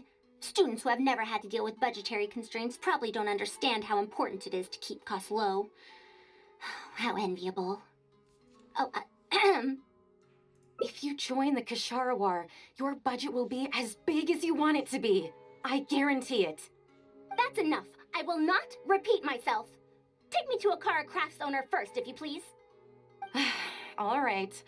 He's usually at the slope up ahead recruiting volunteers to test out his toys. Let's just head over. I like how one path is just like, you just become a freaking visual novel or like light novel elitist. This was just toys. The dichotomy of men. Ah, you see, back in my day, this was the shit.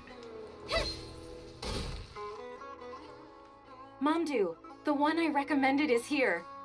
Oh, so you're, Madam Faruzan? Yes, that's me. Oh, wonderful. We haven't been able to make any progress on our collaboration recently. We've made many suggestions, but Miss Anis thought that those ideas were too simple and wouldn't be effective in training the mind. These early learning toys are meant to help the academia train future researchers, after all. If they're too simple, then how are they any different from regular toys? But if they're too complicated, not only will they be expensive to produce considering our production capabilities, but they won't have much broad appeal to Sumeru's children either. So the design can't be too complicated, but it can't be too easy to play with either. I remember that in your notes, many contraptions have managed to fulfill complex functions despite using simple parts. Maybe we can do something similar with these early learning toys. The contraptions in my notes? I didn't create those. I simply took the contraptions in the ruins apart and analyzed them. But now that you mention it, the ruins did have things like that. Do you have a pen, paper, and scissors? I'll make a paper prototype. You have an idea already? I suppose I should have expected as much of a respected academia senior researcher. We do have those. Yes, please, help yourself. Oh, you're done already? It's just a stick. Let me explain. These 3 thick lines represent 3 poles. These paper strips of varying lengths represent rings of different sizes. They can be slotted onto the poles and stacked up like a tower. Well, that is easier to make than I expected. So, how is this game played? That's very simple as well. You just need to shift the tower from this pole to another pole. Isn't this a little too simple? Even by the standards of an early learning toy, I mean. Of course, when moving each ring, the paper strips in this case, you must follow one rule. You can only move 1 ring at a time, and you can't place a bigger ring on top of a smaller one. It's like building a tower. The rings in the 3 poles must be stacked from big to small. I named this toy Pagoda Stack. Pagoda Stack. That sounds way too simple. Even I feel like it's missing something. Give it a try and you'll find out if it's simple or not. I heard from Anis that you find volunteers to try out the toys, right? I don't have to do. Send Paimon do it. It's such a simple toy. There's no need to. Mamdu, let's just do as she says. Okay, then. And that's how you play this game.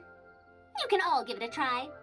Let's see who's able to move the tower to another pole in the smallest number of steps. You called everyone here for such a simple toy? It doesn't look like it'll take that many steps. Oh Come no. on, we all promised to help Mr. Mamdu test out the new toys. He said he'd give us new Genius Invocation TCG cards. Ugh, There's only 3 new this over and cards. I done mean, with that's so we can head 5. There's back 2 and new play equipment cards.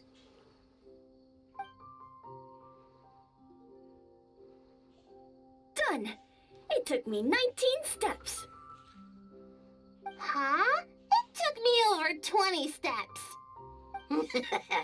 I only needed 18 steps. Not bad. Looks like you're all familiar with the rules now. Then let's increase the difficulty. The next tower will be 5 layers tall. Now then, give it a shot. Wait, there's more? Well, since we're already here, why don't we just give it a Dang, you guys said it was just An easy. extra layer shouldn't make it that much harder, right?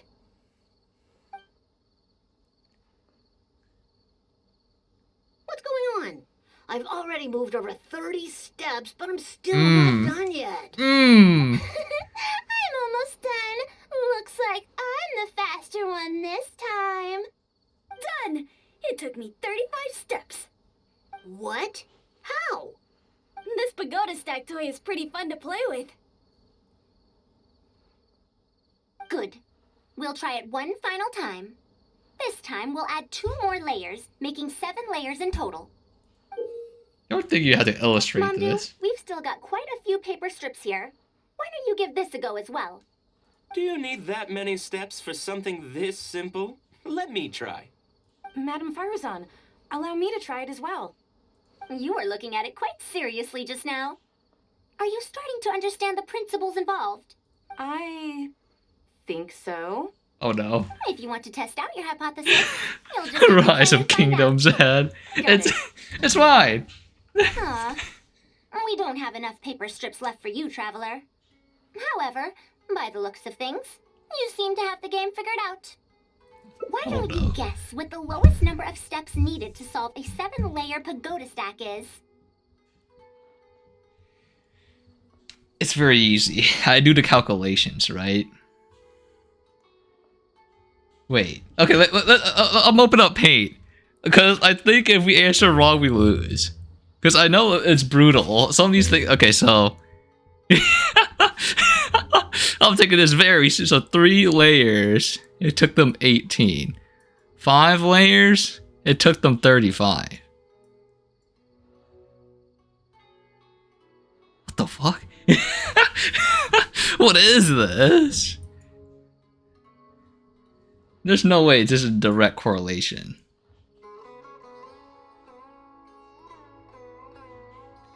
Just do 5 times the amount.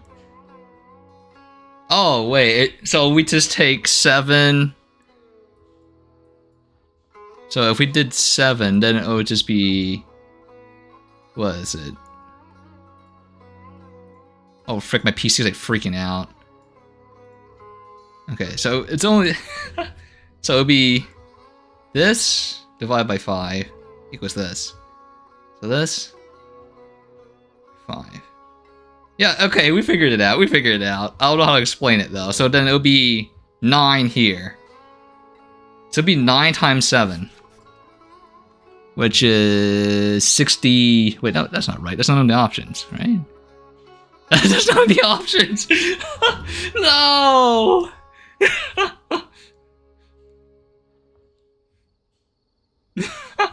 Wait, how the... I don't know what this works. You know, I'm just gonna freaking guess. You know, we'll just freaking cheese scum it. It doesn't make sense. 76 double. You would make. What a shame. You were close. However, you did well for someone seeing Pagoda Stack for the first time. Let's see how well they do then. Okay, I didn't lose any hearts. Fantastic. If I move this small ring, then the big one won't be able to go on top of it. Oh, this is going to take more steps than I expected. I've lost count of how many steps I've taken. Can I restart?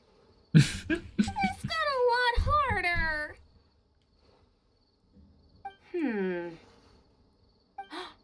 I solved it. Madam Faruzan, it takes 127 steps in total. That many? But there are only 7 layers. For every extra layer in the pagoda stack, the move order you need to consider becomes much more complex, and the number of steps required will at least double.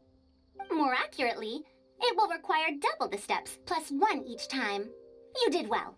You didn't underestimate the principles behind it just because it's an early learning toy. Hey, The complexity of massive, any given massive contraption brain. isn't determined I'm a by the Titan number of main, so my brain has like one The cell. way the parts interact and the rules I just behind punch till my problems go are away. important too. Oh, I see.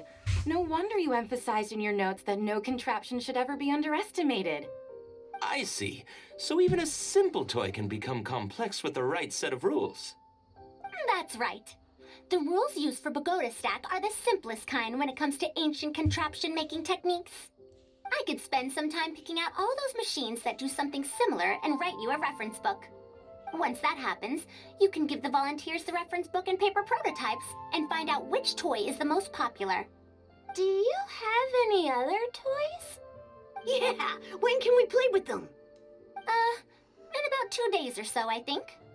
Anise, if you're free, can you help me with the illustrations for the reference book? I see. Of course. I'd be honored. I'm just a Titan in disguise. Find more volunteers. Then we can organize a huge conference here, at which we can announce which toy we'll be making. That's weird. I mean, I'm assuming, I don't know. I don't know. I don't think you eat colored pencils or crayons, though. My favorite dish. We need more people to get a healthy range of opinions. Dodge The more the punch. merrier. Thank you for coming here with me today. I'll walk back with you.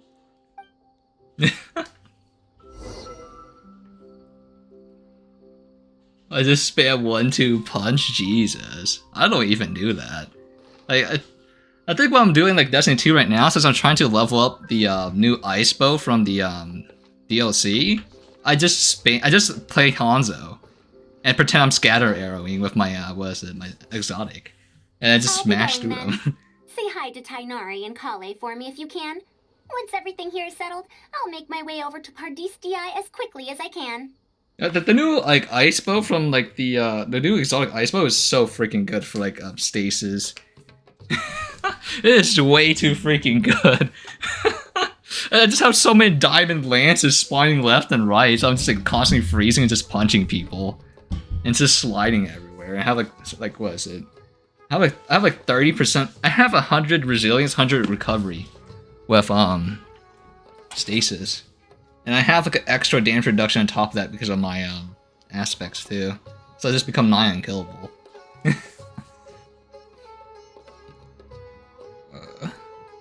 You want to ask why I'm unwilling to join them, yes? Putting aside the fact that they're too full of themselves, I actually have no issue with their research methodologies and approach. I sort of want to play the Knowledge is either right or wrong. Superiority and inferiority do not come into the conversation. All researchers are just doing their best to shed light on the unknown in their respective fields of expertise. I bought all the DLC like 3 days ago. So I soloed Legendary the Lightfall expansion, and I heard it was rather difficult with like no actual build. And then I heard like Witch Queen's easier, so I'm just like, it was kind of worth it though, because you're guaranteed a very high level exotic. Like what is it? I think you get like the stats like 67. I think it's like the second highest you can get. I think 68's max. I don't remember what the highest like stat number line is. No matter what corner of the unknown they shed light on, That's ridiculous. it's a step forward for us all. I mean, I should probably Google that up soon. Wholeheartedly in that I forgot to principle. Google that up. Even if the I others haven't bought call my Lightfall research yet. useless, Oh, as long as the knowledge I gain from it is accurate, it could become useful in the future. It's understandable. It is rather expensive, but god damn, it is like Strand is way too fucking fun. It's just like you cheese so many enemies, and like the grappling hook is just like you just fly. Gee, the grappling hook is just like woo. But I think I died like so many times during the final boss fight for Lightfall, just because the new enemy suppresses you, and if he grabs you, he takes away your super.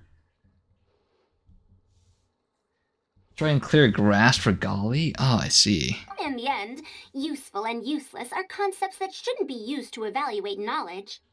When I first started deciphering ancient documents, I didn't think about how it'd be useful to Kasharawar. That's why there's no need for me to join them to do useful research. I'd rather stay in Haravatat. It's Wait. much more convenient for me to access the materials I need for my research here. Wait, what DLC do you have? I don't think I bought any of the season stuff. I don't care about the season. I just buy like the major expansions. And like I think Witch King was on sale for like $10 or something. I forgot what it was like 75% off. That was a steal. I was like, ooh, 75%. Still, the funding that Kasharawar has offered me is so hard to get in Haravatat. Perhaps if this collaborative project goes smoothly, I can even ignore Haravatat and ask for a higher budget directly from the academia. Anniversary DLC. Oh, I didn't even buy the anniversary. Oh, I'm just I like, could come up with lots of ideas. With Anissa's help, 2 days will be enough for our work. However, I'm still undecided as to the style of the reference book's text and illustrations. You're right.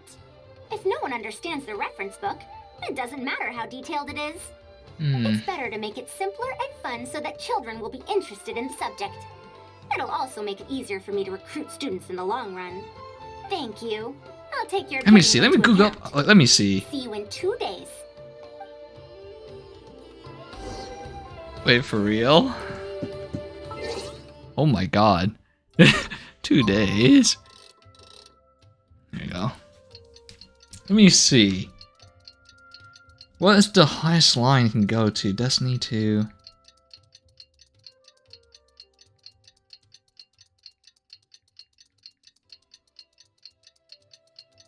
Highest armor stats possible.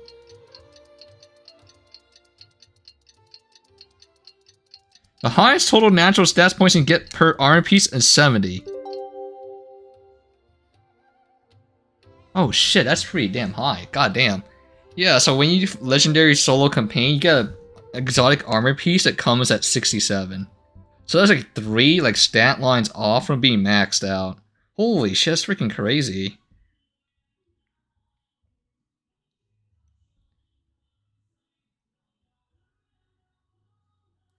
Okay, so no, purple armor is 48 to 68. Exotic is up to 70.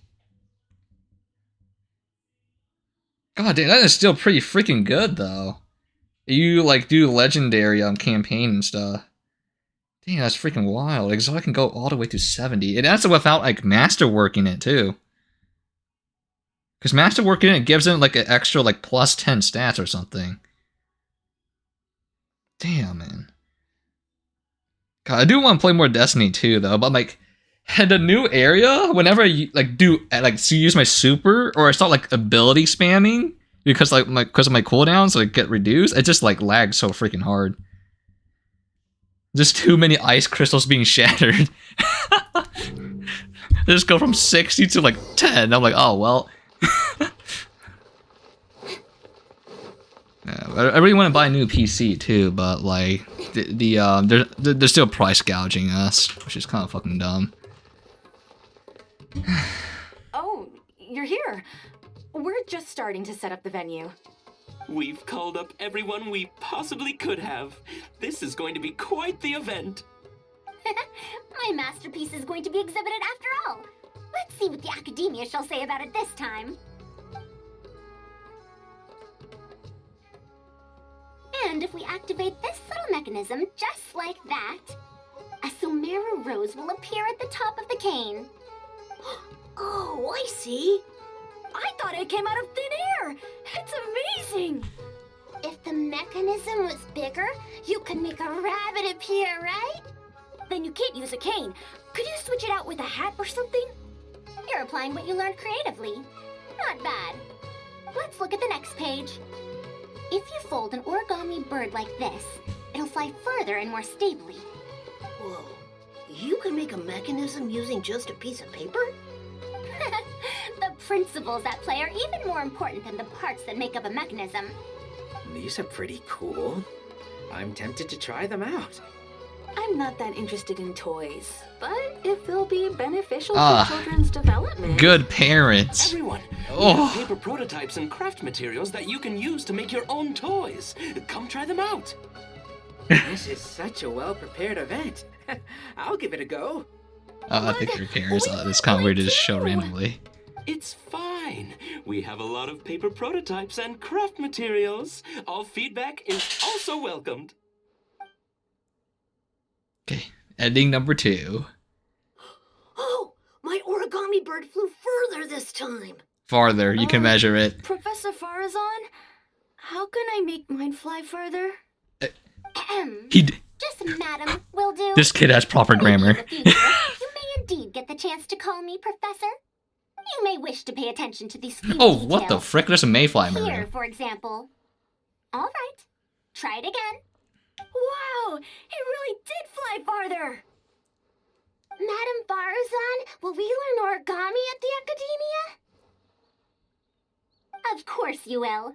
If you become a researcher, you can explore any field you like to your heart's content. And piling In the future, debt. if you want, you can even become one of my students. Endless debt. But Mom and Dad said that there are 6 Darshans in the Academia. Wait, was it 7?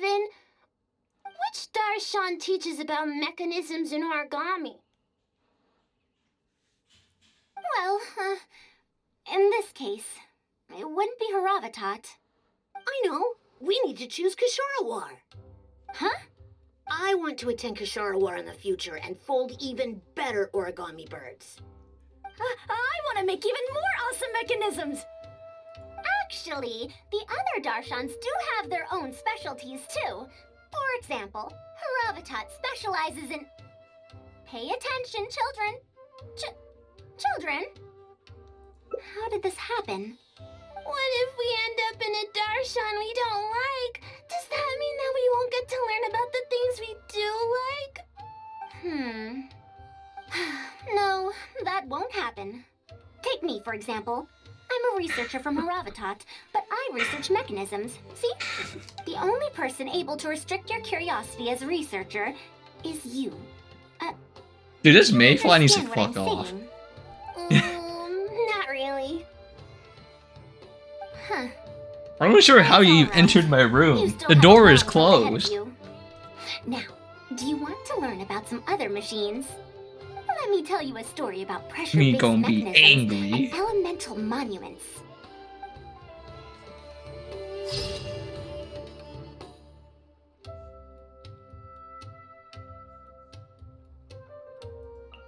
Ah, she finally got some students. It took this long. 100 years. Her specialty's charcoal cake. Okay.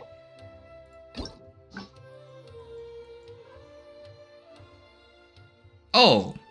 Oh, there's 2 paths here. Come on, enough procrastinating. Let's go.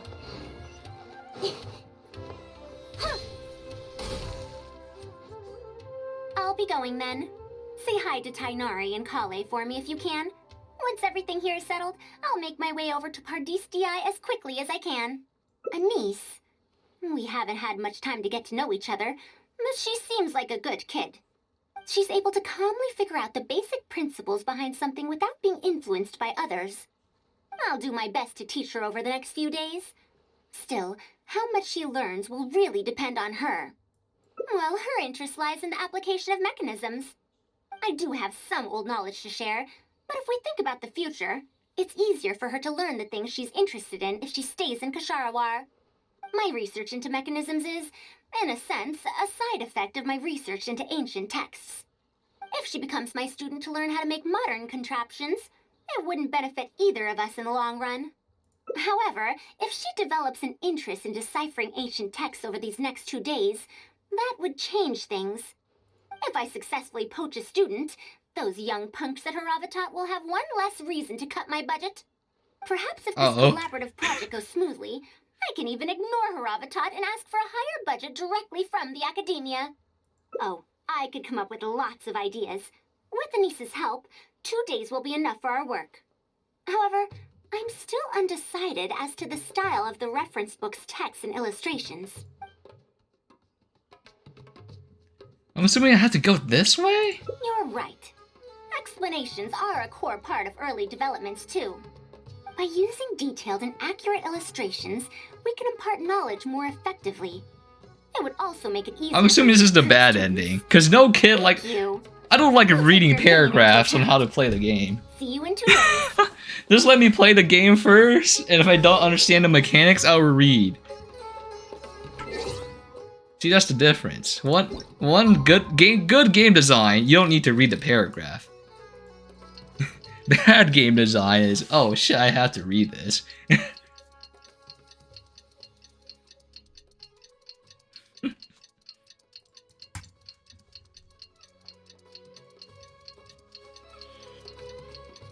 That comes to action games, actually. That doesn't apply to strategy games. Strategy games is just like, reading.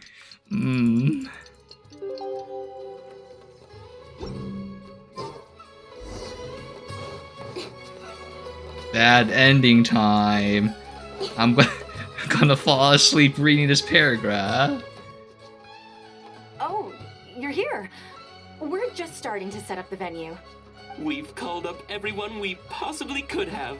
This is going to be quite the event. My masterpiece is going to be exhibited after all. Let's see what the Academia shall say about it this time. To sum up, the 24 forms of pressure-based puzzle mechanisms were used in various ruins. All right, let's go to the next page. Now, I'll explain the base layer design of elemental monuments. Are we done yet? Oh, see? I chose the good ending, but we need all the endings. Any of it at all. This is what happens. When the elitists of like manga and light novel elitists do to anime watchers. Are these really toys? They sound a bit too dangerous to buy for children. Oh. Well, we've prepared paper prototypes for everyone.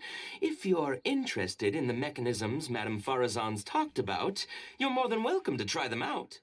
Oh, this is no fun. Can I try another toy? I want to go home and play Genius Invocation TCG. Forget it. I don't think anyone would be interested. I should go home and take care of my children. Who's this guy? How did this happen? Forget about getting opinions from others. No one even wanted to stay and try them out. I'm sorry. I think we miscalculated. No, you simply gave suggestions. I was the one who decided to follow through. Anise, too, was only following my instructions. I will find a way to make up for this error. Please, give me some time. I'll write another reference book. Excuse me, but are you the one who wrote this reference book? Yes. Who are you? Ah, you're that Man Mountain who was in the crowd just now. Gotchi. Man Mountain, he said. I guess I don't look like someone who'd have anything to do with Gage. Let me introduce myself. I'm Kamal, the branch master of Sumeru's Adventurers Guild. What's the branch master doing here? Were you looking for us, or did something happen? I came to Port Ormos to visit some old friends. On the way over, I saw the booklet you were handing out, so I came to take a look. Can you print a few more copies of this booklet and sell them to the Adventurers Guild? Also, could you make full-fledged models of those paper prototypes and sell them to us as well? What does the Adventurers Guild want with these toys? You may see them as toys, but to adventurers who need to deal with all sorts of machines and contraptions within ancient ruins, this booklet is a true treasure. We have many members who can't read, so books are of little use to them. What they know of family mechanisms Drool. is solely through word of mouth. Even if the Academia granted public access to all their books, there are people who can't use them. Ah, and our booklet is practically all pictures. Well, it is designed for children. Develop weapon. Research developed for mother Too difficult base. for children, but it's perfect for adventurers. Also, those paper strips, you called them paper prototypes? If you can make wooden versions for demonstration purposes, Even the most illiterate person would be able to follow along and understand. Damn, even the dumbest person can understand Set for each pictures. branch, and if each adventurer carries a booklet with them, then No. exploration will become much safer. You really think so? True. Titan mains need this. True. I always knew it. Knowledge will always be needed, one way or another. Making models of contraptions for the Adventurers Guild? To be honest, that sounds like a good avenue to explore to me. We'll probably have to send in a separate application, but it shouldn't be an issue. After all, this concerns safety during the exploration of ruins. It's a problem that the academia is actually trying to address as well. Then let's cut to the chase and discuss the details of our first order. The amount we're offering to pay in advance is this much. Oh, money.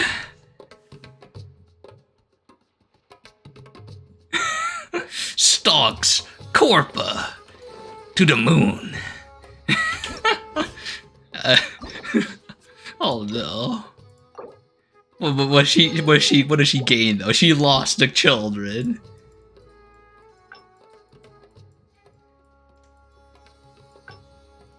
Okay, so now this one's gonna have 2 endings.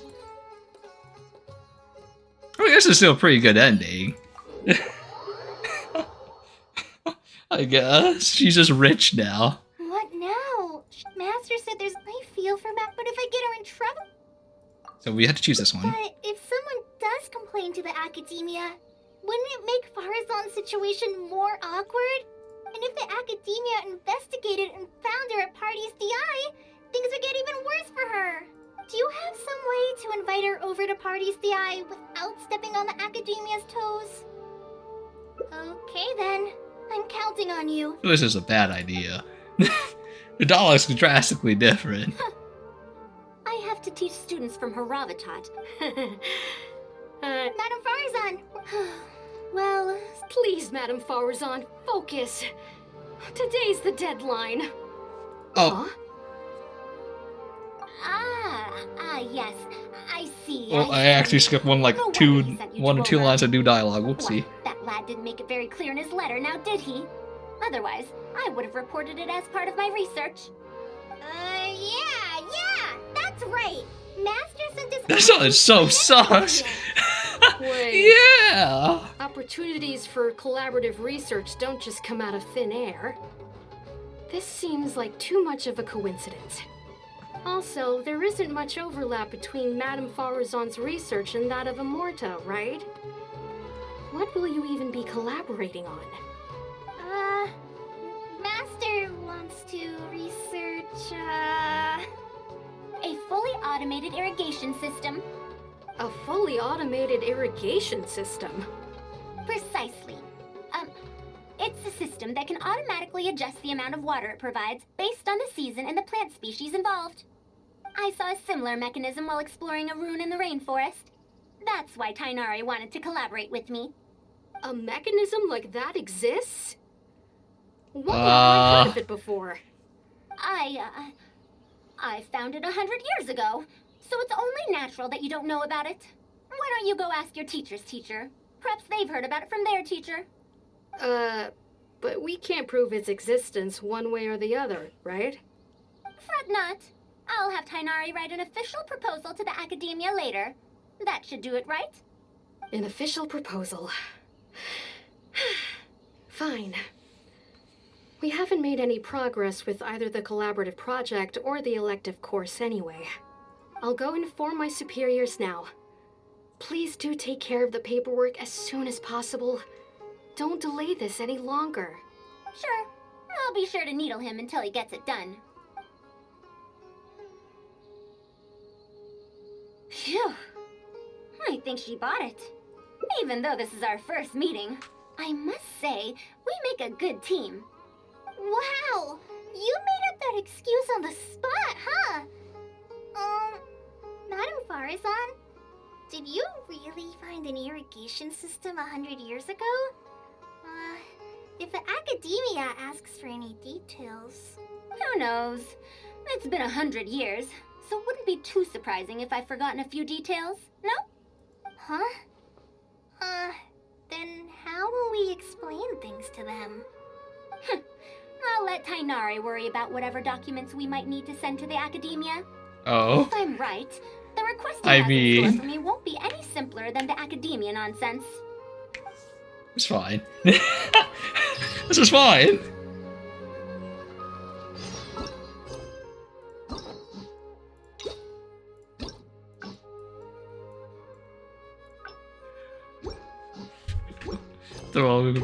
Throw him under the bus. That way we can slowly win. The crewmates won't suspect another imposter throwing another one into the fire. Master, we're back! Huh? Where did he go? You don't have to shout. I can hear you. Well, you got here much faster than I expected. I thought you'd have a lot more business to take care of. Thanks to the Traveler, I was able to, pawn off various problems of mine onto others. Onto others? What does that mean? Uh-oh. We can discuss He doesn't that later. know. He's You're looking for me clueless. because of the thing you mentioned in the letter, right? That's right. Please, follow me. He doesn't know.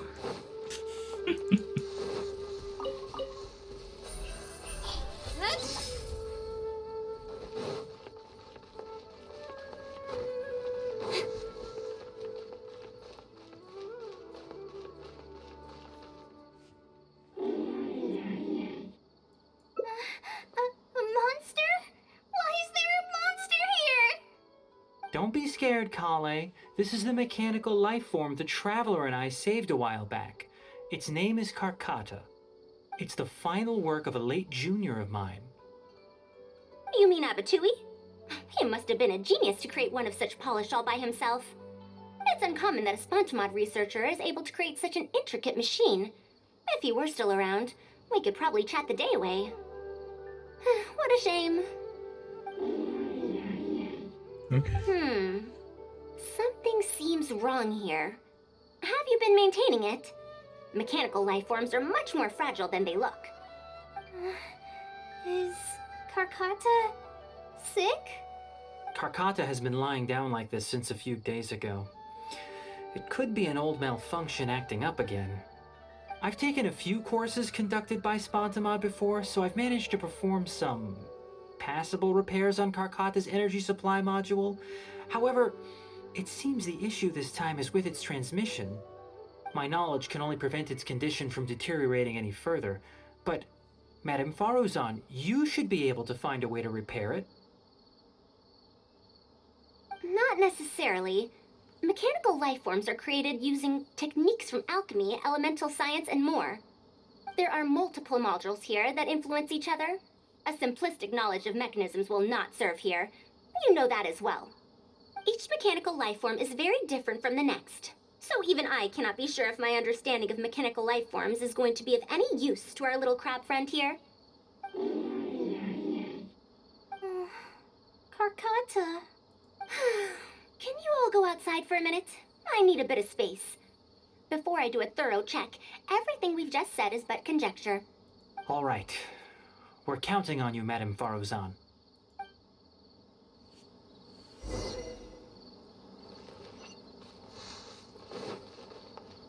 Wait, I should talk to her to see what she has new in dialogue.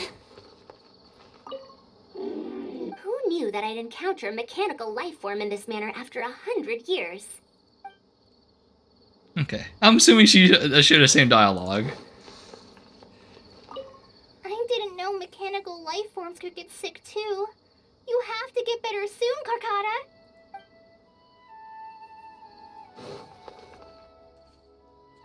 We'll wait here till Faruzan finishes her inspection. In the meantime, I'd like to talk to you about her. Her past, huh? Quite a few people in the Academia know about what happened to her. Perhaps it'd be best if I'm the one to tell you. I've told you before that she disappeared for 100 years, right? From her perspective, trapped might be a more apt description. Her exact words were, That ruin was crawling with traps and coded inscriptions from wall to wall. I did all I could to decipher the code and deactivate the traps to escape the ruin, but there was no way out. I lost track of time and I ran out of pen and paper. In the end, I had to use stone shards to write on the walls and on the floor to decipher the code. Then, before I realized it, I ran out of space on the walls and floor. I had to calculate all the possibilities in my mind. After that, my memory started to become fuzzy, and my cognition slowed down.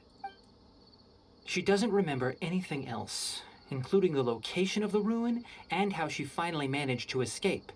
When she was found in the outskirts of Sumeru a few years ago, she looked exactly the same as she did 100 years prior.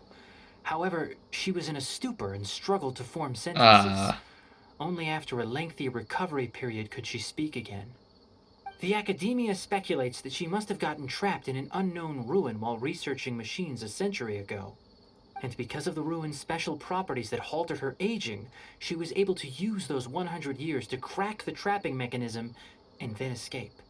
Though she had finally broken free, 100 years had passed.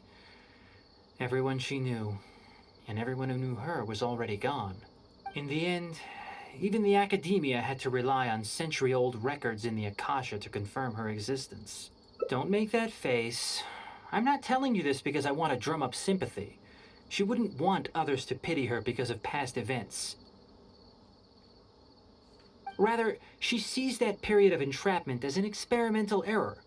As a researcher, she must accept everything that results from her experiments, even if they don't fall within expectations. Even after going through so much, she's returned to Sumeru and still hasn't given up on her research. Due to changes over the years and drift in academic subjects, she holds some rather strong opinions about the current academia, and she has no shortage of detractors herself. What I want to say is that no matter what era we're in, Faruzan is a true senior researcher in every sense of the word.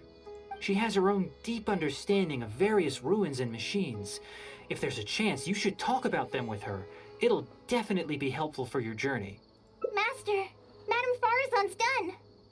Oh? Let's head over. With any luck, she might have figured something out. I never thought that I'd encounter a restitution module once again after 100 years. Abatui really installed quite a few impressive things on this. If my guess is correct, this mechanical life form has displayed attempts at self-sustenance before, right? Such as collecting parts to repair itself, for instance? Well... It used them for something else, but as far as its design goes, it does have a function like that. I knew it. If I'm not wrong, Carcata's issue lies with its restitution module. Abatui's modified this module extensively, but the core parts and design philosophy are very similar to the principles as I know them. They are all based on principles learned from the ruins. The creators of the ruins machine once tried to create a perpetual mechanism that could replace life or even surpass it. The restitution module is the result of one of their countless attempts.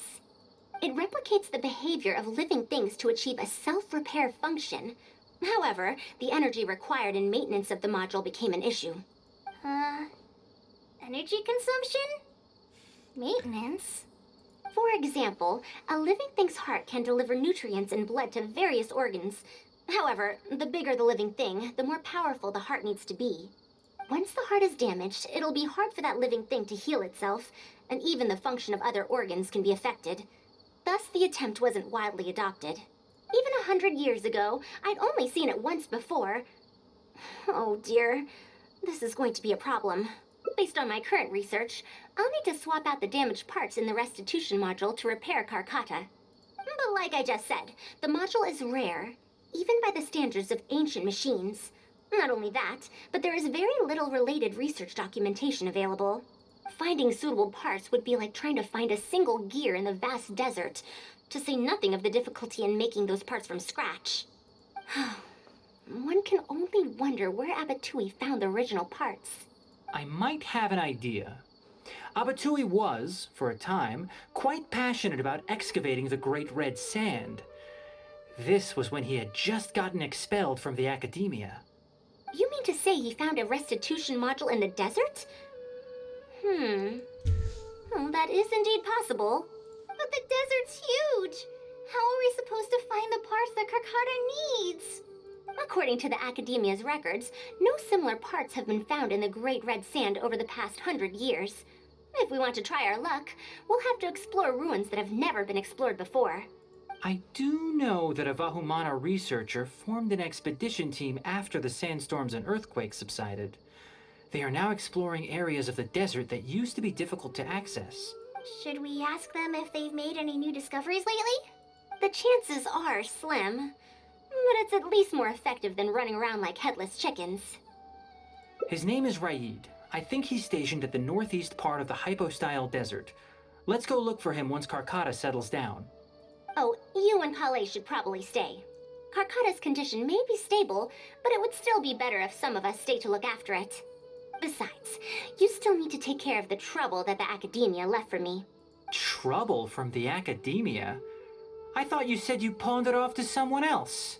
Don't tell me. Oh no. I'll let Kale tell you Aware. all the details. I look forward to seeing your work, Tainari.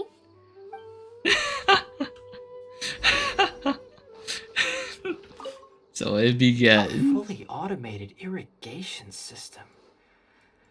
That's quite the task. Master, can I help with anything at all? I can go buy things. Prepare pen and paper. Oh, you know, I seem to remember that you have a lot of homework today. Huh? Oh, yeah. I do. Well, hurry up and finish it so you can sleep early, or Faruzan will worry. That's the best thing you can do now to help. Oh, okay.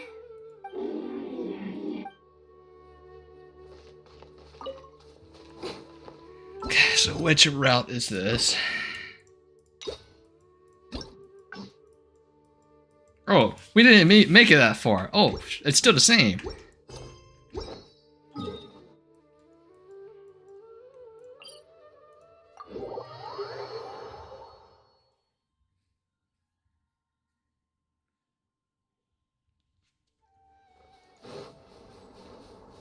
Oh, how convenient. It's just like right here.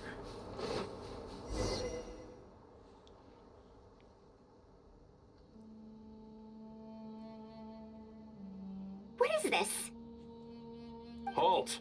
Mr. Raid's permission is required to proceed any further. That still won't do. Mr. Raid told us to keep people away from the ruins so they don't damage the site. Damage the site? I've excavated more ruins than you visited restaurants. Which batch of students is Raid from? I want to see him right now. He isn't at the campsite now. You should all leave. Only he can give you permission to enter. What a stubborn guy. You're right. Even if there is new information, we still have to wait for him to come back so we can ask him about it. So let's just see what we can find out from the people here. I'm going to give that Raid a good talking to when he gets back. Starting from who in the world mentored you?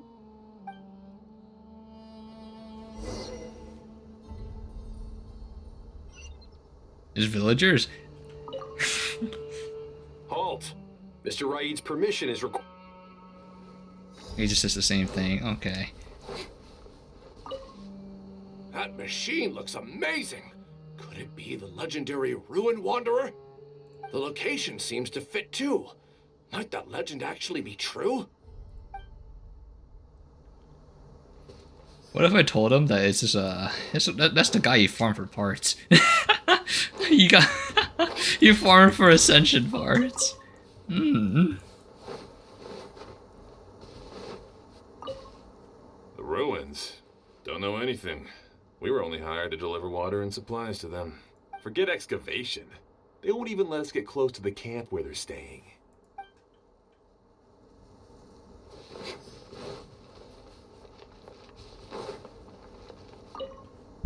This area used to be ravaged by frequent sandstorms, but it's been calm lately for some reason. They say that this was done by a single traveler? But seriously, is such a thing even humanly possible? That's me. Oh, you see it. The main protagonist. Well, I found out everything I could.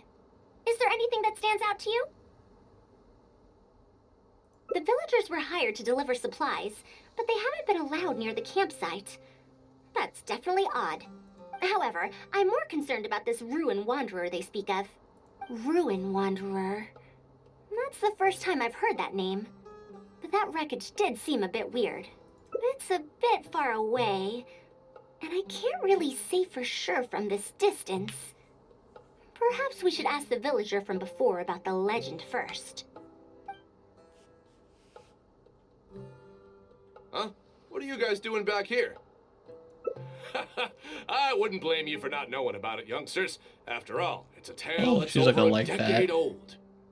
It's said that this monster, the Ruin Wanderer, traversed through various ruins for centuries. Many adventurers had claimed to see it while exploring. Some said that it was like a giant, while others said that it was like a beast. However, none knew why it wandered the ruins. Then, about 10 years ago, we stopped hearing any news about it in Sumeru. No one has seen it since then, and the legend has since faded into memory. You youngsters probably don't know about the Ruin Wanderer nowadays, but it was famous for centuries. Centuries? Impossible. I heard nothing about it back then. It could only have been around for a few decades at most.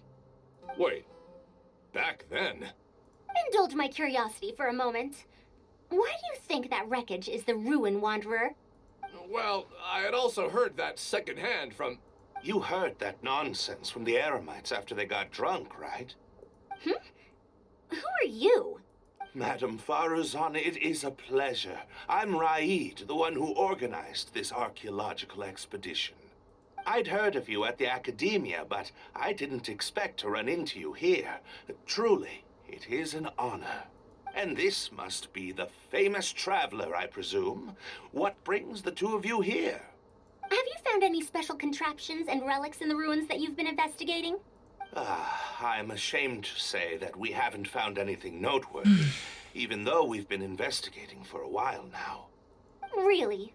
That Ruin Wanderer isn't noteworthy to you? I'm afraid those are mere rumors.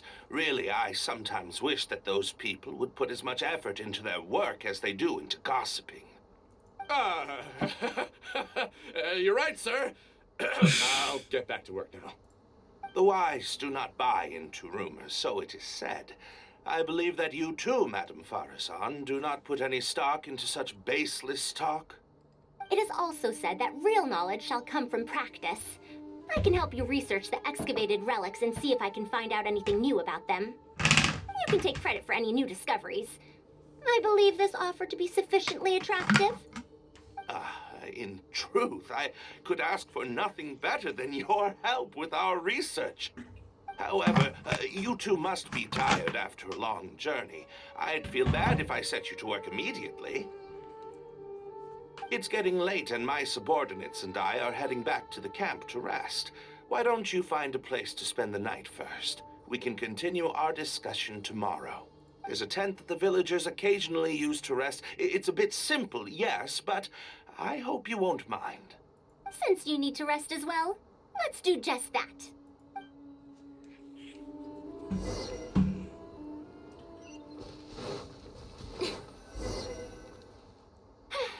This is quite far away. Are they trying to prevent the villagers from eavesdropping on them? This suits us just fine, though. This way, they won't overhear our conversations either. Now, I have my suspicions about this archaeological expedition team and that machine wreckage. I only caught a quick glimpse, and it was from a distance. But based on the condition of the armor and joints, it didn't seem like something that had been lying around for centuries. At most, I'd estimate that it only stopped moving about a dozen years ago. Yes, the timing coincides with the spreading of the legend. Now, assuming that it really is the Ruin Wanderer, how do you suppose it was able to maintain a relatively good condition despite high-intensity operation over the course of several decades? That's right. Technically speaking, the module shouldn't be able to move such a large machine chassis. However, I'm basing my knowledge on the mechanical life forms I've seen before. Well, this was over 100 years ago. It was a machine about the same size as Karkata, actually. It couldn't carry heavy objects or fight, and was only able to help me record some notes. It also helped me deliver letters home. I found it near the desert, which is why I wondered if there might be more restitution modules buried around here. Honestly, people in ancient times might have already solved the problem of providing enough power for all I know. I'll need to research this properly. Had I confronted Raid right there and then, he would have said that he couldn't tell that the machine was special. Then he'd just hand it over to the Academia obediently, and he'd get away scot-free. If the wreckage were to be handed to the Academia, it'd be much tougher for us to do research on it or get spare parts for Carcata. Anyway, we should figure out what they're planning before making our next move. They insisted that we should stay the night, which means if they're trying to pull a fast one on us, they're likely to try tonight. We must be vigilant. Are those sounds coming from the excavation site? I knew they wouldn't be able to wait. They must be scared that we might discover something tomorrow. Not a single person guarding the campsite. This must be quite the manpower expenditure. I'll see if they left any clues behind at their camp. Keep watch and help me stall them if it comes to that, would you? All right. I'm counting on you.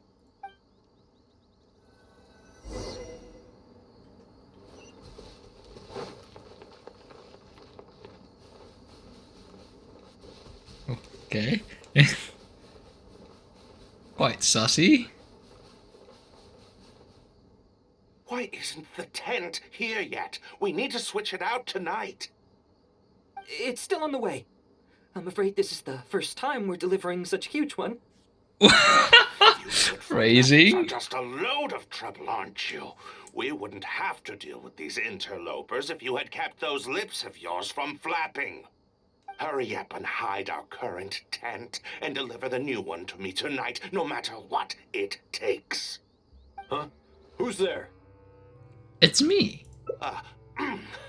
I'm sorry. I'm just a bit upset because my subordinates aren't doing their jobs properly. When did you get here? It's nothing. Just a tent. We didn't pack up all our tents from the last campsite. Some of them, along with a few people, have been left there. Someone damaged our current tent, so I'm trying to get my subordinates to get one from that previous campsite delivered here. The relics in the ruins are highly valuable, so I'm worried that treasure hoarders and bandits might try to steal them. Since the tent isn't here yet and I can't fall asleep, I came here to patrol. Well, these things are antiques after all. There will always be people interested in buying them. I hired so many people precisely because I was worried about that happening. Speaking of which, I'd like to ask, is the Academia really aware that you've traversed through the desert to come here in the middle of the night? Also, where's Faruzan? Why isn't she with you? Oh no. I'm right here. Also, you forgot to address me as Madam.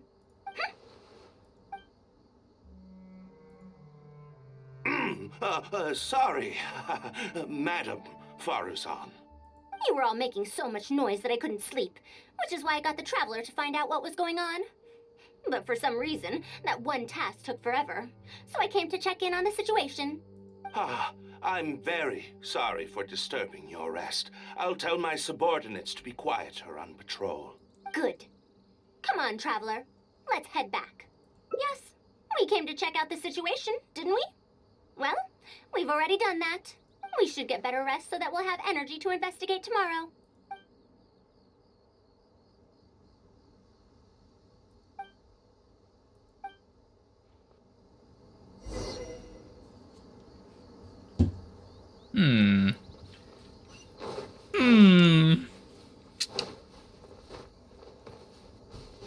Quite sussy, alright.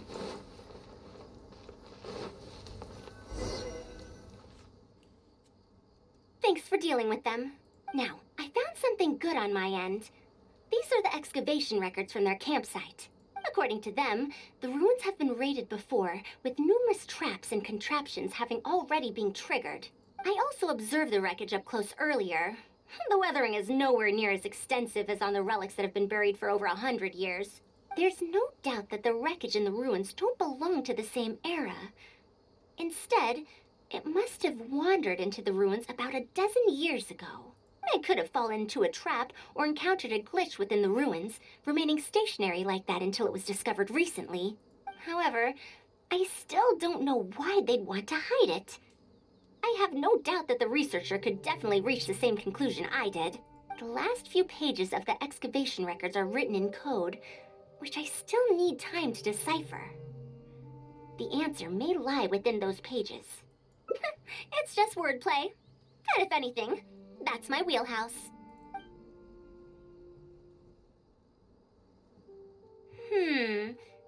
Just a bit more. Ah, I see now. Help! Please help! Why are you running away? Come back! Protect me! What's that sound? Is it? The Ruin Wanderer? Reactivated? That's impossible! Is this the work of some kind of hidden mechanism? Never mind. We have to focus on saving lives first. I'll cover them. You go stall the Ruin Wanderer. I actually haven't fought one of these before, I don't think. What? It ignored the Traveler? Why is it chasing after us? What could have caused it to reactivate? And to give chase? Darn it! Hey, come on, you lot! It's clear that we can't escape, so let's just attack it!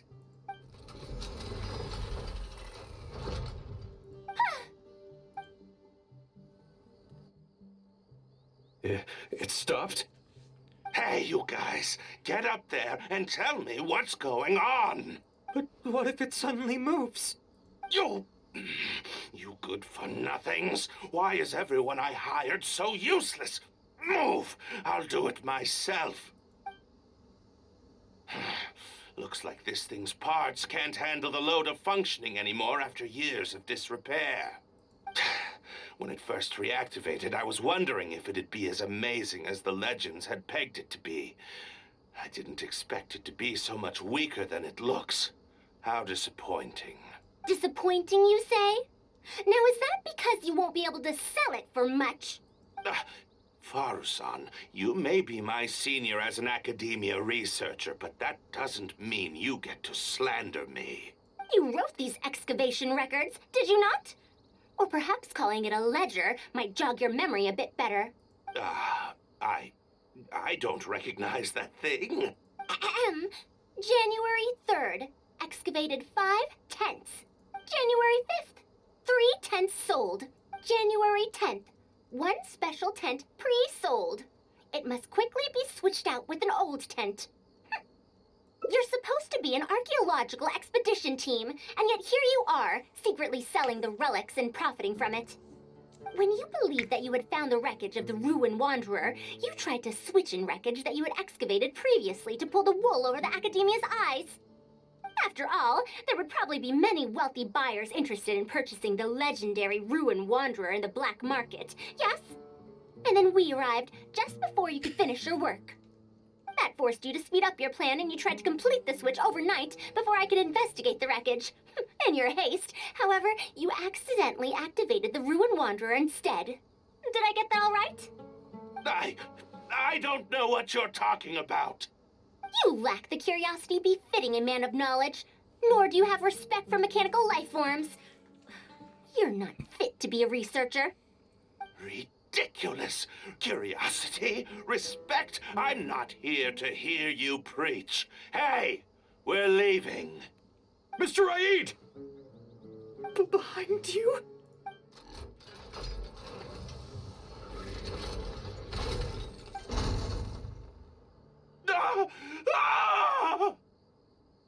Why is it moving again?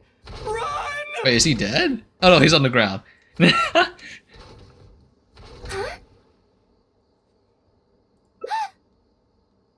Some said that it was like a giant, while others said that it was like a beast.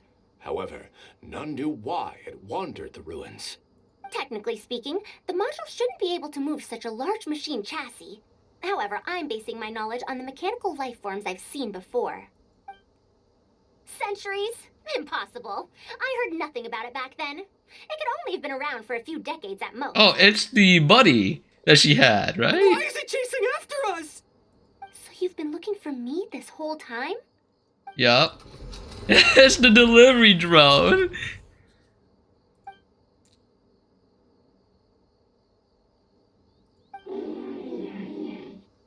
Long time no see, Tamimi. It's just her. Pogger's pet. Oh, it's all her notes.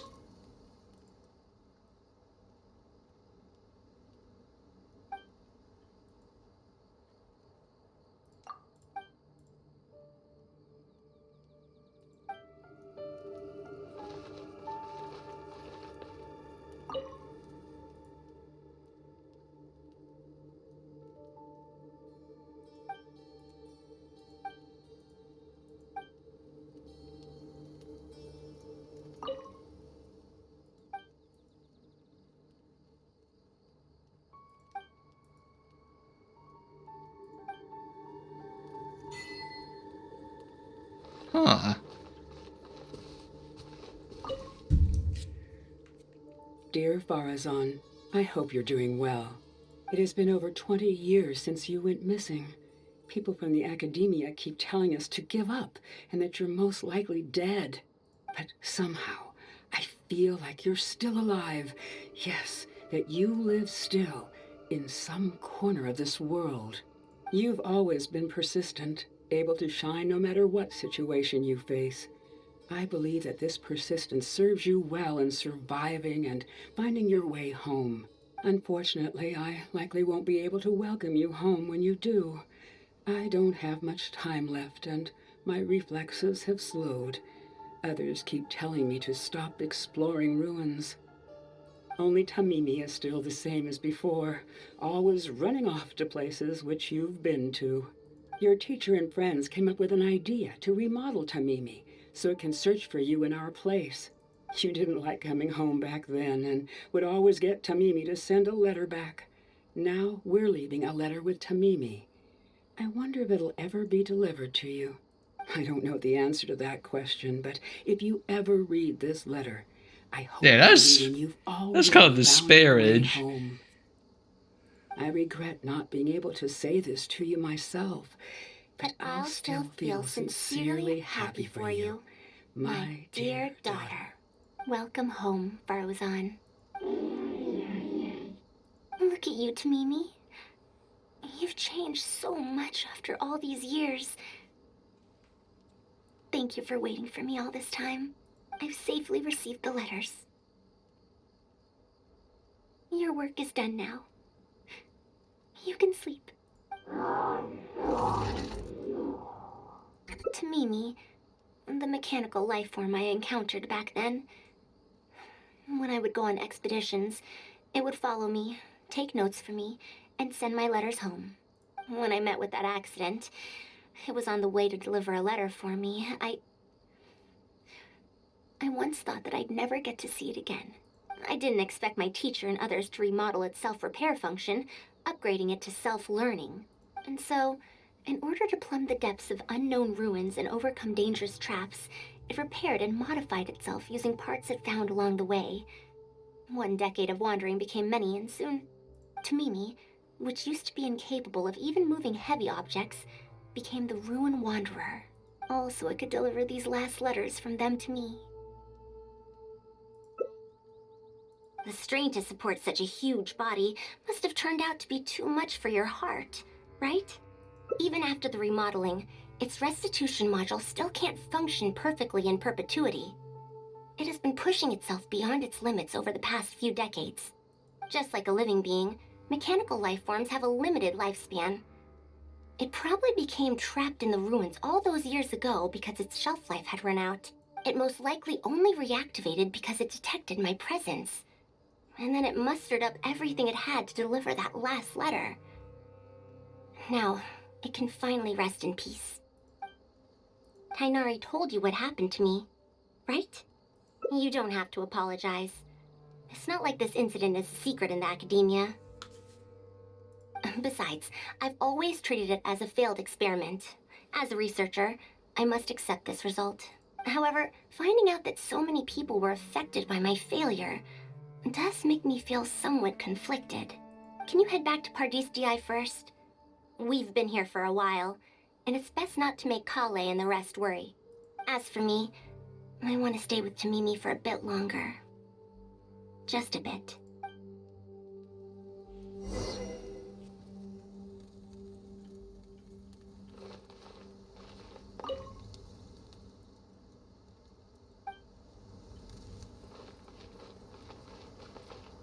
Well, I didn't mean to press that. No, wait, I didn't mean to press that. Please, okay, we're good.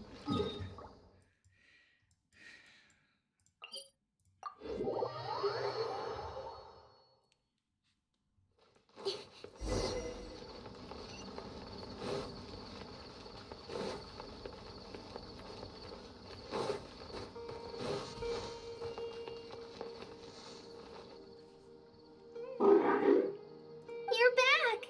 How was your journey through the desert? Wait, where's Madame Faruzan? Oh, there's no reason to lie for this. Oh no. She finally got to reunite with an old friend from 100 years ago. But As a researcher, she could perhaps accept it. However, as a friend, a student, and a daughter, we should give her some time. Let's just wait for her here. And in the future, I hope that we can be here to support her as her new friends.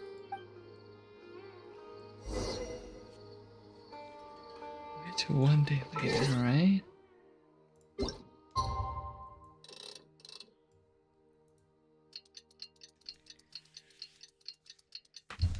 Jesus, I don't think I'll be able to do the Windblume thing today.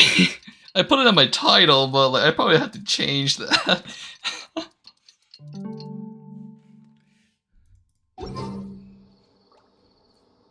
back! What? Is there to be no welcoming party? We've all been waiting for you, Madame Faruzan. That's more like it. Now, here are some components I brought back from the desert. Switch these out with the ones Carcata is using right now, and it'll be back in ship shape. Huh? Why do you all look so solemn? Come now. Liveliness befits youngsters more. Madame Faruzan, did these parts come from... Come now. I thought that you must have encountered some major problem. This isn't something you have to worry about. Well, it looks like you already know everything, but no need to feel bad. Like I said before, as researchers, we must learn to accept our failures. Tamimi had been operating beyond capacity for a century, and I'm unable to repair it with my current abilities. Not even with these parts. It would thus be much better to use them to extend Carcata's lifespan. As a senior, it is only right that I do something for the people who come after me. That holds true for both researchers and machines. Besides, I didn't say that I would be giving you these parts for free. They will only be used for Carcata temporarily.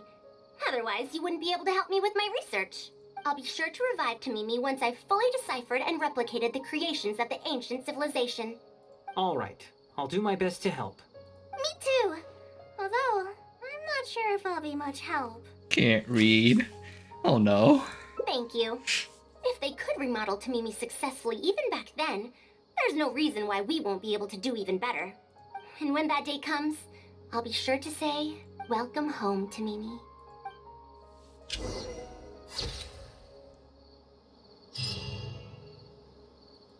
Start over. Okay, it's another ending to...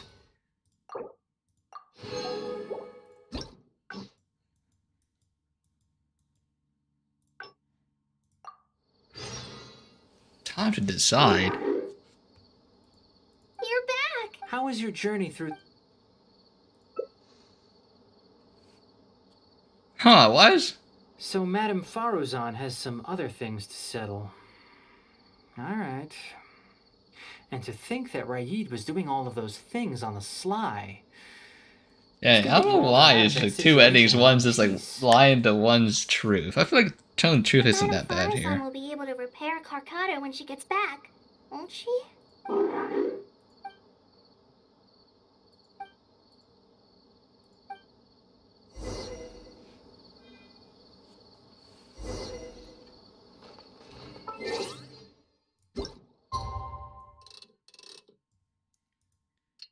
I feel like it's not that bad, but oh well.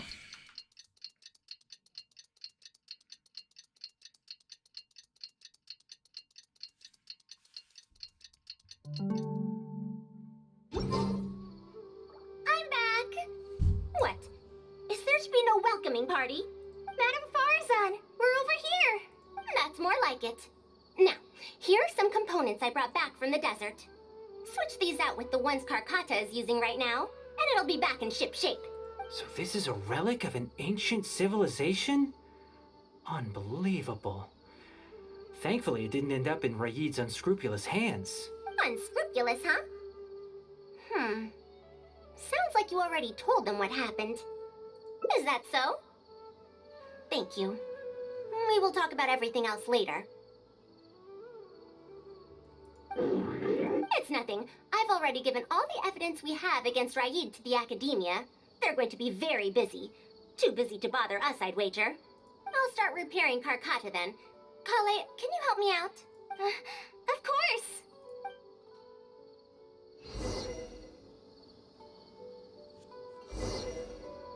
Wait, why is it so different now? It looks fine, but even so, it needs to properly rest up. Faruzan went out after repairing Carcotta. She seems to be looking for you for some reason. Well, I will not probe any further. However, if you need any help, do feel free to ask. It looks fine. Okay, it's the same dialogue. Okay.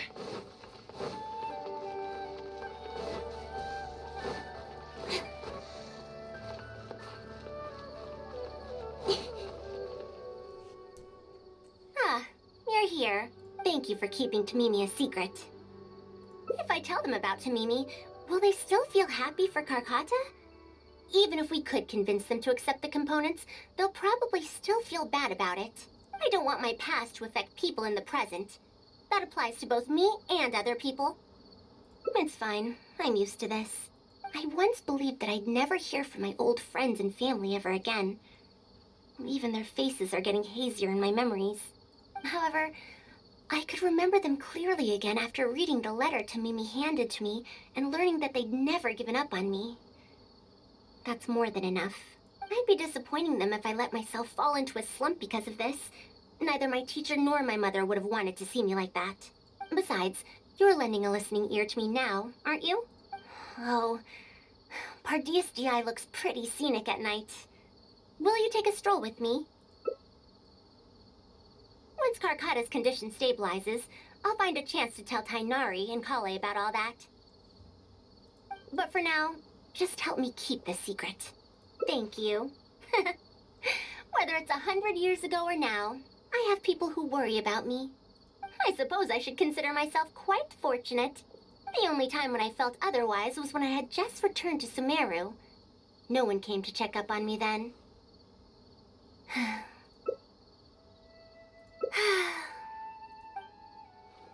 Yeah, I'm home.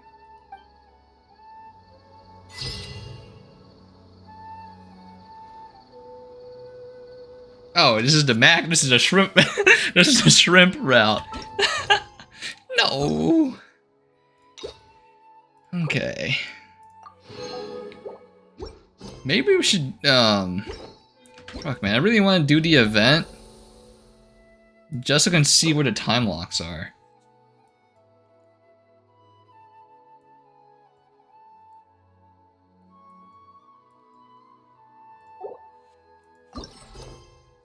Let's see, surely it doesn't take that long, right?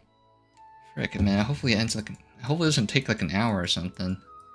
So I just need to queue this up so I can see. I don't I don't want to actually miss the event, so.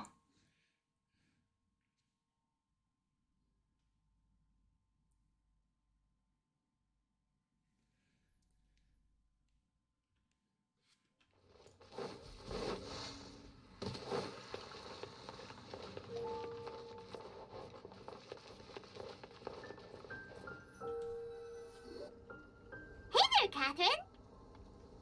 Good day, you two. It's nice to see you here at this festive time. So, got any jobs for us? I'm afraid I'd struggle to find you any commissions in the near future.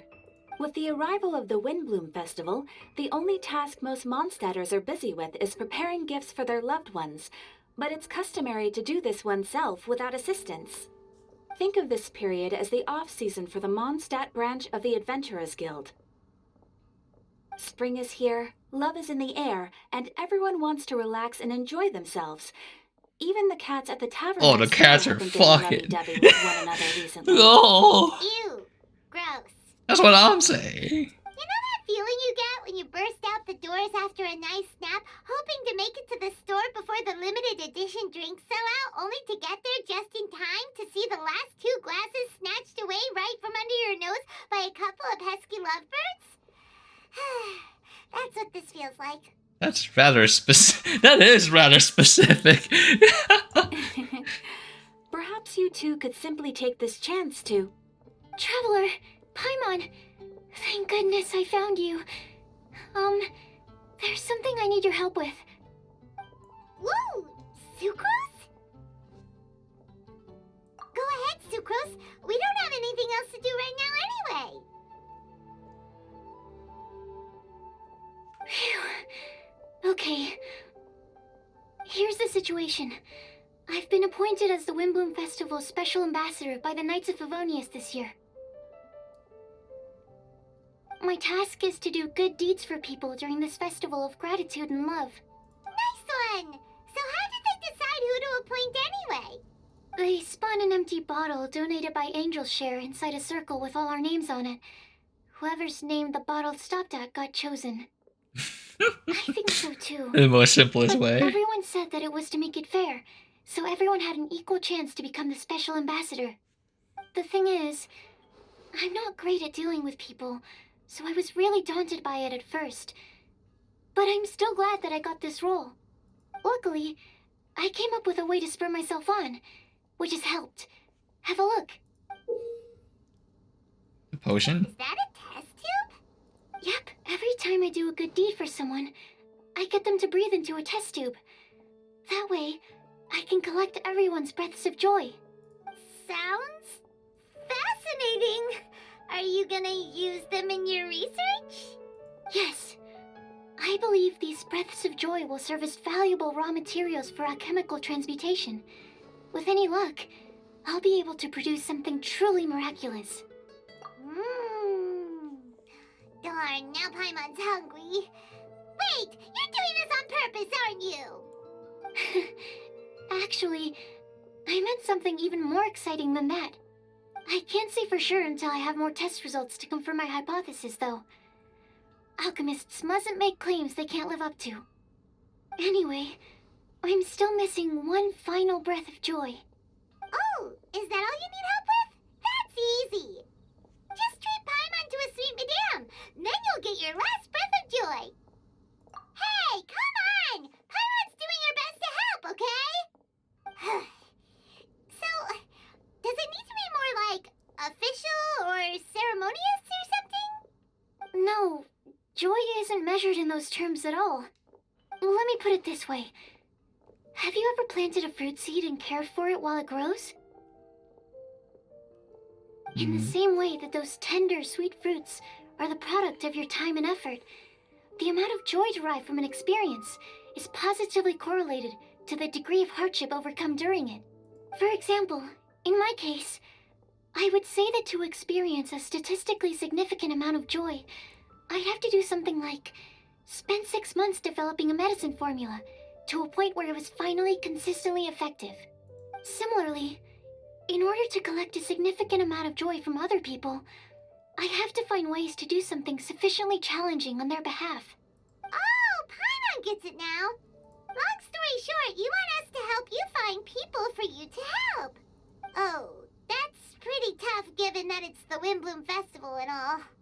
Oh, I figured since you're such experienced travelers, you might have some ideas. But if even you don't know how to approach this... Yes, you're right. Well, if he's in, then Paimon will help too. With the talking, anyway. But, if things don't work out, can Paimon still get that sweet madame? Oh, come on, Traveler. This is a festival of gratitude and love, after all. How could you refuse? Excuse me, Sucrose? Could I borrow you for a second? Package for you. Oh, it's cauliflower.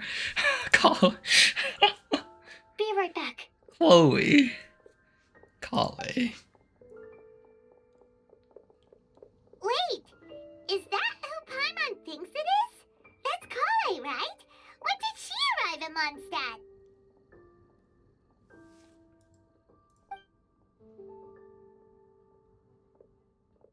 Let's go say hi!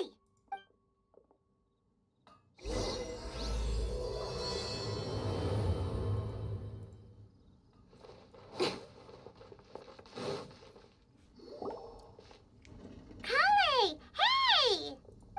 Oh, hey you guys. What are the chances? You were staring into space just now. Something the matter? No, don't worry. I'm fine. I was just looking at a Mondstadt children's book in the souvenir shop over there. While I was flipping through it, a piece of paper fell out. The writing on it was really mysterious. Almost like a prophecy. If you can do these things, you may light the lantern of utmost joy and receive a supreme blessing. I forget she can't read. Oh, that's like why she's stuttering. Find a flower that is not of this world. Find a guide who will never get lost. Find one who would never lie. Find a legend that never ends. So, 4 things in total. Here, have a look. I asked a lady who owns the store about it, but she said that she didn't know anything about any paper slips.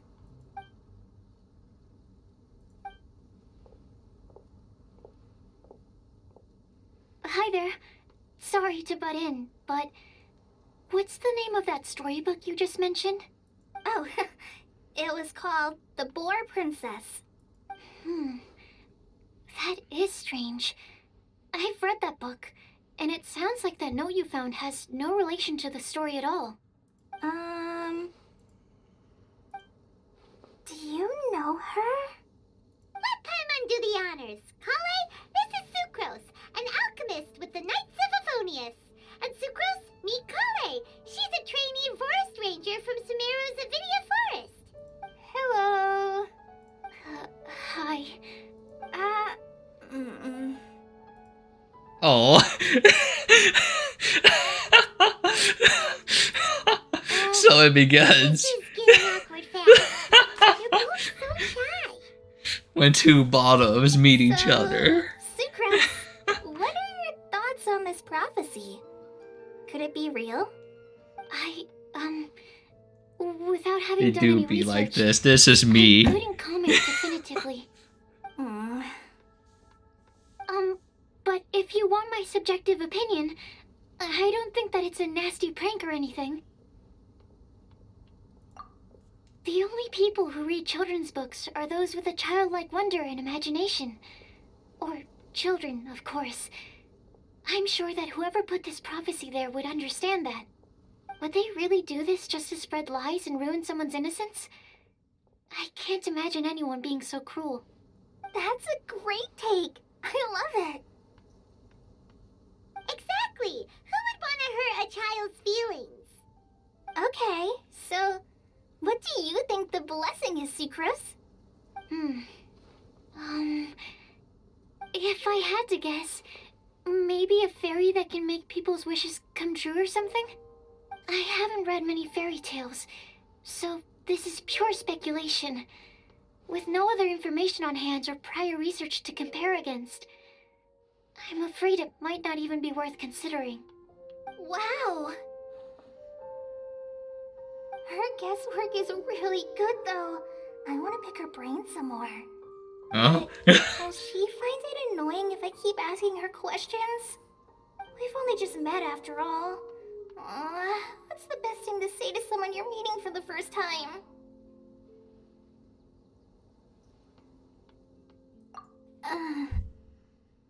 Well, yes. I mean, if possible. Then, what would you wish for, Kale?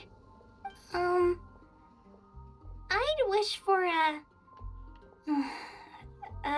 better personality. Huh? You can't waste it on that. You've got a great personality already. That's very kind of you. But if you know me like I do... Kale! I know that voice. It's... Oh, that's right. I forgot she's a part of the Amber Shrimp Club. She's part of Amber's harem. Where's Eula now? You made good time, huh? You're way earlier than I expected.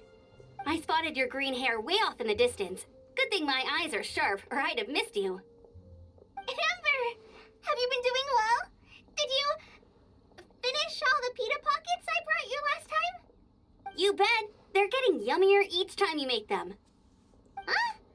Wait, remind Paimon, have you been to Mondstadt before?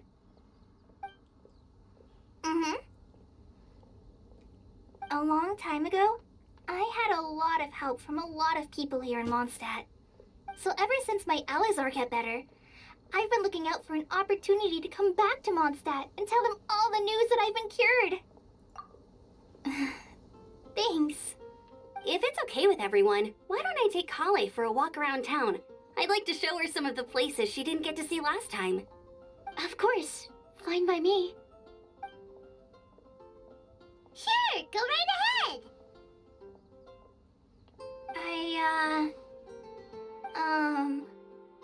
Sorry, Amber.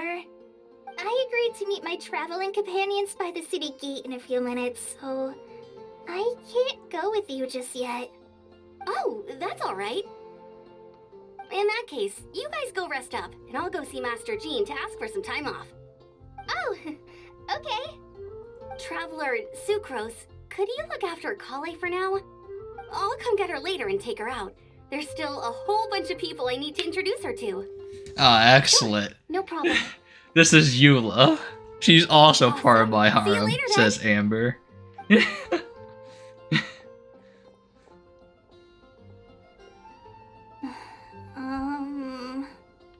alright there, Kale? You look kinda disappointed. I'm sorry.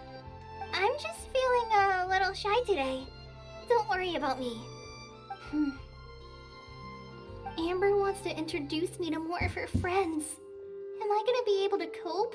Copium? I've only met Sucrose so far, and I'm already struggling to make conversation. I wish I had a little more self-confidence. Then I'd find it much easier to make friends with people. It's nearly time. Let's go to the gate and see if they've arrived.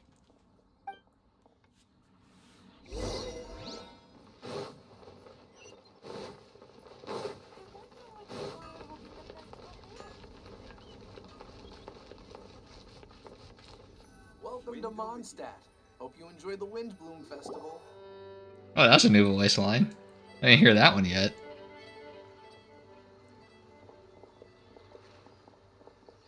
Why is this humble windmill such a great view? I mean, it's understandable. It must have been a long time since you last came to Mondstadt. Because it is the true Great Vayu Viastra?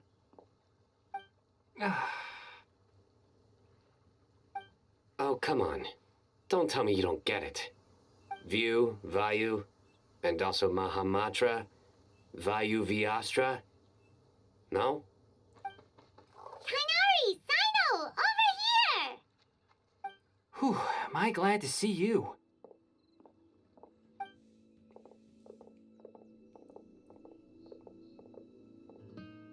And who's this young lady? Master, this is Sucrose, an alchemist with the Knights of Favonius. We just met. Sucrose, this is my teacher, Tighnari. He's a highly respected forest watcher in Sumeru, and he's also a very famous botanist. Kale's exaggerating. I'm Tighnari. Pleased to meet you. So you have a teacher as well. The pleasure is all mine, Tighnari, sir. Yep, he's extremely knowledgeable too. And this is General Mahamatra Sino of the Sumeru Academia. He's really famous in Sumeru as well. Greetings. Though if I might say so, we're purely here for personal reasons. You needn't be unduly concerned with our official positions. And Kale, there's no need to use my full title. Sino is fine. Or sir, if you absolutely must. Indeed. We're not here in an official capacity, just to keep Kale company on her vacation. Keep me company? But it was you two that insisted on coming. Kale is very important to us. We felt obliged to ensure her safety on the long, treacherous journey to Mondstadt. But I've been here on my own loads of times before. What about your work, though? What if something bad happens while the General Mahamatra's away? There should be no issues. I have left my duties in the hands of my subordinates, and 2 especially reliable helpers. Oh, Sucrose. What were you saying about you having a teacher as well? I was just going to mention that I think we're in a somewhat similar situation. I'm an assistant to Mr. Albedo, Mondstadt's genius alchemist. Oh, please, Sucrose. Genius is an unnecessary epithet. It will serve only to leave an exaggerated impression of me in the minds of our guests. We good. It's the real one. Mr. Albedo, but it is an objective truth. Hey, Albedo's here too! Great! The more the merrier!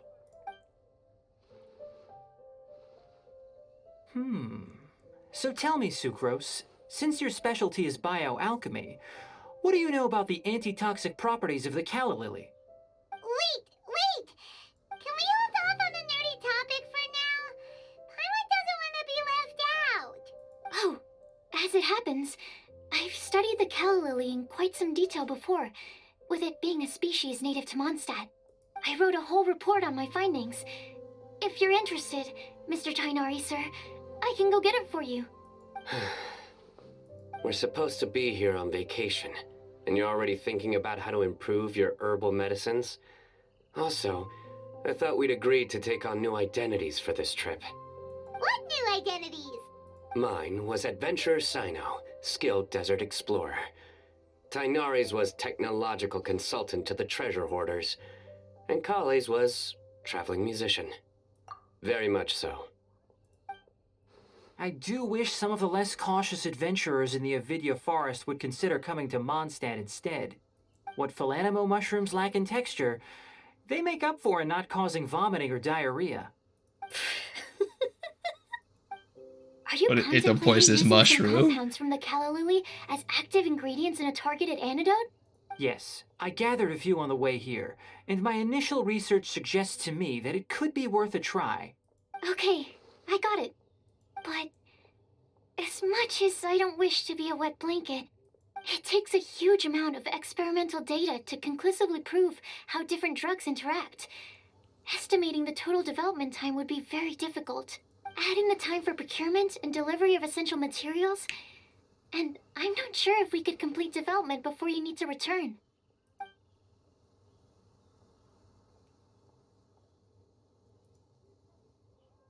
Then please, allow me to help. Mr. Albedo. Apologies for my tardy entrance in the present discussion. I understand you're looking to make an antidote for poisonous fungi, correct? If you happen to have some samples with you, or relevant documentation on hand, perhaps you might give me the chance. The to nerds review are just later. talking to each other. But before that, I invite the 3 of you to look at this.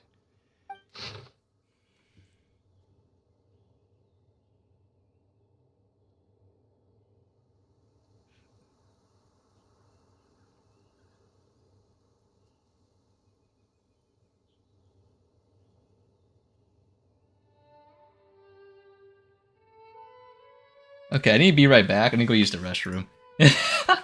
I need to go use it real bad. I've been holding it. There's so much lore!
Okay.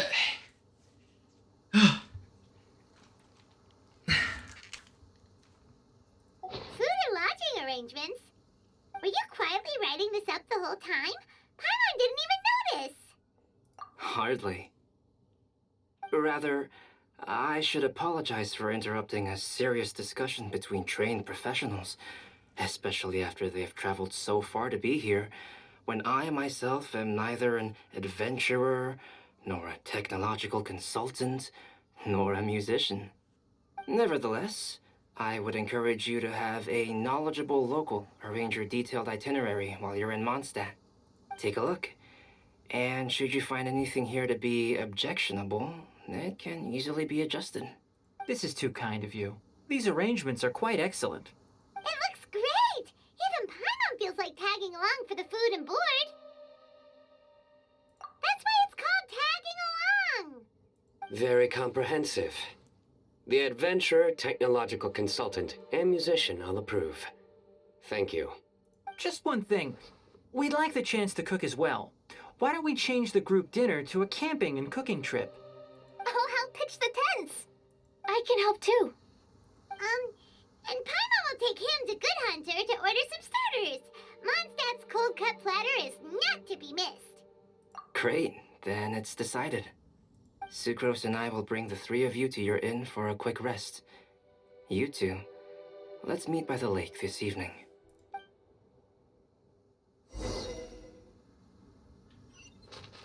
Wait, for real? Wait, no cap on the stack? But I have all the food in the world in my inventory. I actually have the cold cut platter too. Where is it though? What rarity is a cold cut platter? Cold. That's sticky honey roast. Wait, what does it even look like again? Oh, there it is. Oh, I even have the official version. That's look at this. Look at all this. New recipe comes out. Me anyway. It's mine. Yeah, look. See, cooking in video games easy, very fast. Real life takes too long. Hey, Sarah. Can we have a cold cut platter to go? Sure, coming right up. Would you like anything else? Do we, want anything else? I guess we gotta get her a sweet madame. Yay! So you do remember after all! Fine. That's the best. Paimon will give you the sweet flower from that sweet madame as a Windblume. No need to worry about I feel like she'll get it. I don't want her to get like angry, so which is she'll just be more annoying.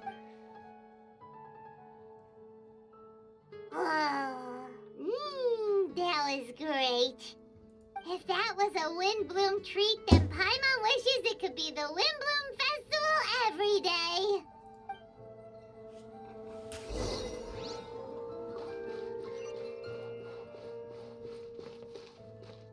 What the frick is that? Okay, so it's on the outer edge, okay.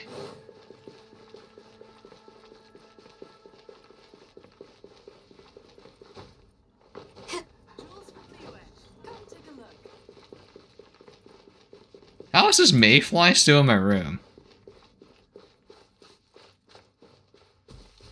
Goddamn bugs are so freaking, like, smooth. They somehow get in, but they can't get out.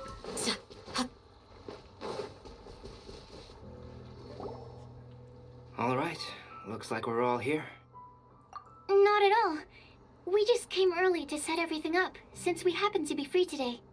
Kali put up the tent so quickly, but still managed to tie very sturdy knots. You can really tell that she's a professional. I didn't do much apart from passing materials around. Thanks. It's all thanks to Master and Sino. They taught me everything I know. What can I say? For a skilled adventurer, this is just another day on the job. Are you quite finished? Or were you going to sing each other's praises till the moon rises? Come on, let's all sit down.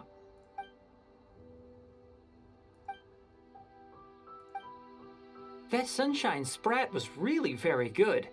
I didn't watch you cook it, but I believe that the prominent umami flavor of the dish owes itself to more than the fish I don't even alone. know what that even is. That's correct. Any further deductions? Let me think. The aroma was quite uniform. Unlike that of a spice blend, it was also unfamiliar to me. So I would venture that it was a Mondstadt specialty. As far as edible Mondstadt plant species are concerned, calla lilies are usually used in soups. So if I had to guess, small lampgrass? That's right.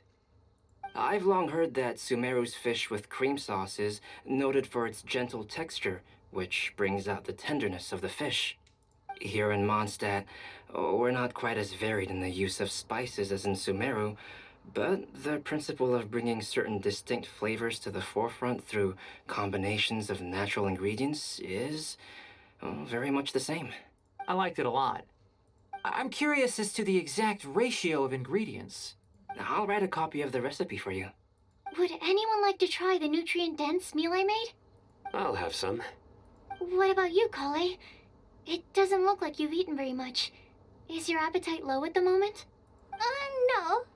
I just don't eat a lot normally.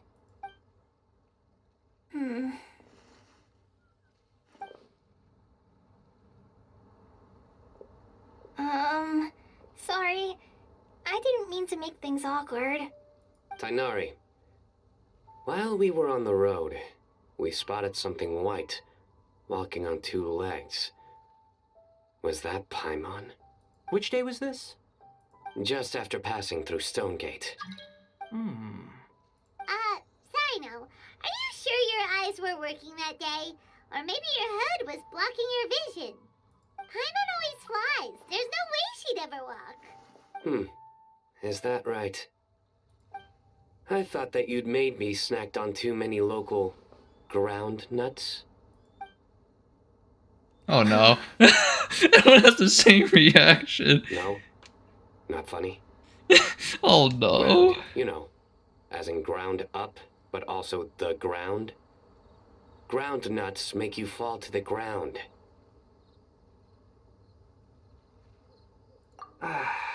Think of this as part of the process of getting to know Sino. On the bright side, these jokes show that he thinks of you as his friends. Still, we could test the hypothesis. What hypothesis? That plant species indigenous to Mondstadt may have an effect on the motor functions of flying lifeforms.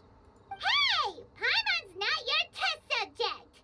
Anyway, by your logic, wouldn't that mean that eating, say, Zaitun peaches, that would make a sick Paimon peachy in no time or something? Hey! Not you two! Ito! I think the Traveler and Paimon's conversations are more entertaining than Sino's jokes. I see. You must have been keeping quiet about this grievance for quite some time now. You seem much cheerier now that you're here in Mondstadt, Sino. Actually, it feels like you're a completely different person. That's because I'm Sino the Adventurer. It's not? In fairness, you only saw him in his work mode while you were in Sumeru. He's actually like this most of the time when he's in a good mood. Yep, it's true. Sometimes when he's eating, he'll grumble about how the bowl is too shallow for the amount of food it contains and other random stuff like that. I understand. Then allow me to reintroduce myself. Before, you knew me as General Mahamatra Sino. Now, please see me as Sino the Adventurer. Yeah, so that's another thing he does. He'll keep repeating something he thinks is funny until you stop trying to resist. So you have two different mental states? Almost like different phases of matter. Interesting. I want to learn to do that too. I think in your case, the two states we would end up with would be highly conscientious sucrose and stupefied sucrose. Oh, by the way, was there any reason in particular that you chose Mondstadt as your destination on this occasion? Oh, well, Ooh, Lisa actually once clicked. told me that the Windblume Festival is one of Mondstadt's biggest events of the year. I wanted to take this opportunity to give everyone a Windblume as a token of my heartfelt gratitude for everything they've done to look after me. Plus, it was a good chance for Kale to get out and meet some new people. Kale Lily. What? Kale's Windblume. Maybe she should call it a Kale Lily. It sounds very Mondstadt. Oh no. There's also Cauliflower, which would technically make more sense. But somehow, it doesn't sound as nice.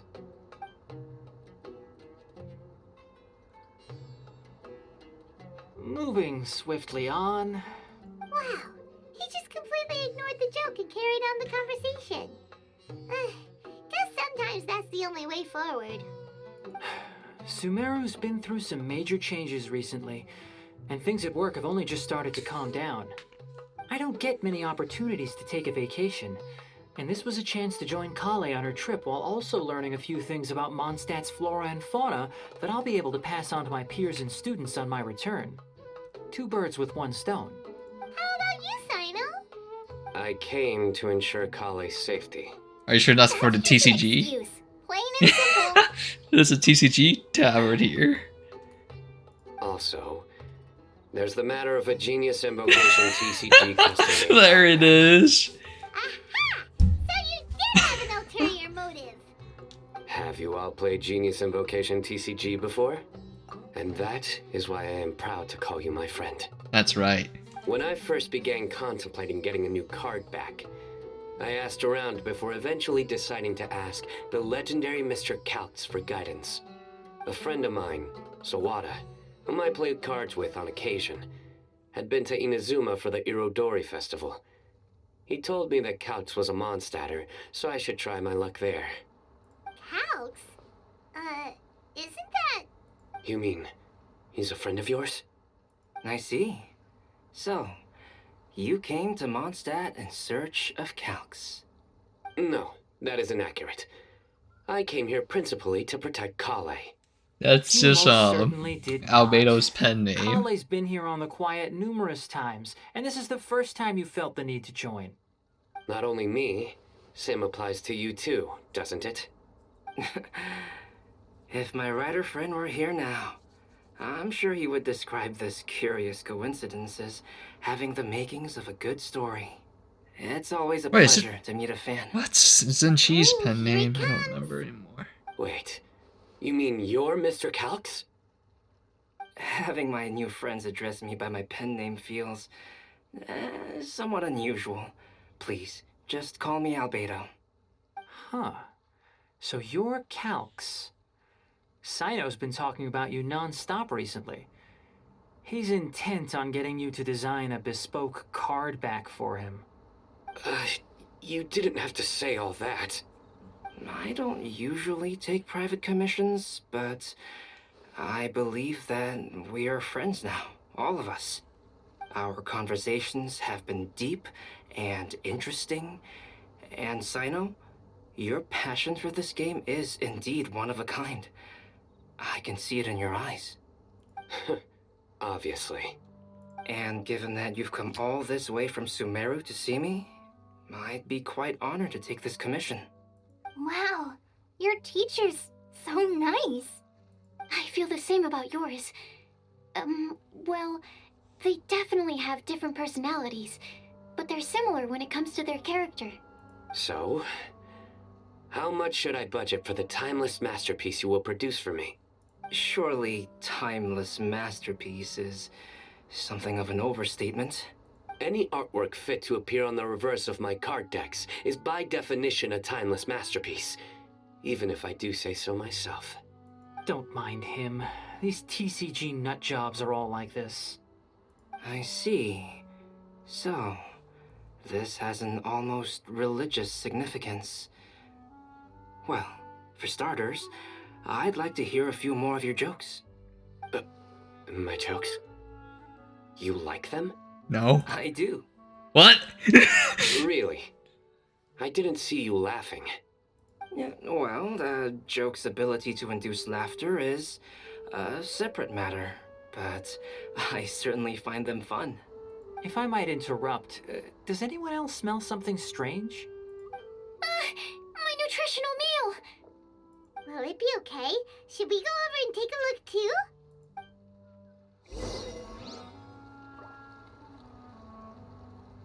Huh. So, a good joke is not necessarily required to make people laugh at them. I'd be grateful if you could check on Sucrose. As for our new friends here, leave them to me. Well, Albedo and Sucrose were delightful, but this was still an exhausting meal. The cooking pot. Is everything okay?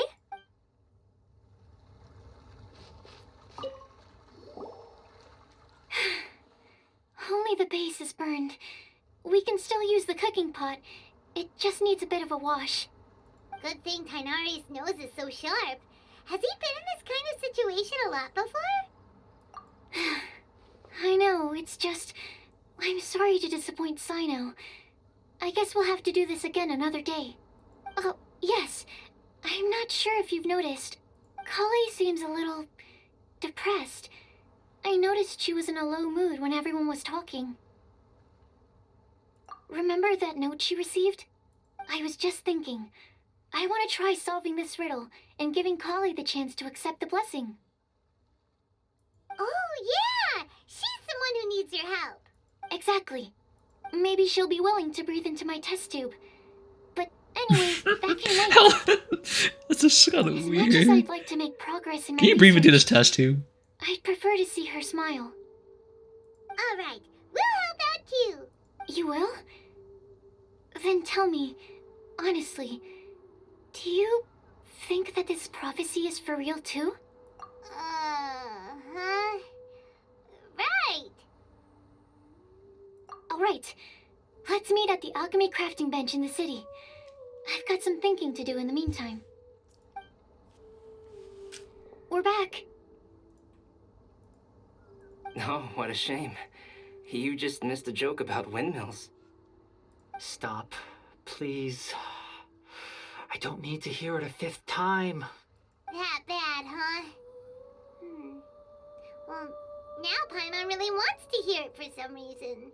Didn't you say you want to see the Dragon of the East at some point? When are you going? Tomorrow morning. And you? What are your plans? I'll go into the mountains to have a stroll and collect a few plants as samples. Oh, perhaps I could join you? I'll be looking for inspiration for these card back illustrations. Found you! Ah, I see. Amber did bring her member of the... Yes, meet my girlfriend, and then meet my girlfriend's girlfriend. I knew I was onto something as soon as I saw the fire. Wow, you have really sharp eyes. That's an outrider for you. Uh-oh. Did we break the fire safety rules or something? Actually, you didn't. Strictly speaking, you should have reported your plans first. But since 2 of our very own alchemists are here, I'm happy to look the other way. Ah, yes, introductions. I'm Amber, and this is the Reconnaissance Company Captain Eula, a good friend of mine. Good evening. You are friends of Kale, yes? A pleasure to meet you. Oh, Amber and Eula. The pleasure is ours. I've heard a lot about both of you from Kale. Oh, really? All positive, I hope. You asked that last time, too. Of course it was positive. I'd say... We hear the latest news about you every time you write to Kale. Glad to know we've made a good impression so far. Anyway, we're just here to collect Kale, so don't let us interrupt your chat. Come on, Kale. We're gonna take you to check out a few scenic spots. Okay,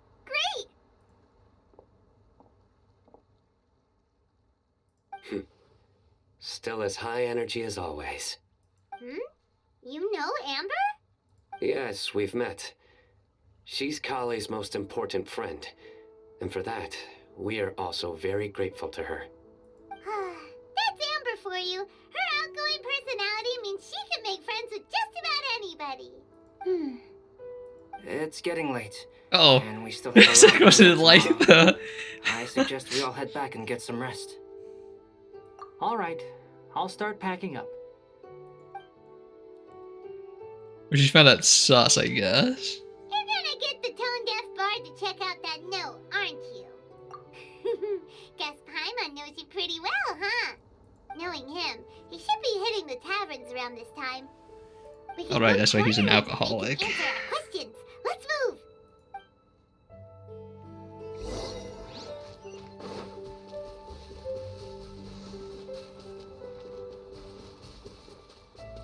Yeah, I forget how sensitive this keyboard is. Holy, I barely tap my A key. Like I just like have my finger hovering over it, and like it just presses down. I'm like, holy crap.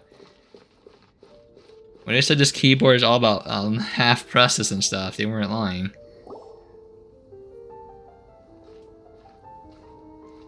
Oh, it's been a while. Paimon called it. Tone-deaf bard drinking as usual. Put your drink down and get your game face on. We've got some important questions for you, mister. Okay. So, what do you make of it? Aren't you forgetting something? It's the Windblume Festival right now. You can't just go around asking people for help so blatantly. Well, if you won't tell us the answer, could you at least tell us if this thing's worth a shot? Sounds to me like you want a hint or two. A fine answer. The person who wrote this prophecy is very powerful. If you manage to solve the riddle, good things are sure to happen. Also, I happen to know where this lantern is. Once you've found the 4 things, I'll even write the location down for you. Isn't that generous of me? Whatever. We weren't expecting much from you anyway. You can get back to guzzling wine and blowing wind now. Oh, woe is me. Paimon sees me as nothing more than a drunken wastrel. I mean, is she wrong though? There are actually a great many things that we bards are required to do. It just happens that enjoying life is the most important one. Once this is over, would you like to join me for a drink? You know, a favor for a favor.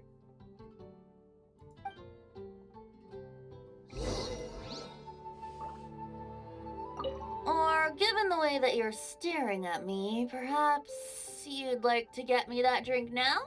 I, of course, would be most amenable to that. But I believe you have friends waiting for you. Don't worry, there'll be plenty of time during the festival.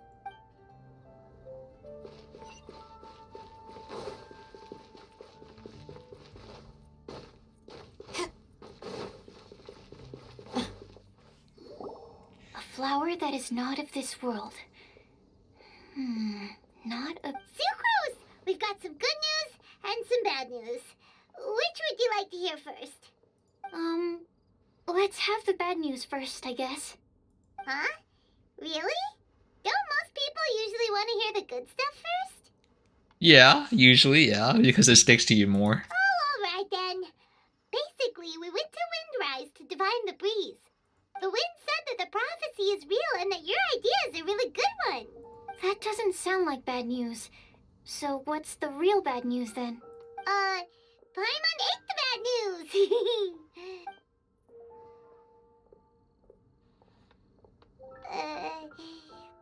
Blame Sino. If it's not funny, then it's his fault. It's fine. Well, that puts my mind at rest. Now, back to the other issue I've been mulling over. I was thinking about the flower that is not of this world. It could mean a human-cultivated variety that doesn't occur in nature. But that's basically claiming that it doesn't come from this world in the first place, when actually it's just a variant of an existing breed.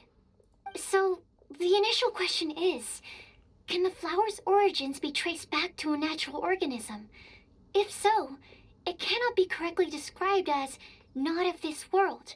But then, supposing we identified something outside of that category, whose job would it be to decide whether it belongs in this world or not? Then the question becomes, do of this world and from this world mean the same thing? Or is it deeper than that? Okay, this is like me reading like a flavor text. What does this mean? Whoa, Paimon's head is already starting to spin. Okay, I did line of thought as well. What about a flower created using alchemy? Would that be not of this world? Albedo may know the answer, but asking him right away would be like asking the teacher for the answers to your exam paper. It would render our search for the truth meaningless. I'd rather try and figure this out for myself. Could it be the Windblume? Oh, now that you mention it, that's definitely a possibility. The Windblume doesn't refer to a specific flower. Everyone defines what it means for themselves. In which case, the Windblume doesn't exist in reality. This does seem like a promising direction. I've made a note. Okay, I better go read up on this. Yay! Paimon was actually useful this time! Guess we have that sweet madame to thank, huh? I mean... I'll need some time to prepare. Yes. Could we meet up here in, say, 2 days' time? Sure thing! In the meantime, we'll also think about the other 3 riddles in the prophecy. But, since we're really going for this now, shouldn't we say something to Kale about it? I originally wanted to leave it as a surprise for her, and I also didn't want to get her hopes up over nothing. But you're right, Paimon. I'll need to be careful how I word it. But I'll try to find some time over the next couple days to mention it to her. Alright, thanks so much.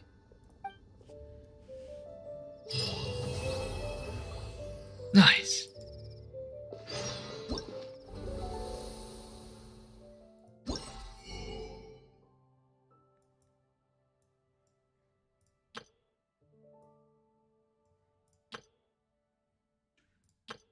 Okay.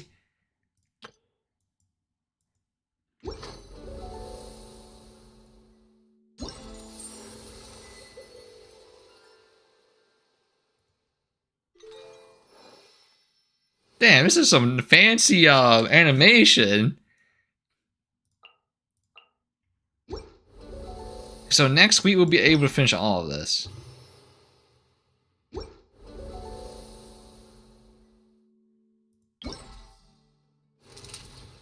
Unfortunately, I do not have the time to to do this right now. I think what is it? We'll just do this next week because everything unlocks next week. So, god damn.